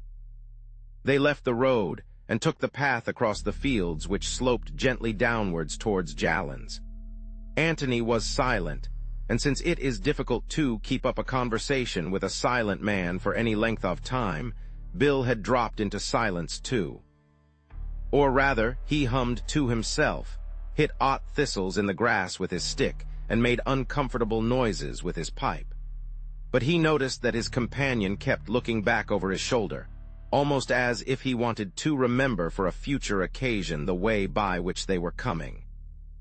Yet there was no difficulty about it, for they remained all the time in view of the road, and the belt of trees above the long park wall which bordered its further side stood out clearly against the sky. Antony, who had just looked round again, turned back with a smile. "What's the joke?" said Bill, glad of the more social atmosphere. "Kaylee, didn't you see?" "See what?" "The car going past on the road there." "So that's what you were looking for. You've got jolly good eyes, my boy, if you recognize the car at this distance after only seeing it twice." "Well, I have got jolly good eyes. I thought he was going to Stanton. He hoped you'd think so, obviously. Then where is he going?" "The library, probably, to consult our friend Usher." After making quite sure that his friends Beverley and Gillingham really were going to Jallens, as they said. Bill stopped suddenly in the middle of the path. "I say, do you think so?" Antony shrugged his shoulders. "I shouldn't be surprised. We must be devilishly inconvenient for him, hanging about the house. Any moment he can get when we are definitely somewhere else must be very useful to him." "Useful for what?" "Well, useful for his nerves, if for nothing else. We know he's mixed up in this business. We know he's hiding a secret or two. Even if he doesn't suspect that we're on his tracks, he must feel that at any moment we might stumble on something." Bill gave a grunt of assent, and they went slowly on again. "What about tonight?" he said after a lengthy blow at his pipe. "Try a piece of grass," said Antony, offering it to him. Bill pushed it through the mouthpiece, blew again, said, "That's better," and returned the pipe to his pocket. "How are we going to get out without Kaylee knowing?" "Well, that wants thinking over. It's going to be difficult. I wish we were sleeping at the inn. Is this Miss Norbury by any chance?" Bill looked up quickly. They were close to Jallan's now, an old thatched farmhouse which, after centuries of sleep, had woken up to a new world, and had forthwith sprouted wings. Wings, however, of so discreet a growth that they had not brought with them any obvious change of character, and Jallan's, even with a bathroom, was still Jallan's. To the outward view, at any rate, inside it was more clearly Mrs. Norbury's. "Yes, Angela Norbury," murmured Bill. "Not bad-looking, is she?" The girl who stood by the little white gate of Jallan's was something more than not bad-looking. But in this matter Bill was keeping his superlatives for another. In Bill's eyes she must be judged and condemned by all that distinguished her from Betty Calladine. To Antony, unhampered by these standards of comparison, she seemed quite simply beautiful.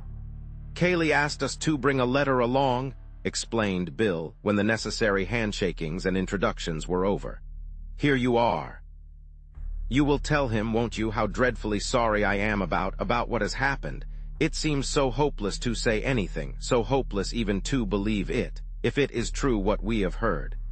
Bill repeated the outline of events of yesterday. "Yes, and Mr. Abel hasn't been found yet?" She shook her head in distress.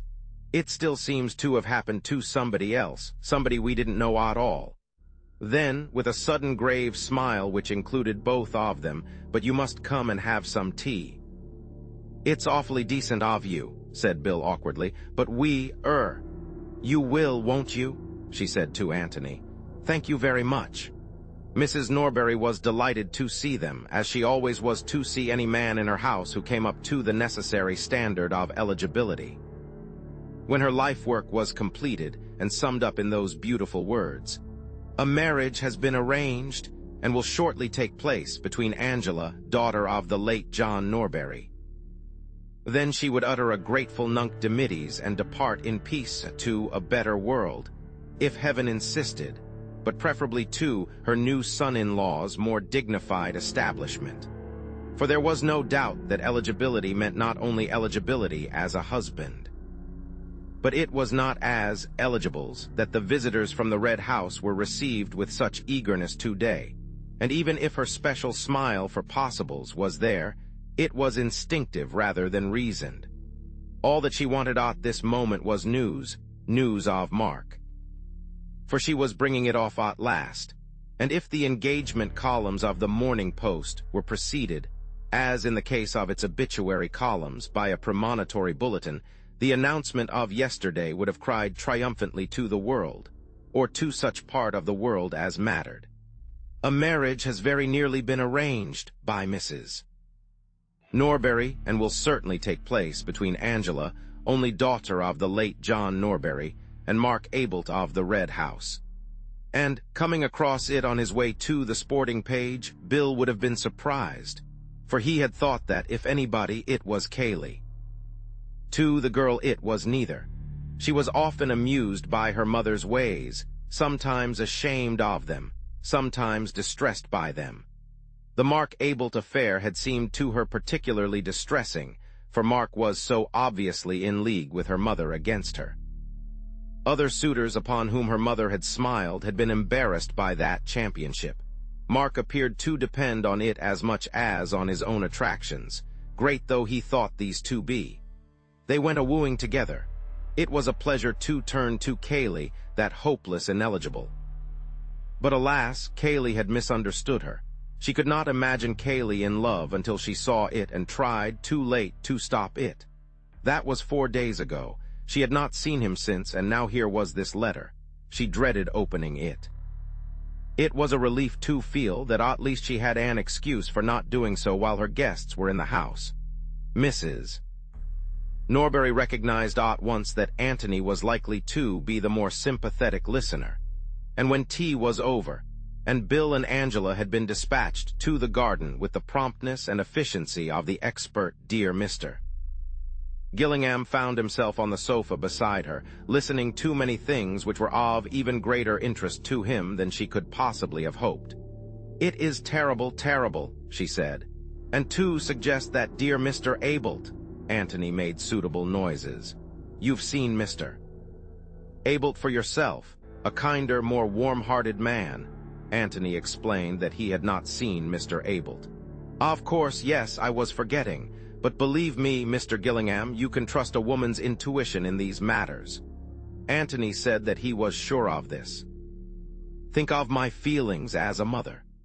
Antony was thinking of Miss Norbury's feelings as a daughter, and wondering if she guessed that her affairs were now being discussed with a stranger. Yet what could he do? What indeed did he want to do except listen in the hope of learning? Mark engaged, or about to be engaged. Had that any bearing on the events of yesterday? What, for instance, would Mrs. Norbury have thought of Brother Robert, that family skeleton? Was this another reason for wanting Brother Robert out of the way? "I never liked him, never liked," said Antony, bewildered. "That cousin of his, Mr. Cayley. Oh, I ask you, Mr. Gillingham, am I the sort of woman to trust my little girl to a man who would go about shooting his only brother?" "I'm sure you wouldn't, Mrs. Norbury. If there has been any shooting done, it has been done by somebody else." Antony looked at her inquiringly. "I never liked him," said Mrs. Norbury firmly. "Never." However, thought Antony to himself, that didn't quite prove that Cayley was a murderer.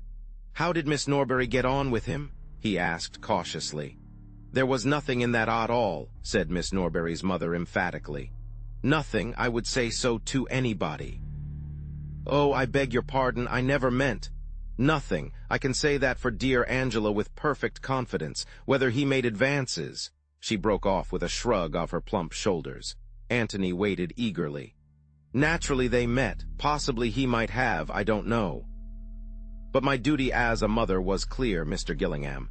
Mr. Gillingham made an encouraging noise. "I told him quite frankly that, how shall I put it, that he was trespassing, tactfully, of course, but frankly."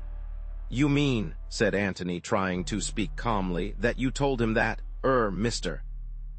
Abelt and your daughter?" Mrs. Norbury nodded several times. "Exactly, Mr. Gillingham. I had my duty as a mother. I am sure, Mrs. Norbury, that nothing would keep you from doing your duty, but it must have been disagreeable. Particularly if you weren't quite sure." "He was attracted, Mr. Gillingham, obviously attracted." "Who would not be?" said Antony with a charming smile. "It must have been something of a shock to him, too. It was just that which made me so glad that I had spoken. I saw at once that I had not spoken a moment too soon." "There must have been a certain awkwardness about the next meeting," suggested Antony. "Naturally, he has not been here since. No doubt they would have been bound to meet up at the Red House sooner or later."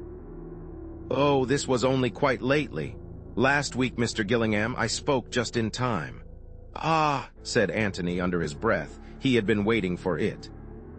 He would have liked now to have gone away, so that he might have thought over the new situation by himself. Or, perhaps preferably, to have changed partners for a little while with Bill. Miss Norbury would hardly be ready to confide in a stranger with the readiness of a mother, but he might have learnt something by listening to her. For which of them had she the greater feeling, Cayley or Mark? Was she really prepared to marry Mark? Did she love him or the other, or neither? Mrs. Norbury was only a trustworthy witness in regard to her own actions and thoughts. He had learnt all that was necessary of those, and only the daughter now had anything left to tell him. But Mrs. Norbury was still talking. "Girls are so foolish, Mr. Gillingham," she was saying. "It is fortunate that they have mothers to guide them.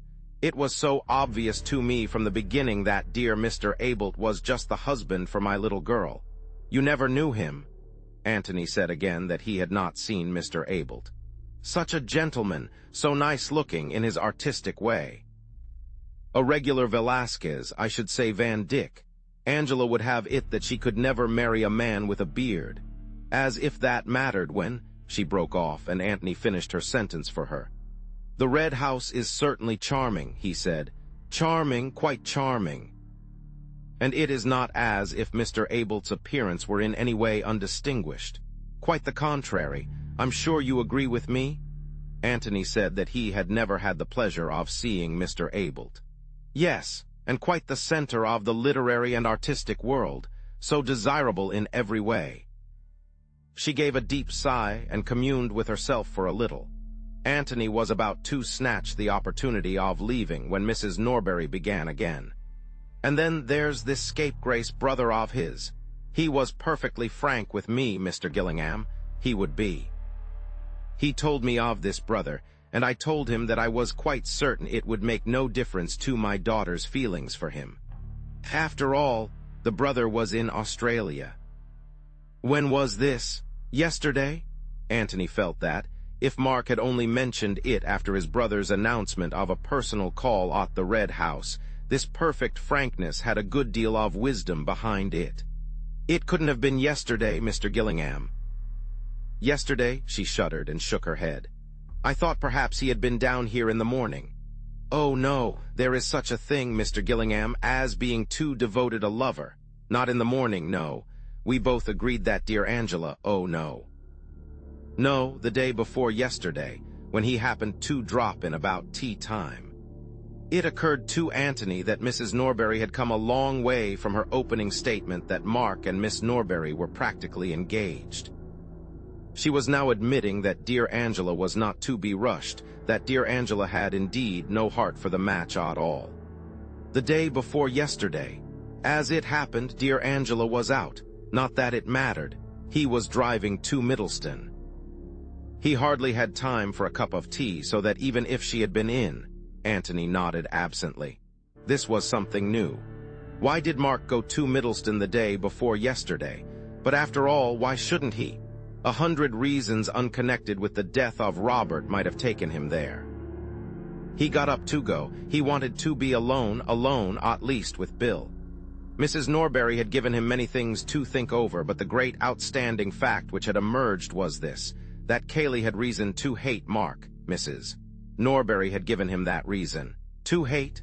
Well, to be jealous anyhow. But that was enough. "You see," he said to Bill as they walked back, "we know that Cayley is perjuring himself and risking himself over this business, and that must be for one of two reasons, either to save Mark or to endanger him. That is to say, he is either wholeheartedly for him or wholeheartedly against him. Well, now we know that he is against him, definitely against him."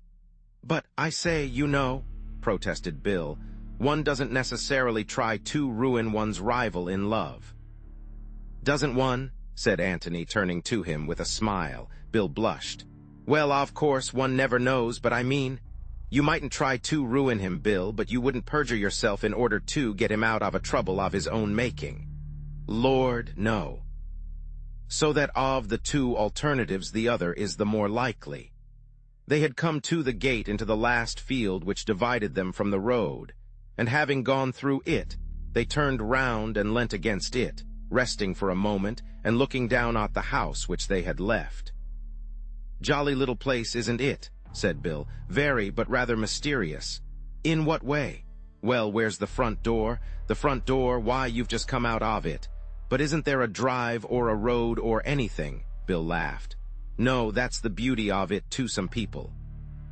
And that's why it's so cheap, and why the Norburys can afford it, I expect. They're not too well off. But what about luggage and tradesmen and that kind of thing?" "Oh, there's a cart track, but motor cars can't come any nearer than the road." He turned round and pointed. Up there. So the weekend millionaire people don't take it. At least they'd have to build a road and a garage and all the rest of it if they did. I see, said Antony carelessly, and they turned round and continued their walk up to the road. But later on he remembered this casual conversation at the gate and saw the importance of it. Chapter 16. Getting ready for the night. What was it which Kaylee was going to hide in that pond that night? Antony thought that he knew now. It was Mark's body. From the beginning he had seen this answer coming and had drawn back from it. For if Mark had been killed, it seemed such a cold-blooded killing. Was Kaylee equal to it? Bill would have said no. But that was because he had had breakfast with Kaylee and lunch with him and dinner with him, had ragged him and played games with him. Bill would have said no, because Bill wouldn't have killed anybody in cold blood himself, and because he took it for granted that other people behaved pretty much as he did. But Antony had no such illusions. Murders were done. Murder had actually been done here, for there was Robert's dead body. Why not another murder? Had Mark been in the office all that afternoon? The only evidence other than Kaylee's, which obviously did not count, was Elsie's. Elsie was quite certain that she had heard his voice. But then Bill had said that it was a very characteristic voice. An easy voice, therefore, to imitate. If Bill could imitate it so successfully, why not Kaylee? But perhaps it had not been such a cold-blooded killing after all. Suppose Kaylee had had a quarrel with his cousin that afternoon over the girl whom they were both wooing. Suppose Kaylee had killed Mark, either purposely in sudden passion, or accidentally, meaning only to knock him down. Suppose that this had happened in the passage, say about 2 o'clock, either because Kaylee had deliberately led him there, or because Mark had casually suggested a visit to it. One could imagine Mark continually gloating over that secret passage. Suppose Kaylee there, with the body at his feet, feeling already the rope round his neck, his mind darting this way and that in frantic search for a way of escape. And suppose that suddenly and irrelevantly he remembers that Robert is coming to the house at 3 o'clock that afternoon. Automatically he looks at his watch. In half an hour's time. In half an hour's time. He must think of something quickly. Shall he bury the body in the passage and let it be thought that Mark ran away, frightened at the mere thought of his brother's arrival? But there was the evidence of the breakfast table. Mark had seemed annoyed at this resurrection of the black sheep, but certainly not frightened. No, that was much too thin a story. But suppose Mark had actually seen his brother and had a quarrel with him. Suppose it could be made to look as if Robert had killed Mark. Antony pictured to himself Kaylee in the passage, standing over the dead body of his cousin and working it out. How could Robert be made to seem the murderer if Robert were alive to deny it? But suppose Robert were dead too? He looks at his watch again. Only 25 minutes now. Suppose Robert were dead too, Robert dead in the office and Mark dead in the passage. How does that help? Madness. But if the bodies were brought together somehow and Robert's death looked like suicide? Was it possible? Madness again, too difficult. Only 20 minutes now. Too difficult to arrange in 20 minutes. Can't arrange a suicide. Too difficult. Only 19 minutes. And then the sudden inspiration. Robert dead in the office, Mark's body hidden in the passage. Impossible to make Robert seem the murderer, but how easy to make Mark. Robert dead and Mark missing. Why, it jumped to the eye at once. Mark had killed Robert accidentally. Yes, that would be more likely, and then had run away. Sudden panic. He looks at his watch again. 15 minutes, but plenty of time now. The thing arranges itself. Was that the solution, Antony wondered. It seemed to fit in with the facts as they knew them. But then, so did that other theory which he had suggested to Bill in the morning. "Which one?" said Bill. They had come back from Jallan's through the park and were sitting in the copse above the pond, from which the inspector and his fishermen had now withdrawn. Bill had listened with open mouth to Antony's theory, and save for an occasional "by Jove," had listened in silence. "Smart man Cayley," had been his only comment at the end. Which other theory? That Mark had killed Robert accidentally and had gone to Cayley for help, and that Cayley, having hidden him in the passage, locked the office door from the outside and hammered on it. Yes, but you were so dashed mysterious about that. I asked you what the point of it was, and you wouldn't say anything. He thought for a little and then went on. I suppose you meant that Cayley deliberately betrayed Mark and tried to make him look like a murderer. I wanted to warn you that we should probably find Mark in the passage, alive or dead. And now you don't think so. Now I think that his dead body is there, meaning that Cayley went down and killed him afterwards, after you had come, after the police had come. Well, that's what I shrink from, Bill. It's so horribly cold-blooded. Cayley may be capable of it, but I hate to think of it.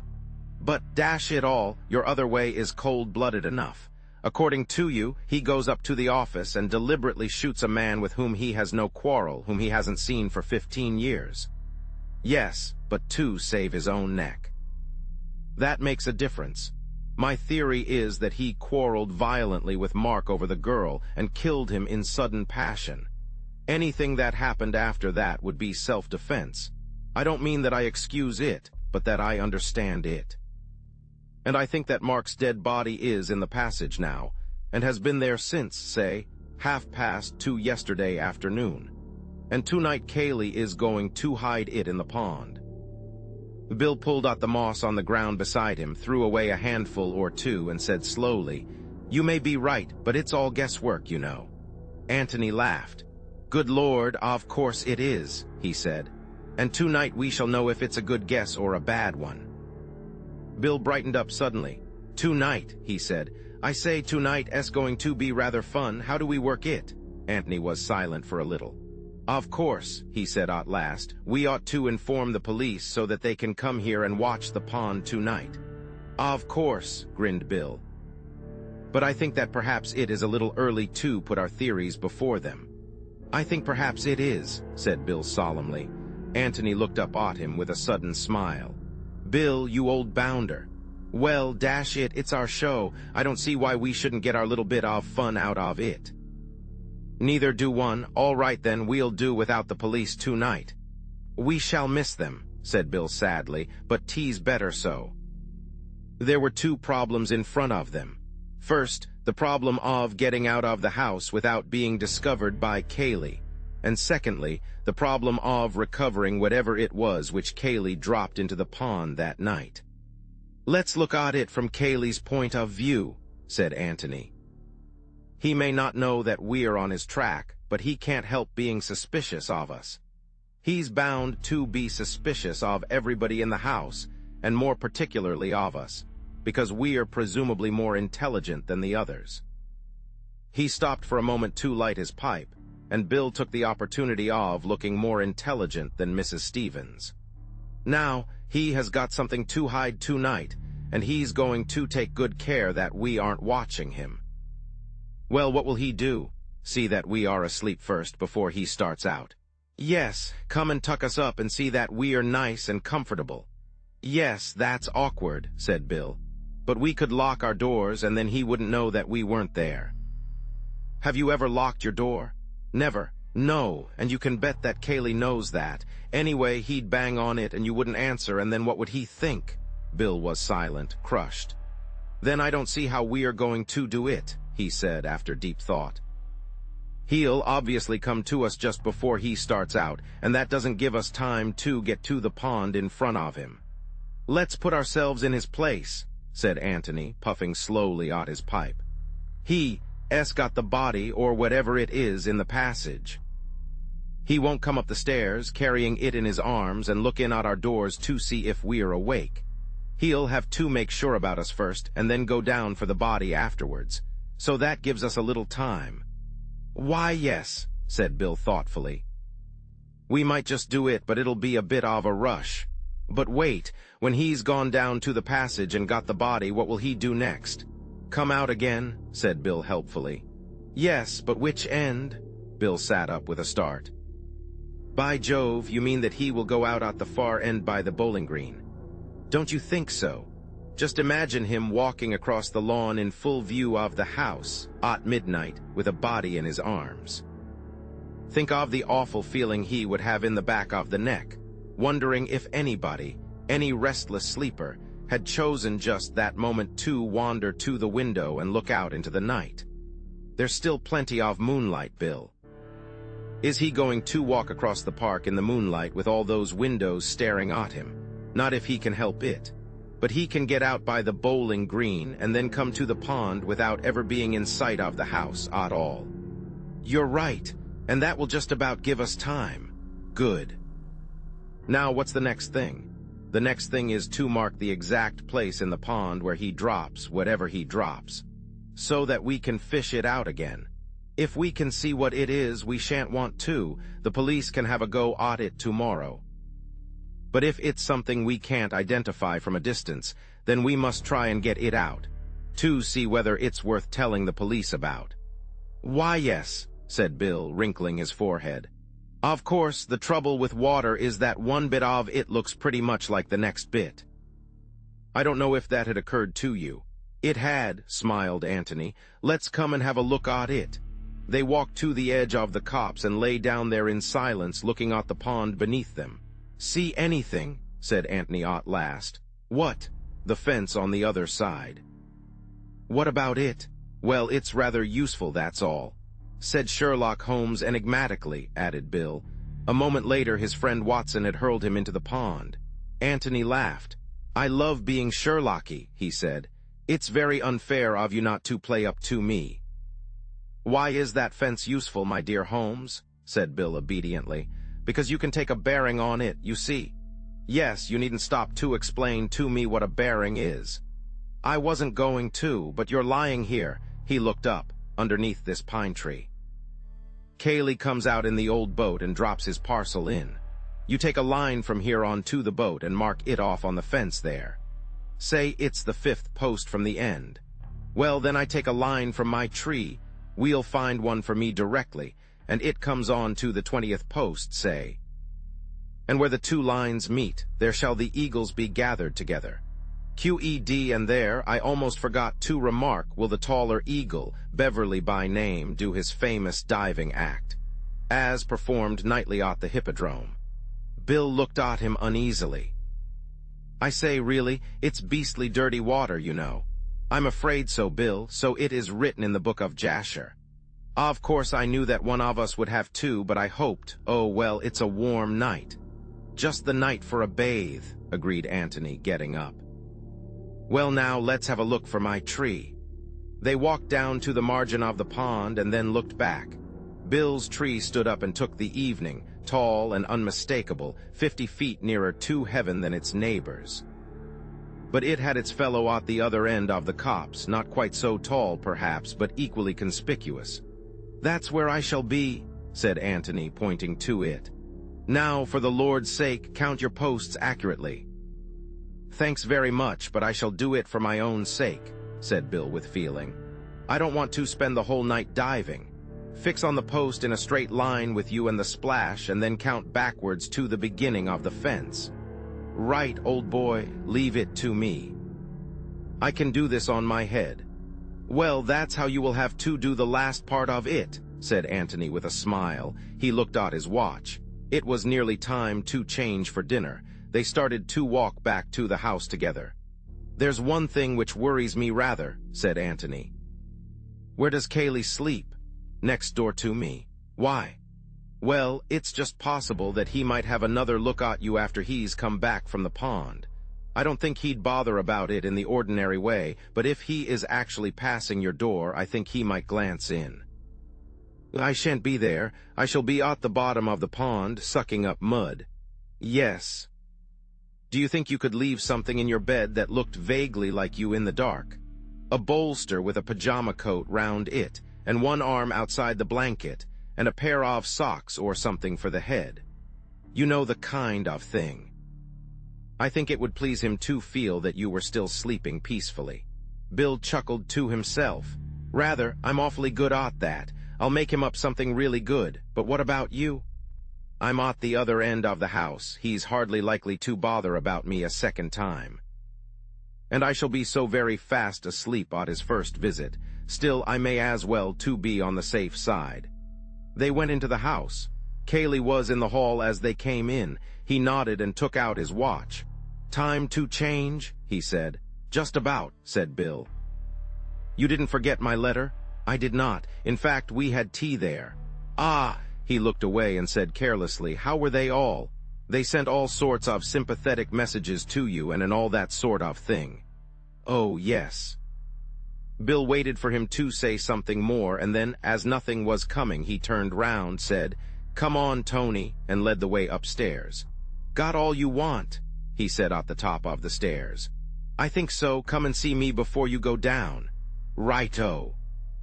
Antony shut his bedroom door behind him and walked over to the window. He pushed open a casement and looked out. His bedroom was just over the door at the back of the house. The side wall of the office, which projected out into the lawn beyond the rest of the house, was on his left. He could step out onto the top of the door and from there drop easily to the ground. Getting back would be little more difficult. There was a convenient water pipe which would help. He had just finished his dressing when Bill came in. "Final instructions?" he asked, sitting down on the bed.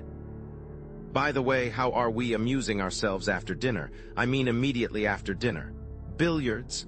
"Righto, anything you like." "Don't talk too loud," said Antony in a lower voice. "We are more or less over the hall and Cayley may be there." He led the way to the window. "We'll go out this way tonight. Going downstairs is too risky. It's easy enough. Better put on tennis shoes."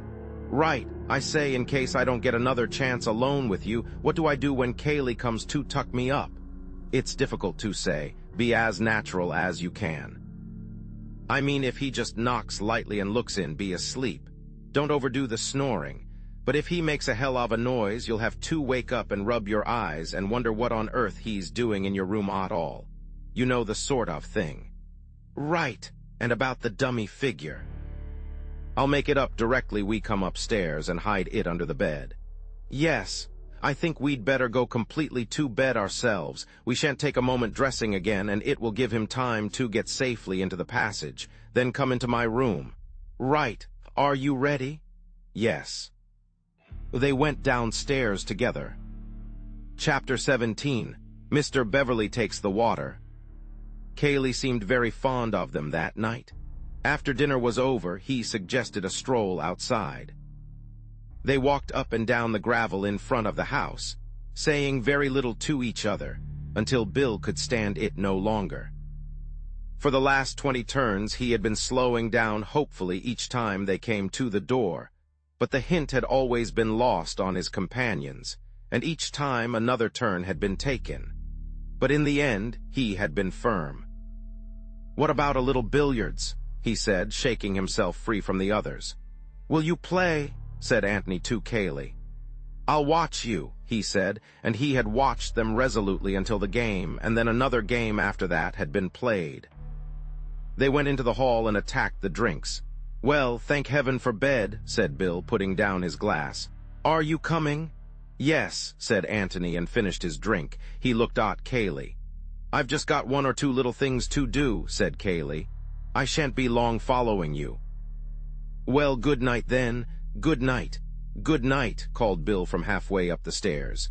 "Good night, Tony. Good night." Bill looked at his watch. 11:30. Not much chance of anything happening for another hour. He pulled open a drawer and wondered what to wear on their expedition. Gray flannel trousers, flannel shirt, and a dark coat. Perhaps a sweater, as they might be lying out in the copse for some time. And good idea, a towel. He would want it later on, and meanwhile he could wear it round his waist. Tennis shoes. There, everything was ready. Now then for the dummy figure. He looked at his watch again before getting into bed. 12:15. How long to wait before Cayley came up? He turned out the light and then, standing by the door in his pajamas, waited for his eyes to become accustomed to the new darkness. He could only just make out the bed in the corner of the room. Cayley would want more light than that if he were to satisfy himself from the door that the bed was occupied. He pulled the curtains a little way back. That was about right. He could have another look later on when he had the dummy figure in the bed. How long would it be before Cayley came up? It wasn't that he wanted his friends, Beverley and Gillingham, to be asleep before he started on his business at the pond. All that he wanted was to be sure that they were safely in their bedrooms. Cayley's business would make no noise, give no sign, to attract the most wakeful member of the household, so long as the household was really inside the house. But if he wished to reassure himself about his guests, he would have to wait until they were far enough on their way to sleep not to be disturbed by him as he came up to reassure himself. So it amounted to the same thing, really. He would wait until they were asleep. Until they were asleep. Asleep! With a great effort, Bill regained the mastery over his wandering thoughts and came awake again. This would never do. It would be fatal if he went to sleep. If he went to sleep, to sleep. And then in an instant, he was intensely awake. Suppose Cayley never came at all. Suppose Cayley was so unsuspicious that, as soon as they had gone upstairs, he had dived down into the passage and set about his business. Suppose, even now, he was at the pond, dropping into it that secret of his. Good heavens, what fools they had been! How could Antony have taken such a risk? Put yourself in Cayley's place, he had said, but how was it possible? They were Cayley. Cayley was at the pond now. They would never know what he had dropped into it. Listen, somebody at the door. He was asleep, quite naturally now. Breathe a little more loudly, perhaps. He was asleep. The door was opening. He could feel it opening behind him. Good Lord, suppose Cayley really was a murderer. Why, even now he might be. No, he mustn't think of that. If he thought of that, he would have to turn round. He mustn't turn round. He was asleep, just peacefully asleep. But why didn't the door shut? Where was Cayley now? Just behind him, and in his hand. No, he mustn't think of that. He was asleep. But why didn't the door shut? The door was shutting. There was a sigh from the sleeper in the bed, a sigh of relief which escaped him involuntarily. But it had a very natural sound, a deep breath from a heavy sleeper. He added another one to it to make it seem more natural. The door was shut. Bill counted 100 slowly and then got up. As quickly and as noiselessly as possible, he dressed himself in the dark. He put the dummy figure in the bed, arranged the clothes so that just enough but not too much of it was showing, and stood by the door looking at it. For a casual glance, the room was just about light enough. Then very quietly, very slowly, he opened the door. All was still. There was no light from beneath the door of Cayley's room. Very quietly, very carefully, he crept along the passage to Antony's room. He opened the door and went in. Antony was still in bed. Bill walked across to wake him up and then stopped rigid, and his heart thumped against his ribs. There was somebody else in the room. "All right, Bill," said a whispering voice, and Antony stepped out from the curtains. Bill gazed at him without saying anything. "Rather good, isn't it?" said Antony, coming closer and pointing to the bed. "Come on, the sooner we get out now, the better." He led the way out of the window, the silent Bill following him. They reached the ground safely and noiselessly, went quickly across the lawn and so over the fence into the park. It was not until they were out of sight of the house that Bill felt it safe to speak. "I quite thought it was you in bed," he said. "I hoped you would. I shall be rather disappointed now if Cayley doesn't call again. It's a pity to waste it." "He came all right just now?" "Oh, rather. What about you?" Bill explained his feelings picturesquely. "There wouldn't have been much point in his killing you," said Antony prosaically. "Besides being too risky." "Oh," said Bill, and then, "I had rather hoped that it was his love for me which restrained him." Antony laughed. "I doubt it. You didn't turn up your light when you dressed." "Good Lord, no. Did you want me to?" Antony laughed again and took him by the arm. "You're a splendid conspirator, Bill. You and I could take on anything together." The pond was waiting for them, more solemn in the moonlight. The trees which crowned the sloping bank on the far side of it were mysteriously silent. It seemed that they had the world very much to themselves. Almost unconsciously, Antony spoke in a whisper. "There's your tree, there's mine. As long as you don't move, there's no chance of his seeing you. After he's gone, don't come out till I do. He won't be here for a quarter of an hour or so don't be impatient." "Righto," whispered Bill. Antony gave him a nod and a smile, and they walked off to their posts. The minutes went by slowly. To Antony, lying hidden in the undergrowth at the foot of his tree, a new problem was presenting itself. Suppose Cayley had to make more than one journey that night? He might come back to find them in the boat, one of them, indeed, in the water. And if they decided to wait in hiding, on the chance of Cayley coming back again, what was the least time they could safely allow? Perhaps it would be better to go round to the front of the house and watch for his return there, the light in his bedroom, before conducting their experiments at the pond. But then they might miss his second visit in this way if he made a second visit. It was difficult.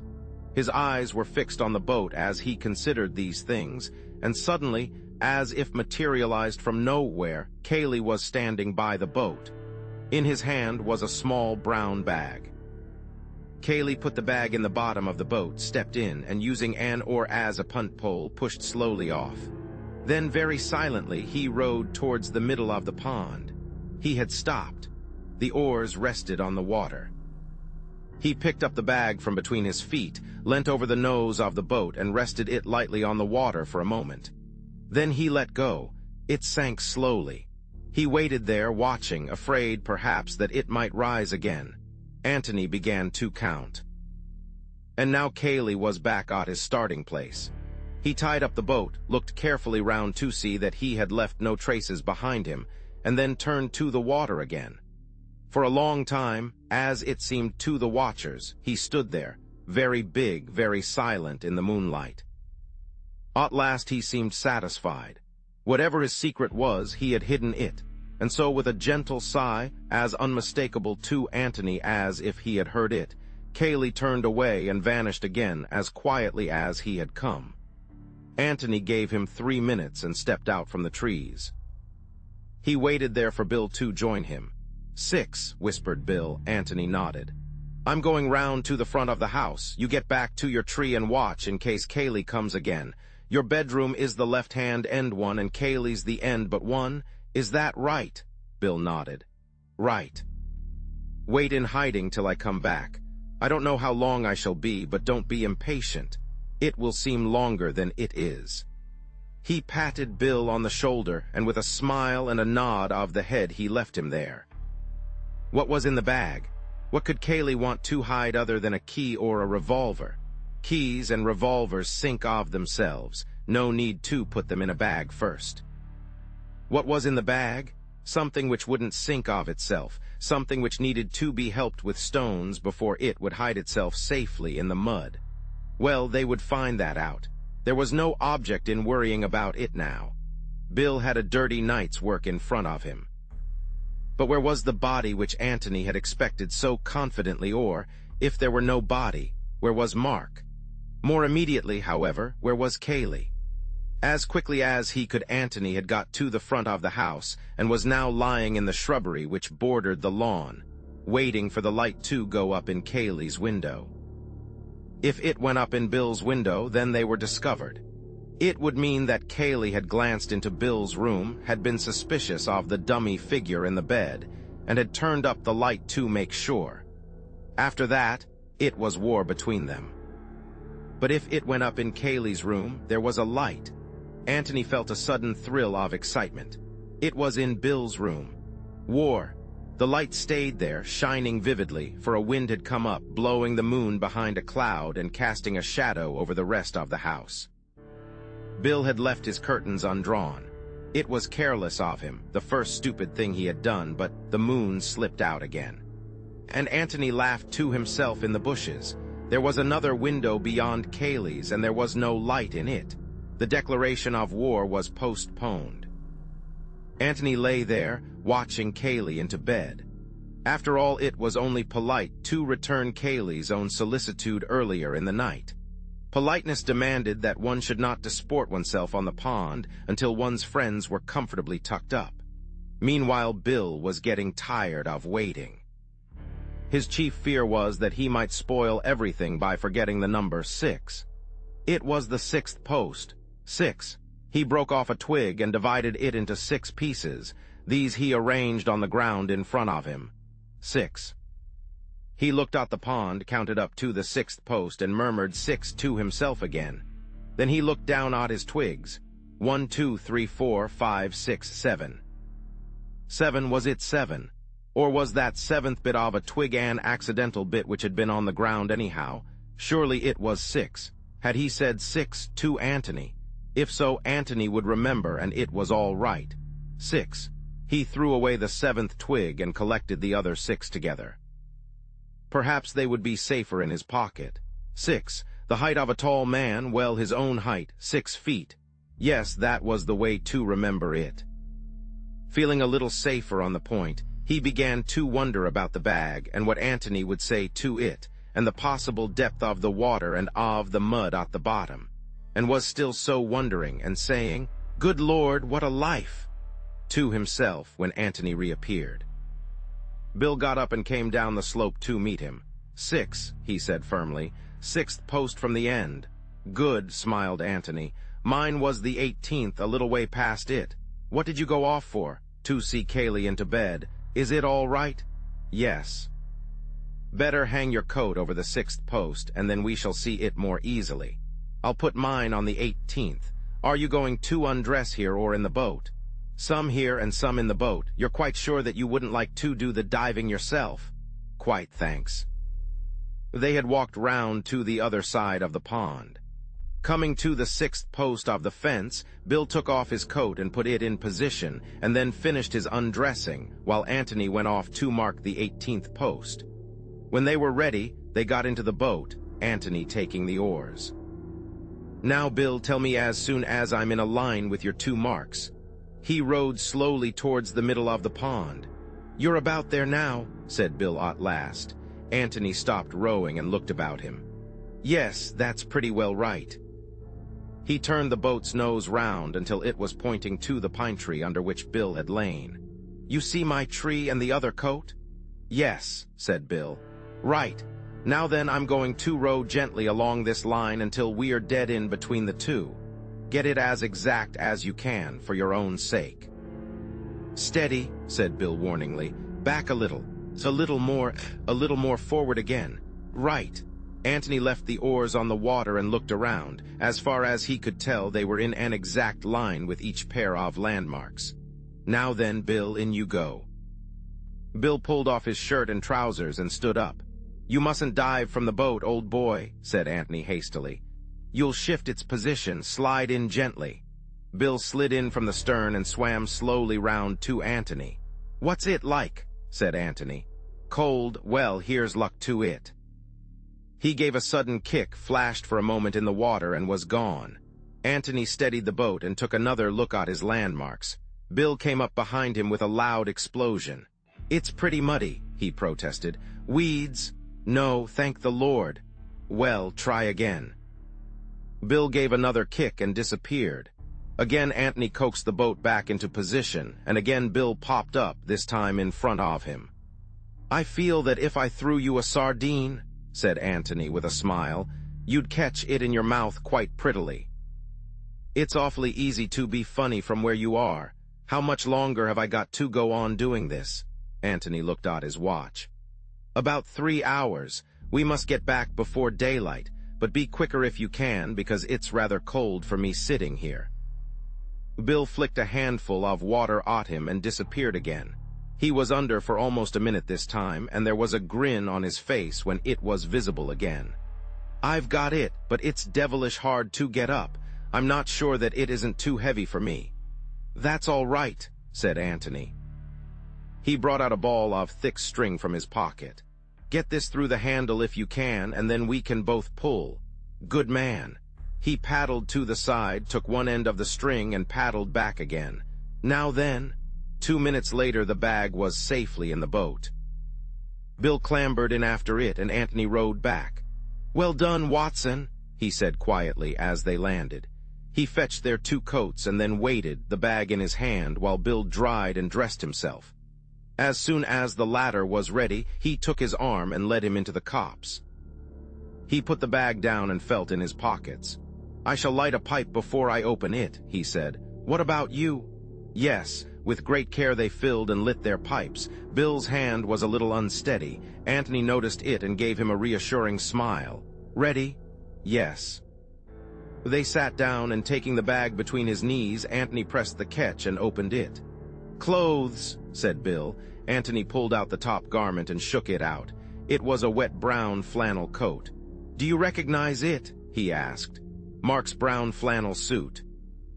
"The one he is advertised as having run away in?" "Yes, it looks like it. Of course he had a dashed lot of clothes." Antony put his hand in the breast pocket and took out some letters. He considered them doubtfully for a moment. "I suppose I'd better read them," he said. "I mean just to see?" He looked inquiringly at Bill, who nodded. Antony turned on his torch and glanced at them. Bill waited anxiously. "Yes, Mark, hallo, what is it?" "The letter that Cayley was telling the inspector about, from Robert." "Mark, your loving brother is coming to see you." "Yes, I suppose I had better keep this." "Well, that's his coat. Let's have out the rest of it." He took the remaining clothes from the bag and spread them out. "They're all here," said Bill. "Shirt, tie, socks, underclothes, shoes, yes, all of them." "All that he was wearing yesterday?" "Yes. What do you make of it?" Bill shook his head and asked another question. "Is it what you expected?" Antony laughed suddenly. "It's too absurd," he said. "I expected, well, you know what I expected. A body in a suit of clothes. Well, perhaps it would be safer to hide them separately. The body here and the clothes in the passage, where they would never betray themselves. And now he takes a great deal of trouble to hide the clothes here and doesn't bother about the body at all." He shook his head. "I'm a bit lost for the moment, Bill, and that's the fact." "Anything else there?" Antony felt in the bag. "Stones, and yes, there's something else." He took it out and held it up. "There we are, Bill. It was the office key. By Jove, you were right." Antony felt in the bag again and then turned it gently upside down on the grass. A dozen large stones fell out, and something else. He flashed down his torch. "Another key," he said. He put the 2 keys in his pocket and sat there for a long time in silence, thinking. Bill was silent, too, not liking to interrupt his thoughts, but at last he said, "Shall I put these things back?" Antony looked up with a start. "What? Oh, yes. No, I'll put them back." "You give me a light, will you?" Very slowly and carefully he put the clothes back in the bag, pausing as he took up each garment, in the certainty, as it seemed to Bill, that it had something to tell him if only he could read it. When the last of them was inside, he still waited there on his knees, thinking. "That's the lot," said Bill. Antony nodded at him. "Yes, that's the lot," he said, "and that's the funny thing about it. You're sure it is the lot?" "What do you mean?" "Give me the torch a moment." He took it and flashed it over the ground between them. "Yes, that's the lot. It's funny." He stood up, the bag in his hands. "Now let's find a hiding place for these, and then—" He said no more, but stepped off through the trees, Bill following him meekly. As soon as they had got the bag off their hands and were clear of the copse, Antony became more communicative. He took the 2 keys out of his pocket. "One of them is the office key, I suppose, and the other is the key of the passage cupboard. So I thought that perhaps we might have a look at the cupboard." "I say, do you really think it is?" "Well, I don't see what else it can be. But why should he want to throw it away?" "Because it has now done its work, whatever it was, and he wants to wash his hands of the passage. He'd throw the passage away if he could. I don't think it matters much one way or another, and I don't suppose there's anything to find in the cupboard, but I feel that we must look." "Do you still think Mark's body might be there?" "No." "And yet where else can it be? Unless I'm hopelessly wrong, and Cayley never killed him at all." Bill hesitated, wondering if he dare advance his theory. "I know you'll think me an ass." "My dear Bill, I'm such an obvious ass myself that I should be delighted to think you are too." Well then, suppose Mark did kill Robert, and Kaylee helped him to escape, just as we thought at first. I know you proved afterwards that it was impossible, but suppose it happened in a way we don't know about, and for reasons we don't know about. I mean, there are such a lot of funny things about the whole show that, well, almost anything might have happened. You're quite right. Well, then, this clothes business. Doesn't that seem rather to bear out the escaping theory? Mark's brown suit was known to the police. Couldn't Kaylee have brought him another one in the passage to escape in and then have had the brown one on his hands, and thought it safest to hide it in the pond? Yes, said Anthony thoughtfully. Then, go on. Bill went on eagerly. It all seems to fit in, you know. I mean, even with your first theory, that Mark killed him accidentally and then came to Kaylee for help. Of course, if Kaylee had played fair, he'd have told Mark that he had nothing to be afraid of. But he isn't playing fair. He wants to get Mark out of the way because of the girl. Well, this is his chance. He makes Mark as frightened as possible and tells him that his only hope is to run away. Well, naturally, he does all he can to get him well away, because if Mark is caught, the whole story of Kaylee's treachery comes out. Yes. But isn't it overdoing it rather to make him change his underclothes and everything? It wastes a good deal of time, you know. Bill was pulled up short and said, "Oh," in great disappointment. "No, it's not as bad as that, Bill," said Antony with a smile. "I dare say the underclothes could be explained, but here's the difficulty. Why did Mark need to change from brown to blue, or whatever it was, when Kaylee was the only person who saw him in brown? The police description of him says that he is in a brown suit." "Yes, because Kaylee told the police. You see, even if Mark had had lunch in his brown suit, and the servants had noticed it, Kaylee could always have pretended that he had changed into blue after lunch, because only Kaylee saw him afterwards. So if Kaylee had told the inspector that he was wearing blue, Mark could have escaped quite comfortably in his brown, without needing to change at all." "But that's just what he did do," cried Bill triumphantly. "What fools we are!" Antony looked at him in surprise and then shook his head. Yes, insisted Bill. "Of course, don't you see? Mark did change after lunch, and to give him more of a chance of getting away, Kaylee lied and said that he was wearing the brown suit in which the servants had seen him. Well, then he was afraid that the police might examine Mark's clothes and find the brown suit still there, so he hid it, and then dropped it in the pond afterwards." He turned eagerly to his friend, but Antony said nothing. Bill began to speak again and was promptly waved into silence. "Don't say anything more, old boy. You've given me quite enough to think about. Don't let's bother about it tonight. We'll just have a look at this cupboard and then get to bed." But the cupboard had not much to tell them that night. It was empty save for a few old bottles. "Well, that's that," said Bill, but Antony, on his knees with the torch in his hand, continued to search for something. "What are you looking for?" asked Bill at last. "Something that isn't there," said Antony, getting up and dusting his trousers, and he locked the door again. Chapter 18, Guesswork. The inquest was at 3 o'clock. Thereafter Antony could have no claim on the hospitality of the Red House. By 10 o'clock his bag was packed and waiting to be taken to the George. To Bill, coming upstairs after a more prolonged breakfast, this early morning bustle was a little surprising. "What's the hurry?" he asked. "None, but we don't want to come back here after the inquest. Get your packing over now, and then we can have the morning to ourselves." "Righto." He turned to go to his room and then came back again. "I say, are we going to tell Kaylee that we are staying at the George?" "You're not staying at the George, Bill, not officially. You're going back to London." "Oh, yes." "Ask Kaylee to have your luggage sent in to Stanton, ready for you when you catch a train there after the inquest.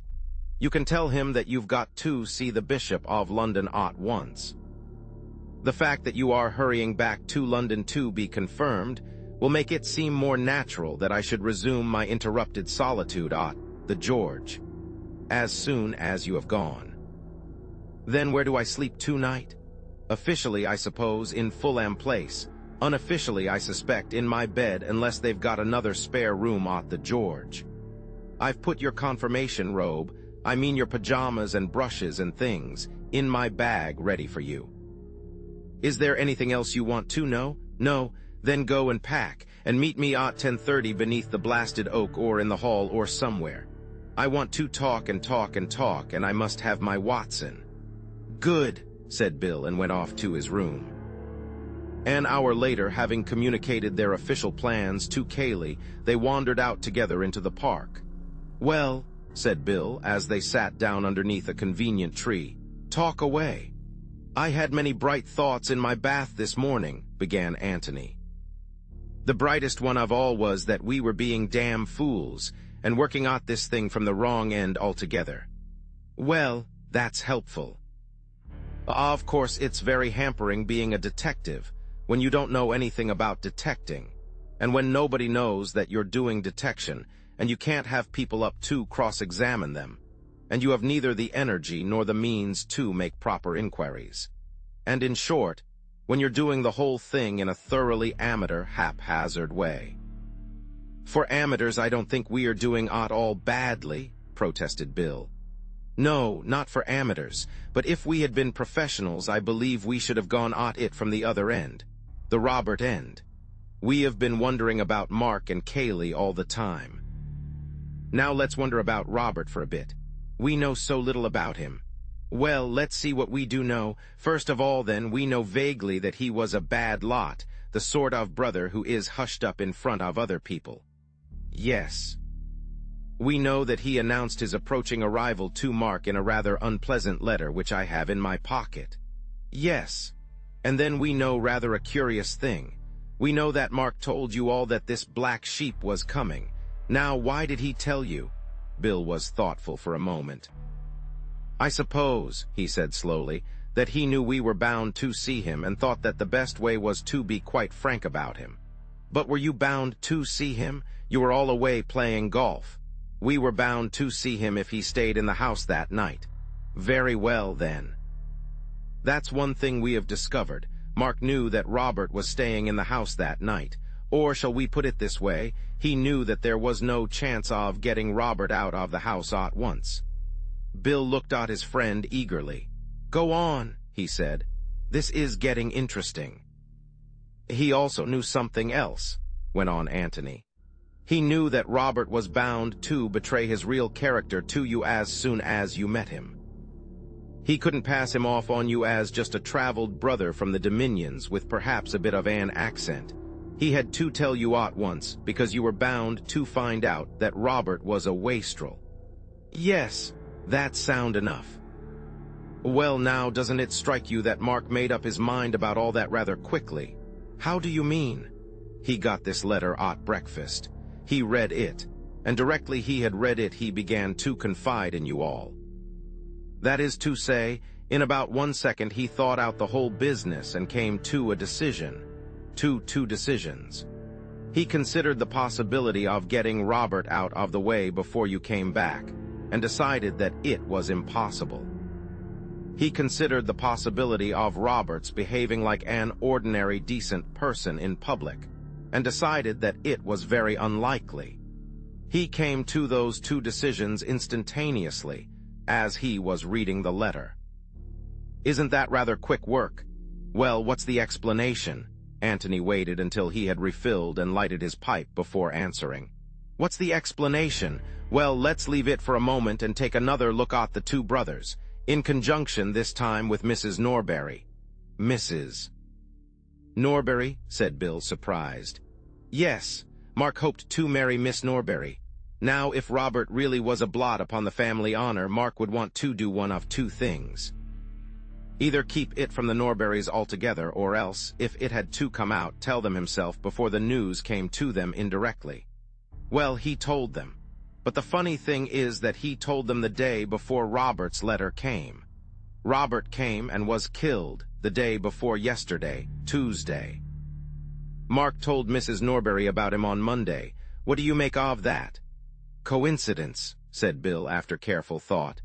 He'd always meant to tell her his suit was prospering, and just before it was finally settled, he told her.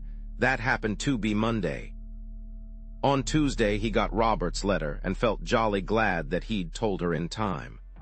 Well, it might be that, but it's rather a curious coincidence. And here is something which makes it very curious indeed.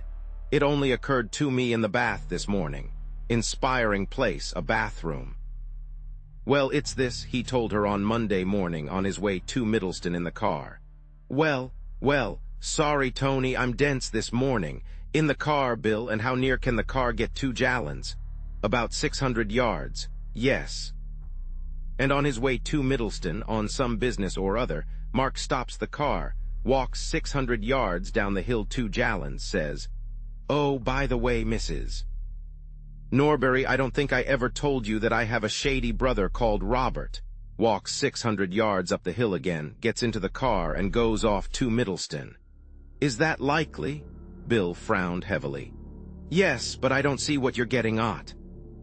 Likely or not likely, we know he did do it. Of course he did. All I mean is that he must have had some strong reason for telling Mrs. Norbury at once. And the reason I suggest is that he knew on that morning, Monday morning, not Tuesday, that Robert was coming to see him and had to be in first with the news. But, and that would explain the other point, his instantaneous decision at breakfast to tell you all about his brother. It wasn't instantaneous. He knew on Monday that Robert was coming and decided then that you would all have to know. Then how do you explain the letter? Well, let's have a look at it. Antony took the letter from his pocket and spread it out on the grass between them. Mark, your loving brother is coming to see you tomorrow all the way from Australia. I give you warning so that you will be able to conceal your surprise, but not, I hope, your pleasure. Expect him at 3 or thereabouts. No date mentioned, you see, said Antony. Just tomorrow. But he got this on Tuesday. Did he? Well, he read it out to us on Tuesday. Oh, yes, he read it out to you.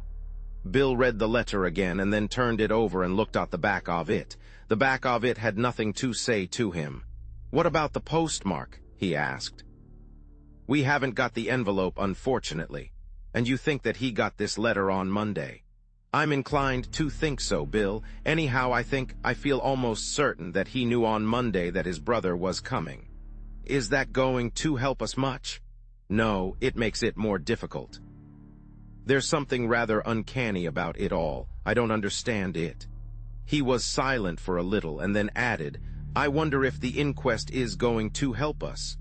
What about last night? I'm longing to hear what you make of that. Have you been thinking it out at all? Last night, said Antony thoughtfully to himself. Yes, last night wants some explaining. Bill waited hopefully for him to explain. What, for instance, had Antony been looking for in the cupboard? I think, began Antony slowly, that after last night we must give up the idea that Mark has been killed. Killed, I mean, by Cayley. I don't believe anybody would go to so much trouble to hide a suit of clothes when he had a body on his hands. The body would seem so much more important. I think we may take it now that the clothes are all that Cayley had to hide. But why not have kept them in the passage? He was frightened of the passage. Miss Norris knew about it. Well, then, in his own bedroom or even in Mark's. For all you or I or anybody knew, Mark might have had 2 brown suits. He probably had, I should think. Probably. But I doubt if that would reassure Cayley. The brown suit hid a secret, and therefore the brown suit had to be hidden. We all know that in theory the safest hiding place is the most obvious, but in practice very few people have the nerve to risk it. Bill looked rather disappointed. Then we just come back to where we were, he complained. Mark killed his brother and Cayley helped him to escape through the passage, either in order to compromise him or because there was no other way out of it. And he helped him by telling a lie about his brown suit. Antony smiled at him in genuine amusement. Bad luck, Bill, he said sympathetically. There's only one murder after all. I'm awfully sorry about it. It was my fault for... Shut up, you ass. You know I didn't mean that. Well, you seemed awfully disappointed. Bill said nothing for a little and then with a sudden laugh confessed. "It was so exciting yesterday," he said apologetically, "and we seemed to be just getting there and discovering the most wonderful things, and now, well, it's so much more ordinary." Antony gave a shout of laughter. "Ordinary?" he cried. "Ordinary? Well, I'm dashed ordinary. If only one thing would happen in an ordinary way, we might do something, but everything is ridiculous." Bill brightened up again. "Ridiculous? How?" "Every way. Take those ridiculous clothes we found last night. You can explain the brown suit, but why the underclothes? You can explain the underclothes in some absurd way, if you like. You can say that Mark always changed his underclothes whenever he interviewed anybody from Australia. But why, in that case, my dear Watson, why didn't he change his collar?" "His collar," said Bill in amazement. "His collar, Watson? I don't understand. And it's all so ordinary," scoffed Antony. "Sorry, Tony, I didn't mean that. Tell me about the collar." "Well, that's all. There was no collar in the bag last night. Shirt, socks, tie, everything except a collar." "Why, was that what you were looking for in the cupboard?" said Bill eagerly. "Of course. Why no collar?" I said. For some reason, Cayley considered it necessary to hide all Mark's clothes, not just the suit, but everything which he was wearing or supposed to be wearing at the time of the murder. But he hadn't hidden the collar. Why, had he left it out by mistake? So I looked in the cupboard. It wasn't there. Had he left it out on purpose? If so, why? And where was it? Naturally, I began to say to myself, where have I seen a collar lately, a collar all by itself? And I remembered what Bill frowned heavily to himself and shook his head. "Don't ask me, Tony. I can't, by Jove." He threw up his head. "In the basket in the office bedroom." "Exactly. But is that the one? The one that goes with the rest of the clothes? I don't know.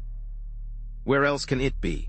But if so, why send the collar quite casually to the wash in the ordinary way, and take immense trouble to hide everything else? Why? Bill bit hard at his pipe, but could think of nothing to say. "Anyhow," said Antony, getting up restlessly, "I'm certain of one thing. Mark knew on the Monday that Robert was coming here." Chapter 19, The Inquest. The coroner, having made a few commonplace remarks as to the terrible nature of the tragedy which they had come to investigate that afternoon, proceeded to outline the case to the jury. Witnesses would be called to identify the deceased as Robert Abelt, the brother of the owner of the Red House, Mark Abelt. It would be shown that he was something of a ne'er-do-well who had spent most of his life in Australia, and that he had announced, in what might almost be called a threatening letter, his intention of visiting his brother that afternoon. There would be evidence of his arrival, of his being shown into the scene of the tragedy, a room in the Red House, commonly called the office, and of his brother's entrance into that room. The jury would have to form their own opinion as to what happened there. But whatever happened almost instantaneously. Within 2 minutes of Mark Abelt's entrance, as would be shown in the evidence, a shot was heard, and when, perhaps 5 minutes later, the room was forced open, the dead body of Robert Abelt was found stretched upon the floor. As regards Mark Abelt, nobody had seen him from the moment of his going into the room, but evidence would be called to show that he had enough money on him at the time to take him to any other part of the country, and that a man answering to his description had been observed on the platform of Stanton Station, apparently waiting to catch the 3:55 up train to London. As the jury would realize, such evidence of identity was not always reliable. Missing men had a way of being seen in a dozen different places at once. In any case, there was no doubt that for the moment Mark Abelt had disappeared. "Seems a sound man," whispered Antony to Bill. "Doesn't talk too much." Antony did not expect to learn much from the evidence. He knew the facts of the case so well by now, but he wondered if Inspector Birch had developed any new theories. If so, they would appear in the coroner's examination, for the coroner would certainly have been coached by the police as to the important facts to be extracted from each witness. Bill was the first to be put through it. "Now, about this letter, Mr. Beverley," he was asked when his chief evidence was over. "Did you see it at all?" "I didn't see the actual writing. I saw the back of it. Mark was holding it up when he told us about his brother." "You don't know what was in it, then?" Bill had a sudden shock. He had read the letter only that morning. He knew quite well what was in it, but it wouldn't do to admit this. And then, just as he was about to perjure himself, he remembered. Antony had heard Cayley telling the inspector. "I knew afterwards, I was told." But Mark didn't read it out at breakfast. "You gathered, however, that it was an unwelcome letter." "Oh, yes. Would you say that Mark was frightened by it?" "Not frightened, sort of bitter and resigned, sort of, oh Lord, here we are again." There was a titter here and there. The coroner smiled and tried to pretend that he hadn't. "Thank you, Mr. Beverley." The next witness was summoned by the name of Andrew Amos, and Antony looked up with interest, wondering who he was. "He lives at the inner lodge," whispered Bill to him. All that Amos had to say was that a stranger had passed by his lodge at a little before 3 that afternoon and had spoken to him. He had seen the body and recognized it as the man. "What did he say?" "Is this right for the Red House?" "Or something like that, sir." "What did you say?" "I said, this is the Red House. Who do you want to see?" He was a bit rough-looking, you know, sir, and I didn't know what he was doing there. Well, sir," he said, "is Mr. Mark Abelt at home?" It doesn't sound much put like that, sir, but I didn't care about the way he said it. So I got in front of him like and said, "What do you want, eh?" And he gave a sort of chuckle and said, "I want to see my dear brother Mark." Well, then I took a closer look at him, and I see that perhaps he might be his brother, so I said, "If you'll follow the drive, sir, you'll come to the house. Of course I can't say if Mr. Abelt's at home." And he gave a sort of nasty laugh again and said, "Fine place Mr. Mark Abelt's got here. Plenty of money to spend, eh?" Well, then I had another look at him, sir, because gentlemen don't talk like that, and if he was Mr. Abelt's brother, but before I could make up my mind, he laughed and went on. That's all I can tell you, sir. Andrew Amos stepped down and moved away to the back of the room, nor did Antony take his eyes off him until he was assured that Amos intended to remain there until the inquest was over. "Who's Amos talking to now?" he whispered to Bill. "Parsons, one of the gardeners. He's at the outside lodge on the Stanton Road. They're all here today, sort of holiday for him." "I wonder if he's giving evidence too," thought Antony. He was. He followed Amos. He had been at work on the lawn in front of the house and had seen Robert Abelt arrive. He didn't hear the shot, not to notice. He was a little hard of hearing. He had seen a gentleman arrive about 5 minutes after Mr. Robert. "Can you see him in court now?" asked the coroner. Parsons looked round slowly. Antony caught his eye and smiled. "That's him," said Parsons, pointing. Everybody looked at Antony. "That was about 5 minutes afterwards." "About that, sir. Did anybody come out of the house before this gentleman's arrival?" "No, sir." "That is to say I didn't see him." Stevens followed. She gave her evidence much as she had given it to the inspector. Nothing new was brought out by her examination. Then came Elsie. As the reporters scribbled down what she had overheard, they added in brackets "sensation" for the first time that afternoon. "How soon after you had heard this did the shot come?" asked the coroner. "Almost at once, sir." "A minute?" "I couldn't really say, sir. It was so quick." "Were you still in the hall?"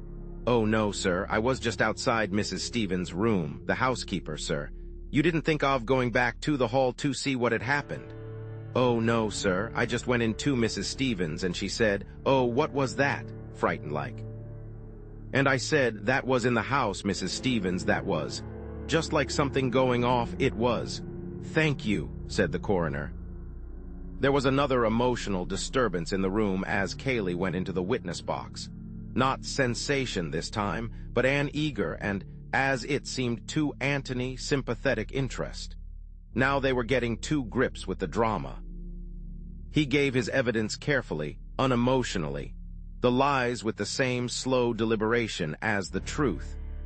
Antony watched him intently, wondering what it was about him which had this odd sort of attractiveness. For Antony, who knew that he was lying and lying, as he believed, not for Mark's sake but his own, yet could not help sharing some of that general sympathy with him. "Was Mark ever in possession of a revolver?" asked the coroner. "Not to my knowledge. I think I should have known if he had been." "You were alone with him all that morning. Did he talk about this visit of Robert's at all?" "I didn't see very much of him in the morning. I was at work in my room and outside and so on. We lunched together and he talked of it then a little." "In what terms?" "Well," he hesitated and then went on, "I can't think of a better word than peevishly. Occasionally he said, 'What do you think he wants?' Or 'Why couldn't he have stayed where he was?' Or 'I don't like the tone of his letter.' Do you think he means trouble?" He talked rather in that kind of way. "Did he express his surprise that his brother should be in England? I think he was always afraid that he would turn up one day." "Yes." "You didn't hear any conversation between the brothers when they were in the office together?" "No, I happened to go into the library just after Mark had gone in, and I was there all the time." "Was the library door open?" "Oh, yes." "Did you see or hear the last witness at all?" "No." "If anybody had come out of the office while you were in the library, would you have heard it?" "I think so, unless they had come out very quietly on purpose." "Would you call Mark a hasty-tempered man?" Cayley considered this carefully before answering. "Hasty-tempered, yes," he said. "But not violent-tempered. Was he fairly athletic, active and quick?" "Active and quick, yes, not particularly strong." "Yes. One question more. Was Mark in the habit of carrying any considerable sum of money about with him?" "Yes." "He always had one £100 note on him, and perhaps 10 or 20 pounds as well." "Thank you, Mr. Cayley." Cayley went back heavily to his seat. "Damn it," said Antony to himself. "Why do I like the fellow? Antony Gillingham?" Again the eager interest of the room could be felt. Who was this stranger who had got mixed up in the business so mysteriously? Antony smiled at Bill and stepped up to give his evidence. He explained how he came to be staying at the George, at Whodunit, how he had heard that the Red House was in the neighborhood, how he had walked over to see his friend Beverley, and had arrived just after the tragedy. Thinking it over afterwards, he was fairly certain that he had heard the shot, but it had not made any impression on him at the time. He had come to the house from the Whodunit end, and consequently had seen nothing of Robert Abelt, who had been a few minutes in front of him. From this point his evidence coincided with Cayley's. "You and the last witness reached the French windows together and found them shut." "Yes. You pushed them in and came to the body. Of course you had no idea whose body it was." "No." "Did Mr. Cayley say anything?" "He turned the body over just so as to see the face, and when he saw it, he said, 'Thank God.'" Again the reporters wrote sensation. "Did you understand what he meant by that?" "I asked him who it was, and he said that it was Robert Abelt." Then he explained that he was afraid at first it was the cousin with whom he lived, Mark. "Yes. Did he seem upset?" "Very much so at first, less when he found that it was Mark." There was a sudden snigger from a nervous gentleman in the crowd at the back of the room, and the coroner put on his glasses and stared sternly in the direction from which it came. The nervous gentleman hastily decided that the time had come to do up his bootlace. The coroner put down his glasses and continued, "Did anybody come out of the house while you were coming up the drive?" "No." "Thank you, Mr. Gillingham." He was followed by Inspector Birch. The inspector, realizing that this was his afternoon, and that the eyes of the world were upon him, produced a plan of the house and explained the situation of the different rooms. The plan was then handed to the jury. Inspector Birch, so he told the world, had arrived at the Red House at 4:42 p.m. on the afternoon in question. He had been received by Mr. Matthew Cayley, who had made a short statement to him, and he had then proceeded to examine the scene of the crime. The French windows had been forced from outside. The door leading into the hall was locked. He had searched the room thoroughly and had found no trace of a key. In the bedroom leading out of the office, he had found an open window. There were no marks on the window, but it was a low one, and, as he found from experiment, quite easy to step out of without touching it with the boots. A few yards outside the window, a shrubbery began. There were no recent footmarks outside the window, but the ground was in a very hard condition owing to the absence of rain. In the shrubbery, however, he found several twigs on the ground, recently broken off, together with other evidence that somebody had been forcing its way through. He had questioned everybody connected with the estate, and none of them had been into the shrubbery recently. By forcing a way through the shrubbery, it was possible for a person to make a detour of the house and get to the Stanton end of the park without ever being in sight of the house itself. He had made inquiries about the deceased. Deceased had left for Australia some 15 years ago, owing to some financial trouble at home. Deceased was not well spoken of in the village from which he and his brother had come. Deceased and his brother had never been on good terms, and the fact that Mark Abelt had come into money had been a cause of great bitterness between them. It was shortly after this that Robert had left for Australia. He had made inquiries at Stanton Station. It had been market day at Stanton, and the station had been more full of arrivals than usual. Nobody had particularly noticed the arrival of Robert Abelt. There had been a good many passengers by the 2:10 train that afternoon, the train by which Robert had undoubtedly come from London. A witness, however, would state that he noticed a man resembling Mark Abelt at the station at 3:53 p.m. that afternoon, and this man caught the 3:55 up train to town. There was a pond in the grounds of the Red House. He had dragged this, but without result. Antony listened to him carelessly, thinking his own thoughts all the time. Medical evidence followed, but there was nothing to be got from that. He felt so close to the truth. At any moment something might give his brain the one little hint which it wanted. Inspector Birch was just pursuing the ordinary. Whatever else this case was, it was not ordinary. There was something uncanny about it.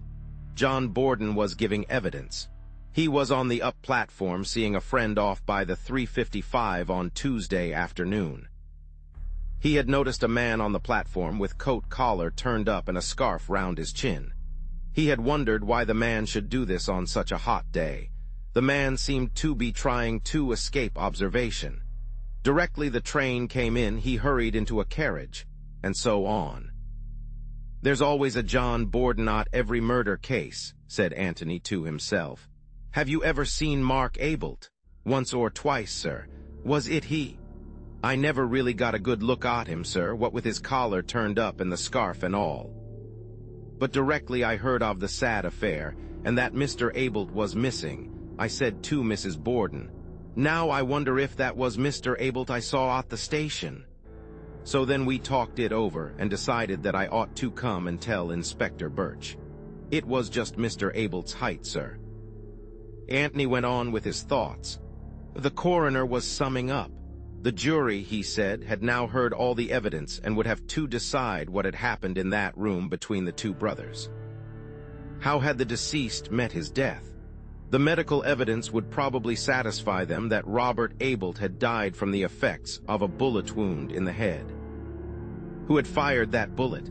If Robert Abelt had fired it himself, no doubt they would bring in a verdict of suicide, but if this had been so, where was the revolver which had fired it, and what had become of Mark Abelt? If they disbelieved in this possibility of suicide, what remained? Accidental death, justifiable homicide, and murder. Could the deceased have been killed accidentally? It was possible, but then would Mark Abelt have run away? The evidence that he had run away from the scene of the crime was strong. His cousin had seen him go into the room. The servant Elsie Wood had heard him quarreling with his brother in the room. The door had been locked from the inside, and there were signs that outside the open window someone had pushed his way very recently through the shrubbery. Who, if not Mark? They would have then to consider whether he would have run away if he had been guiltless of his brother's death. No doubt innocent people lost their heads sometimes. It was possible that if it were proved afterwards that Mark Abelt had shot his brother, it might also be proved that he was justified in so doing, and that when he ran away from his brother's corpse, he had really nothing to fear at the hands of the law. In this connection, he need hardly remind the jury that they were not the final tribunal, and that if they found Mark Abelt guilty of murder, it would not prejudice his trial in any way if and when he was apprehended. The jury could consider their verdict. They considered it. They announced that the deceased had died as the result of a bullet wound, and that the bullet had been fired by his brother Mark Abelt. Bill turned round to Antony at his side, but Antony was gone. Across the room he saw Andrew Amos and Parsons going out of the door together, and Antony was between them. Chapter 20. Mr. Beverley is Tactful. The inquest had been held at the Lamb, at Stanton. At Stanton, Robert Abelt was to be buried next day. Bill waited about outside for his friend, wondering where he had gone. Then, realizing that Kaylee would be coming out to his car directly, and that a farewell talk with Kaylee would be a little embarrassing, he wandered round to the yard at the back of the inn, lit a cigarette, and stood surveying a torn and weather-beaten poster on the stable wall. Grand Theatrical Enter, it announced, to take place on Wednesday, December. Bill smiled to himself as he looked at it. For the part of Joe, a loquacious postman, had been played by William B. Beverley, as the remnants of the poster still maintained, and he had been much less loquacious than the author had intended, having forgotten his words completely. But it had all been great fun. And then he stopped smiling, for there would be no more fun now at the Red House. "Sorry to keep you waiting," said the voice of Antony behind him. "My old friends Amos and Parsons insisted on giving me a drink." He slipped his hand into the crook of Bill's arm and smiled happily at him. "Why were you so keen about them?" asked Bill a little resentfully. "I couldn't think where on earth you had got to." Antony didn't say anything. He was staring at the poster. "When did this happen?" he asked. "What?" Antony waved to the poster. "Oh, that last Christmas. It was rather fun." Antony began to laugh to himself. "Were you good?" "Rotten." "I don't profess to be an actor." "Mark good." "Oh, rather, he loves it." "Rev. Henry Stutters, Mr. Matthew Key," read Antony. "Was that our friend Kaylee?" "Yes." "Any good?" "Well, much better than I expected. He wasn't keen, but Mark made him." "Miss Norris wasn't playing, I see." "My dear Tony, she's a professional." "Of course she was." Antony laughed again. "A great success, was it?" "Oh, rather." "I'm a fool and a damned fool," Antony announced solemnly. "And a damned fool," he said again under his breath, as he led Bill away from the poster and out of the yard into the road. "And a damned fool. Even now," he broke off and then asked suddenly, "Did Mark ever have much trouble with his teeth?" "He went to his dentist a good deal." "But what on earth?" Antony laughed a third time. "What luck," he chuckled. "But how do you know?" "We go to the same man. Mark recommended him to me. Cartwright in Wimpole Street." "Cartwright in Wimpole Street," repeated Antony thoughtfully. "Yes, I can remember that." "Cartwright in Wimpole Street. Did Kaylee go to him too, by any chance?" "I expect so." "Oh, yes, I know he did. But what on earth? What was Mark's general health like? Did he see a doctor much?" "Hardly at all, I should think. He did a lot of early morning exercises which were supposed to make him bright and cheerful at breakfast. They didn't do that, but they seemed to keep him pretty fit. Tony, I wish you'd—" Antony held up a hand and hushed him into silence. "One last question," he said. "Was Mark fond of swimming?" "No, he hated it. I don't believe he could swim." "Tony, are you mad, or am I? Or is this a new game?" Antony squeezed his arm. "Dear old Bill," he said. "It's a game. What a game, and the answer is Cartwright in Wimpole Street." They walked in silence for half a mile or so along the road to Woodham. Bill tried 2 or 3 times to get his friend to talk, but Antony had only grunted in reply. He was just going to make another attempt when Antony came to a sudden stop and turned to him anxiously. "I wonder if you'd do something for me," he said, looking at him with some doubt. "What sort of thing?" "Well, it's really dashed important. It's just the one thing I want now." Bill was suddenly enthusiastic again. "I say, have you really found it all out?" Antony nodded. "At least I'm very nearly there, Bill. There's just this one thing I want now. It means you're going back to Stanton. Well, we haven't come far. It won't take you long. Do you mind?" "My dear Holmes, I am at your service." Antony gave him a smile and was silent for a little, thinking. "Is there another in Stanton fairly close to the station? The Plough and Horses, just at the corner where the road goes up to the station. Is that the one you mean?" "That would be the one. I suppose you could do with a drink, couldn't you?" "Rather," said Bill with a grin. "Good. Then have one at the Plough and Horses. Have two, if you like, and talk to the landlord or landlady or whoever serves you. I want you to find out if anybody stayed there on Monday night." "Robert," said Bill eagerly. "I didn't say Robert," said Antony, smiling. "I just want you to find out if they had a visitor who slept there on Monday night, a stranger. If so, then any particulars you can get of him without letting the landlord know that you are interested." "Leave it to me," broke in Bill. "I know just what you want. Don't assume that it was Robert or anybody else. Let them describe the man to you. Don't influence them unconsciously by suggesting that he was short or tall or anything of that sort. Just get them talking. If it's the landlord, you'd better stand him a drink or two." "Right you are," said Bill confidently. "Where do I meet you again?" "Probably at the George. If you get there before me, you can order dinner for 8 o'clock. Anyhow, we'll meet at 8, if not before." "Good." He nodded to Antony and strode off back to Stanton again. Antony stood watching him with a little smile at his enthusiasm. Then he looked round slowly, as if in search of something. Suddenly he saw what he wanted.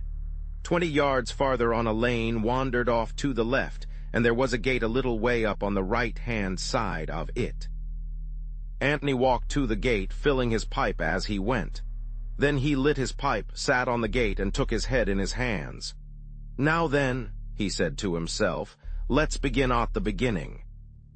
It was nearly 8 o'clock when William Beverley, the famous sleuth hound, arrived, tired and dusty, at the George, to find Antony, cool and clean, standing bareheaded at the door, waiting for him.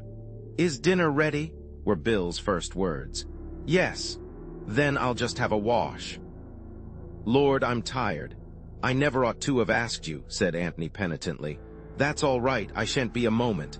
Halfway up the stairs he turned round and asked, "Am I in your room?" "Yes, do you know the way?" "Yes, start carving, will you, and order lots of beer." He disappeared round the top of the staircase.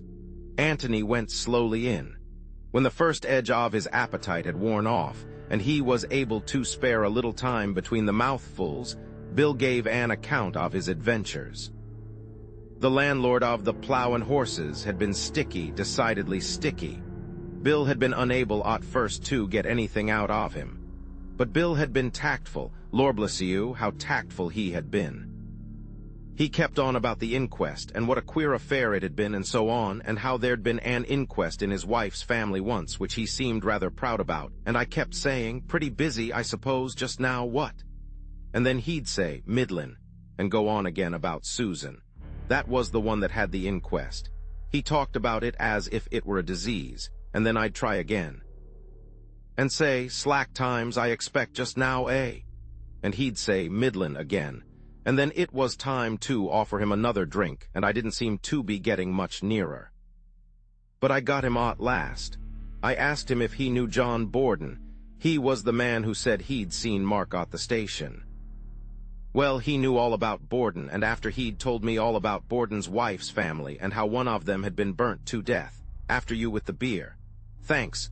Well, then I said carelessly that it must be very hard to remember anybody whom you had just seen once, so as to identify him afterwards, and he agreed that it would be middlin' hard. And then— "Give me 3 guesses," interrupted Antony. "You asked him if he remembered everybody who came to his inn." "That's it. Bright, wasn't it?" Brilliant, and what was the result? The result was a woman. A woman, said Antony eagerly. A woman, said Bill impressively. Of course I thought it was going to be Robert, so did you, didn't you? But it was a woman, came quite late on Monday night in a car, driving herself, went off early next morning. Did he describe her? Yes, she was middling tall, middling age, middling color, and so on. Doesn't help much, does it? But still, a woman, does that upset your theory? Antony shook his head. No, Bill, not at all, he said. You knew all the time, at least you guessed. Wait till tomorrow, I'll tell you everything tomorrow. Tomorrow, said Bill in great disappointment. Well, I'll tell you one thing tonight if you'll promise not to ask any more questions, but you probably know it already. What is it? Only that Mark Abel did not kill his brother. And Kaylee did. That's another question, Bill. However, the answer is that Kaylee didn't either. Then who on earth? Have some more beer, said Antony with a smile, and Bill had to be content with that. They were early to bed that evening, for both of them were tired. Bill slept loudly and defiantly, but Antony lay awake, wondering. What was happening at the Red House now? Perhaps he would hear in the morning, perhaps he would get a letter. He went over the whole story again from the beginning. Was there any possibility of a mistake? What would the police do? Would they ever find out? Ought he to have told them? Well, let them find out. It was their job. Surely he couldn't have made a mistake this time. No good wondering now. He would know definitely in the morning. In the morning there was a letter for him. Chapter 21, Kaylee's Apology. My dear Mr. Gillingham, I gather from your letter that you have made certain discoveries which you may feel it your duty to communicate to the police, and that in this case my arrest on a charge of murder would inevitably follow. Why, in these circumstances, you should give me such ample warning of your intentions I do not understand, unless it is that you are not wholly out of sympathy with me. But whether or not you sympathize, at any rate you will want to know, and I want you to know, the exact manner in which Abel met his death and the reasons which made that death necessary. If the police have to be told anything, I would rather that they too knew the whole story. They and even you may call it murder, but by that time I shall be out of the way. Let them call it what they like. I must begin by taking you back to a summer day 15 years ago when I was a boy of 13 and Mark a young man of 25. His whole life was make-believe, and just now he was pretending to be a philanthropist. He sat in our little drawing room, flicking his gloves against the back of his left hand, and my mother, good soul, thought what a noble young gentleman he was, and Philip and I, hastily washed and crammed into collars, stood in front of him, nudging each other and kicking the backs of our heels and cursing him in our hearts for having interrupted our game. He had decided to adopt one of us, kind cousin Mark. Heaven knows why he chose me. Philip was 11, 2 years longer to wait. Perhaps that was why. Well, Mark educated me. I went to a public school and to Cambridge, and I became his secretary. Well, much more than his secretary, as your friend Beverley perhaps has told you. His land agent, his financial advisor, his courier, but this most of all, his audience. Mark could never live alone. There must always be somebody to listen to him. I think in his heart he hoped I should be his Boswell. He told me one day that he had made me his literary executor, poor devil. And he used to write me the absurdest long letters when I was away from him, letters which I read once and then tore up. The futility of the man. It was 3 years ago that Philip got into trouble. He had been hurried through a cheap grammar school and into a London office, and discovered there that there was not much fun to be got in this world on £2 a week. I had a frantic letter from him one day, saying that he must have 100 at once, or he would be ruined, and I went to Mark for the money. Only to borrow it, you understand. He gave me a good salary, and I could have paid it back in 3 months. But no. He saw nothing for himself in it, I suppose. No applause, no admiration. Philip's gratitude would be to me, not to him. I begged, I threatened, we argued. And while we were arguing, Philip was arrested. It killed my mother.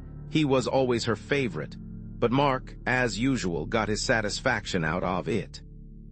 He preened himself on his judgment of character in having chosen me and not Philip 12 years before.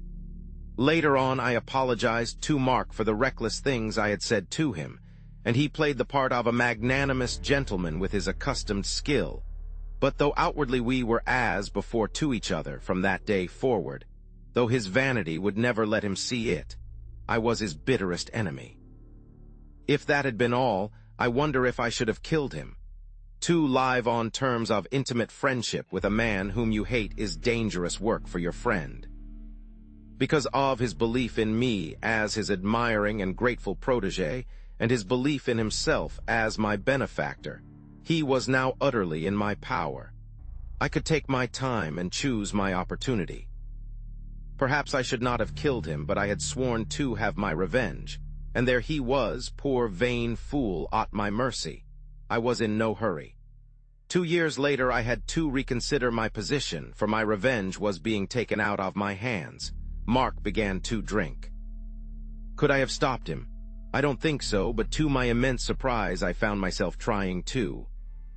Instinct perhaps getting the better of reason. Or did I reason it out and tell myself that, if he drank himself to death, I should lose my revenge? Upon my word, I cannot tell you, but for whatever motive, I did genuinely want to stop it. Drinking is such a beastly thing, anyhow. I could not stop him, but I kept him within certain bounds, so that nobody but myself knew his secret. Yes, I kept him outwardly decent, and perhaps now I was becoming like the cannibal who keeps his victim in good condition for his own ends. I used to gloat over Mark, thinking how utterly he was mine to ruin as I pleased, financially, morally, whatever way would give me most satisfaction.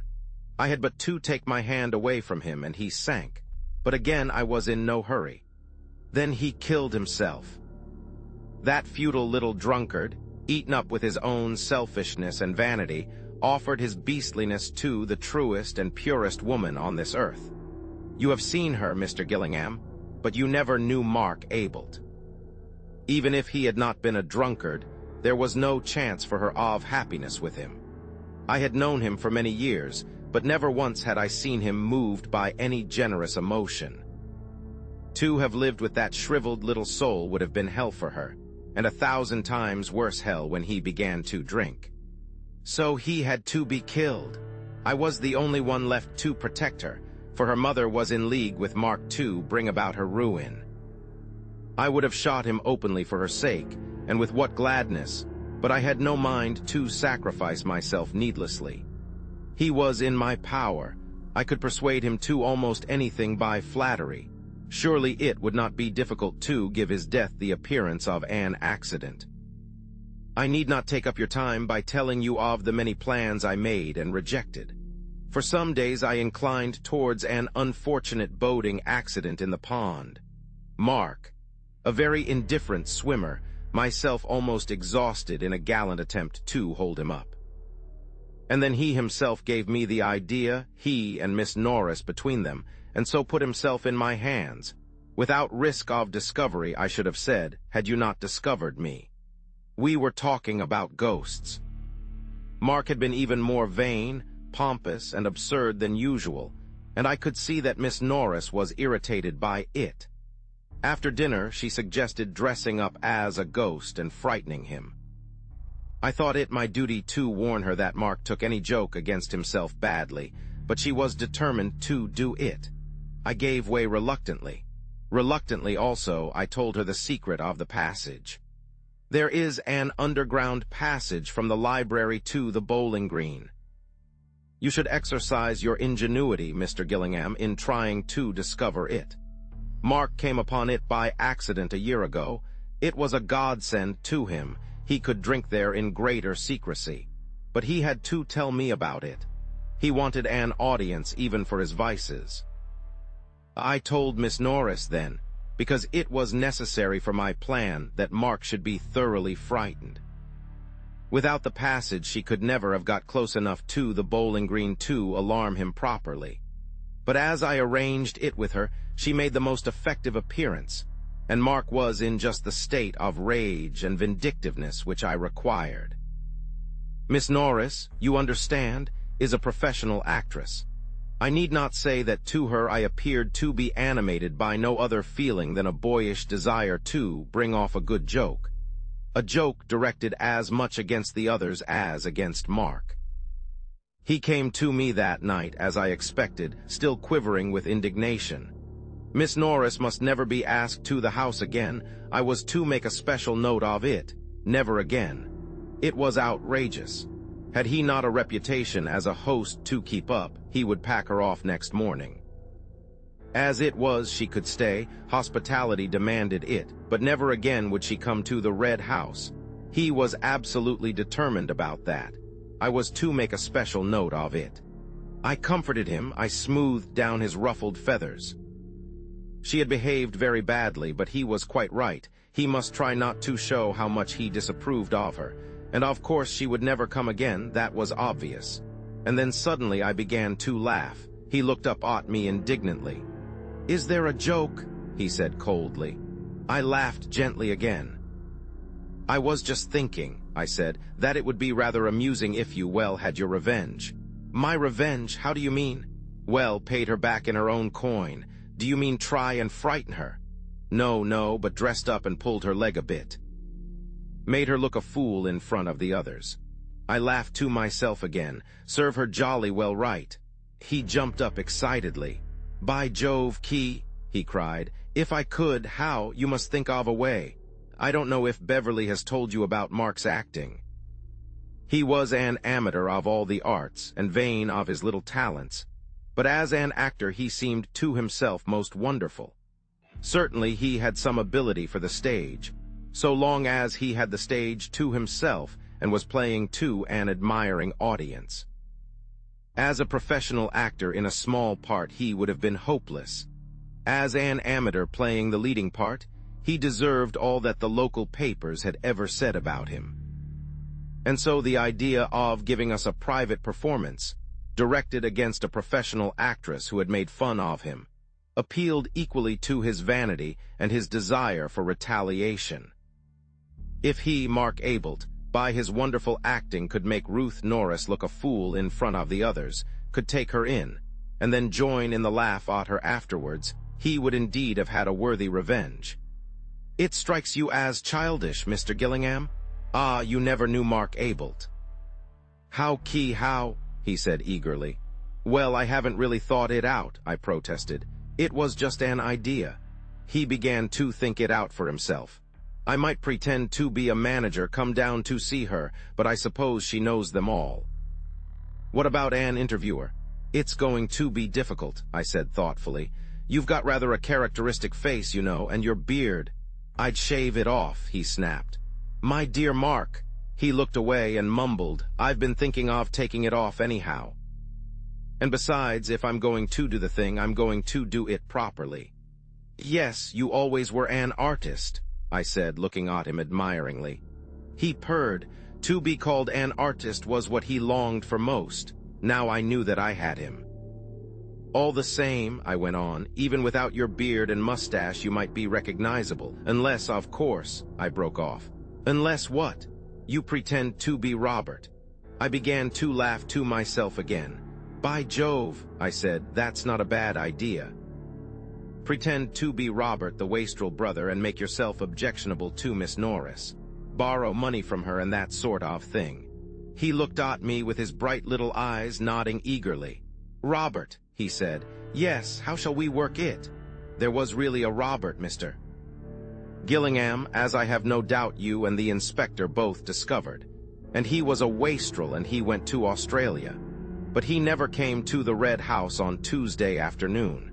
He couldn't have, because he died, unlamented, 3 years ago. But there was nobody who knew this, save Mark and myself, for Mark was the only one of the family left, his sister having died last year. Though I doubt, anyhow, if she knew whether Robert was alive or dead. He was not talked about. For the next 2 days Mark and I worked out our plans. You understand by now that our aims were not identical. Mark's endeavor was that his deception should last for, say, a couple of hours. mine that it should go to the grave with him. He had only to deceive Miss Norris and the other guests. I had to deceive the world. When he was dressed up as Robert, I was going to kill him. Robert would then be dead, Mark, of course, missing. What could anybody think but that Mark had killed Robert? But you see how important it was for Mark to enter fully into his latest and last impersonation. Half measures would be fatal. You will say that it was impossible to do the thing thoroughly enough. I answer again that you never knew Mark.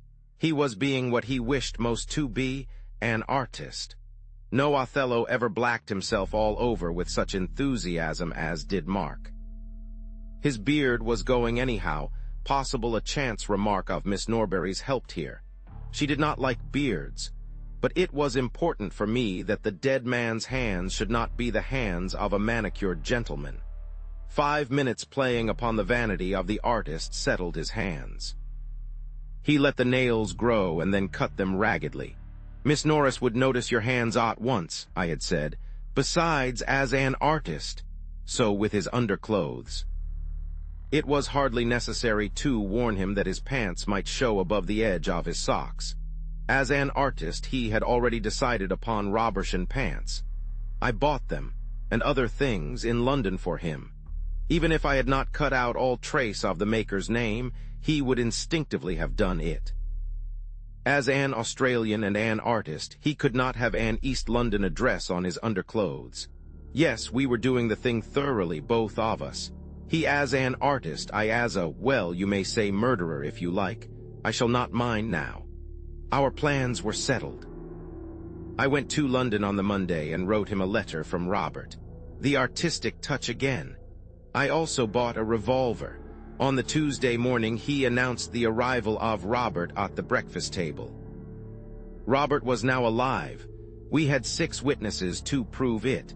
6 witnesses who knew that he was coming that afternoon. Our private plan was that Robert should present himself at 3 o'clock, in readiness for the return of the golfing party shortly afterwards. The maid would go to look for Mark, and having failed to find him, come back to the office to find me entertaining Robert in Mark's absence. I would explain that Mark must have gone out somewhere, and would myself introduce the wastrel brother to the tea table. Mark's absence would not excite any comment, for it would be generally felt. Indeed, Robert would suggest it, that he had been afraid of meeting his brother. Then Robert would make himself amusingly offensive to the guests, particularly, of course, Miss Norris, until he thought that the joke had gone far enough. That was our private plan. Perhaps I should say that it was Mark's private plan. My own was different. The announcement at breakfast went well.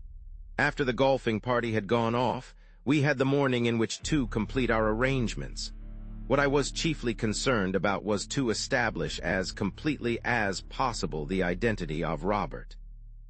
For this reason, I suggested to Mark that, when dressed, he should go out by the secret passage to the bowling green, and come back by the drive, taking care to enter into conversation with the lodge keeper. In this way, I would have 2 more witnesses of Robert's arrival, first the lodge keeper, and secondly one of the gardeners whom I would have working on the front lawn. Mark, of course, was willing enough. He could practice his Australian accent on the lodge keeper. It was really amusing to see how readily he fell into every suggestion which I made. Never was a killing more carefully planned by its victim. He changed into Robert's clothes in the office bedroom. This was the safest way for both of us. When he was ready, he called me in, and I inspected him. It was extraordinary how well he looked the part. I suppose that the signs of his dissipation had already marked themselves on his face, but had been concealed hitherto by his mustache and beard. For now that he was clean-shaven, they lay open to the world from which we had so carefully hidden them, and he was indeed the wastrel which he was pretending to be. "By Jove, you're wonderful," I said. He smirked and called my attention to the various artistic touches which I might have missed. "Wonderful," I said to myself again. Nobody could possibly guess. I peered into the hall. It was empty. We hurried across to the library. He got into the passage and made off. I went back to the bedroom, collected all his discarded clothes, did them up in a bundle, and returned with them to the passage. Then I sat down in the hall and waited. You heard the evidence of Stevens, the maid. As soon as she was on her way to the temple in search of Mark, I stepped into the office.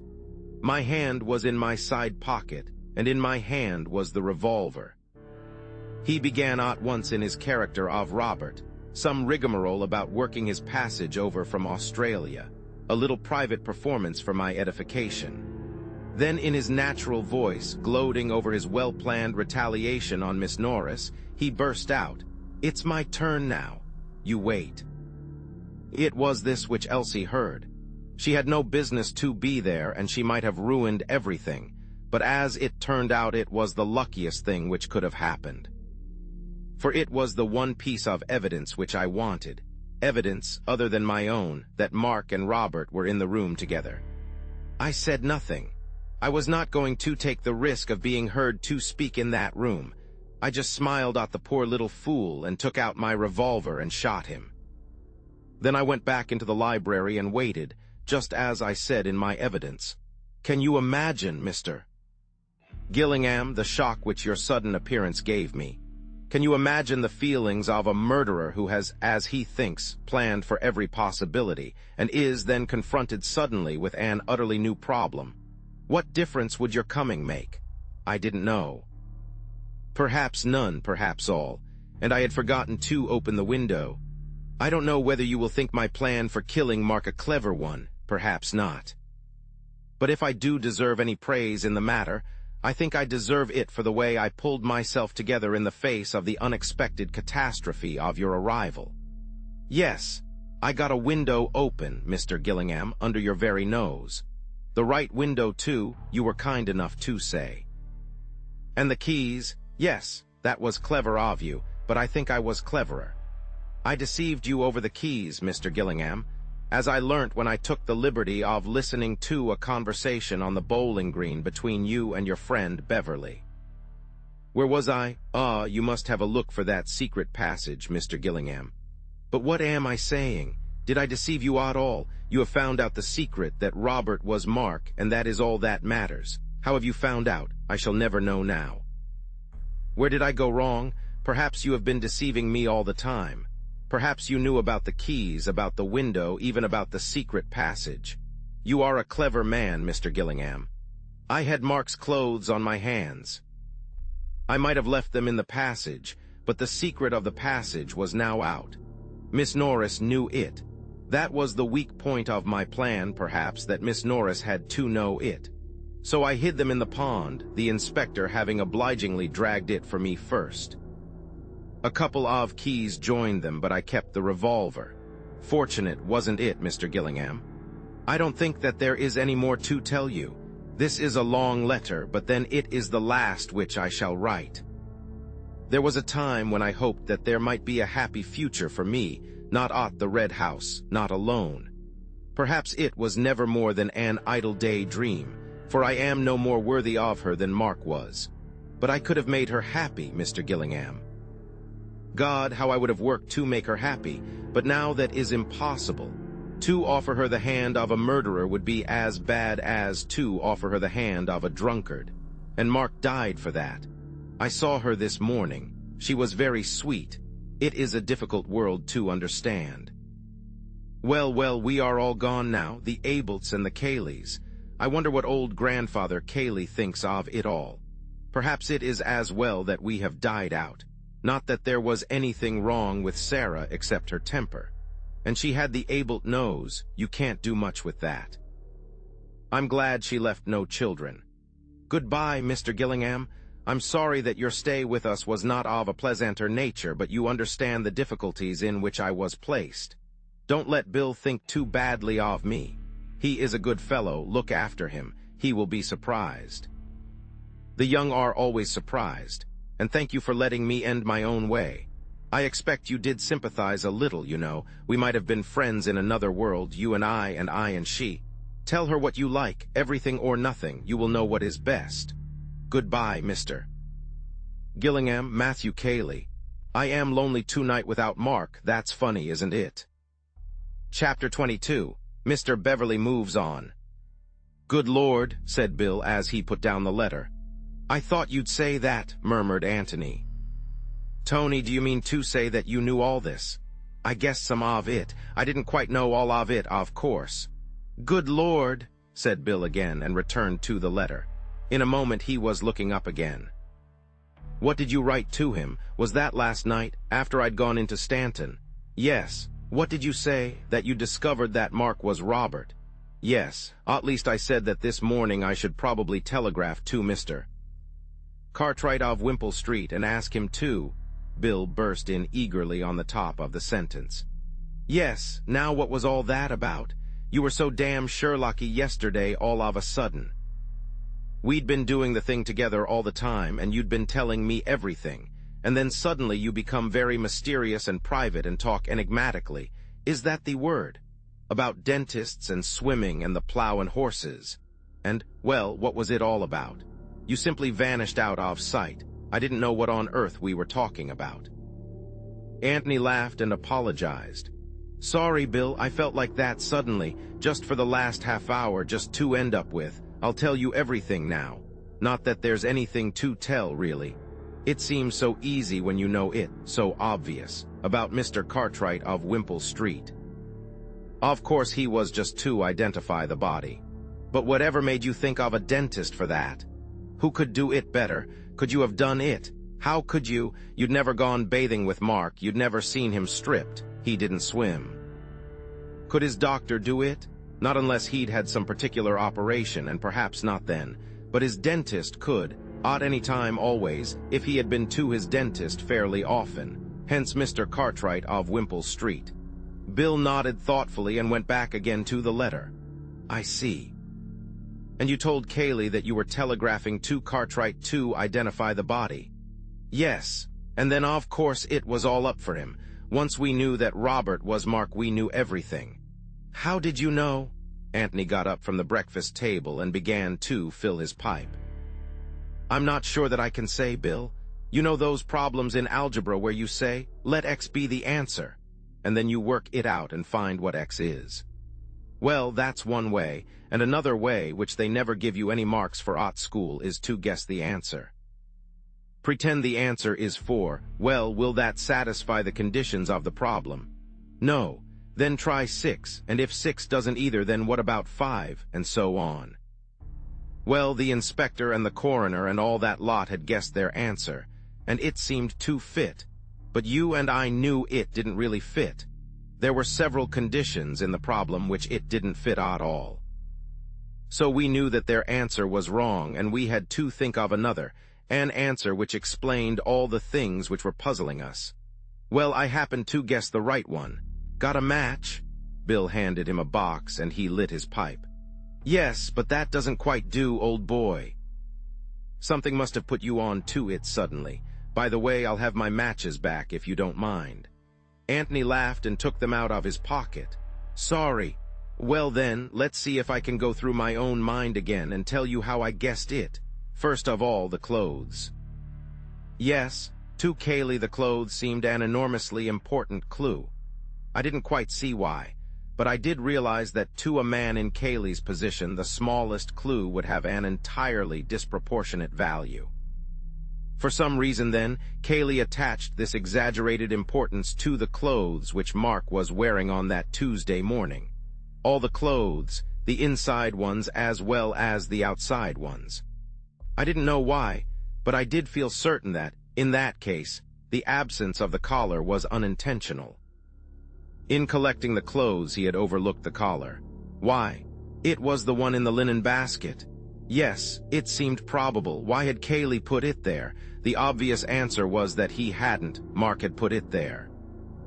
I remembered what you told me about Mark being finicky and having lots of clothes and so on, and I felt that he was just the sort of man who would never wear the same collar twice.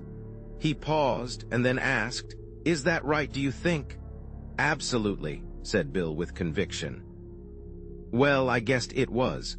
So then I began to see an X which would fit just this part of the problem, the clothes part. I saw Mark changing his clothes. I saw him instinctively dropping the collar in the linen basket, just as he had always dropped every collar he had ever taken off, but leaving the rest of the clothes on a chair in the ordinary way.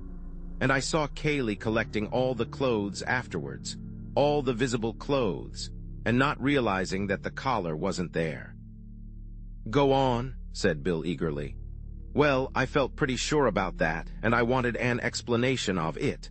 Why had Mark changed down there instead of in his bedroom? The only answer was that the fact of his changing had to be kept secret. When did he change?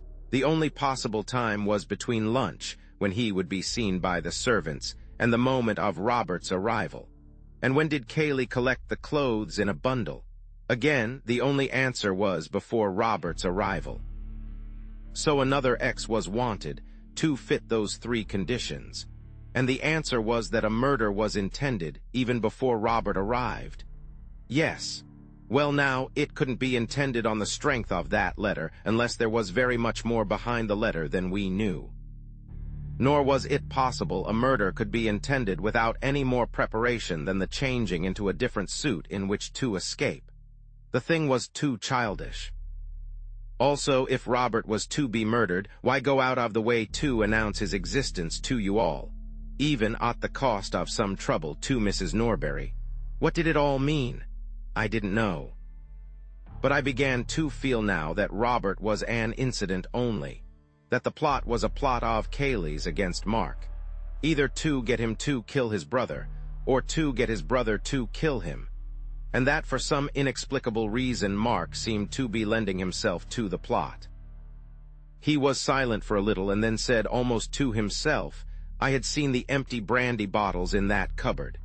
"You never said anything about them," complained Bill. "I only saw them afterwards. I was looking for the collar, you remember.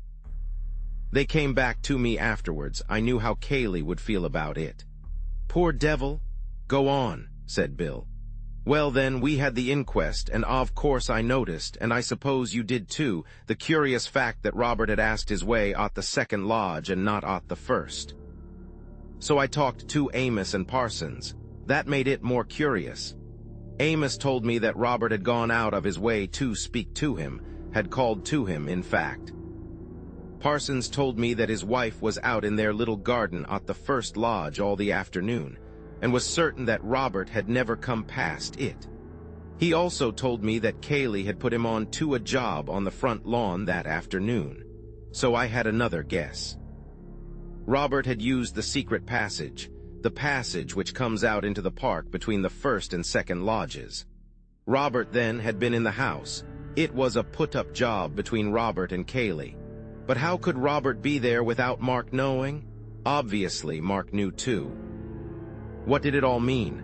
When was this? Interrupted Bill. Just after the inquest, after you'd seen Amos and Parsons, of course. Yes, I got up and left them and came to look for you. I'd got back to the clothes then. Why did Mark change his clothes so secretly? Disguise. But then what about his face? That was much more important than clothes. His face, his beard, he'd have to shave off his beard, and then, oh, idiot, I saw you looking at that poster. Mark acting, Mark made up, Mark disguised. Oh, priceless idiot, Mark was Robert. Matches, please. Bill passed over the matches again, waited till Antony had relit his pipe, and then held out his hand for them just as they were going into the other's pocket. Yes, said Bill thoughtfully. Yes, but wait a moment. What about the plow and horses? Antony looked comically at him. You'll never forgive me, Bill, he said. You'll never come clue hunting with me again. What do you mean? Antony sighed. It was a fake, Watson. I wanted you out of the way. I wanted to be alone. I'd guessed at my ex, and I wanted to test it every way by everything we'd discovered. I simply had to be alone just then. So, he smiled and added, well, I knew you wanted a drink. You are a devil, said Bill, staring at him. And your interest when I told you that a woman had been staying there. Well, it was only polite to be interested when you'd taken so much trouble.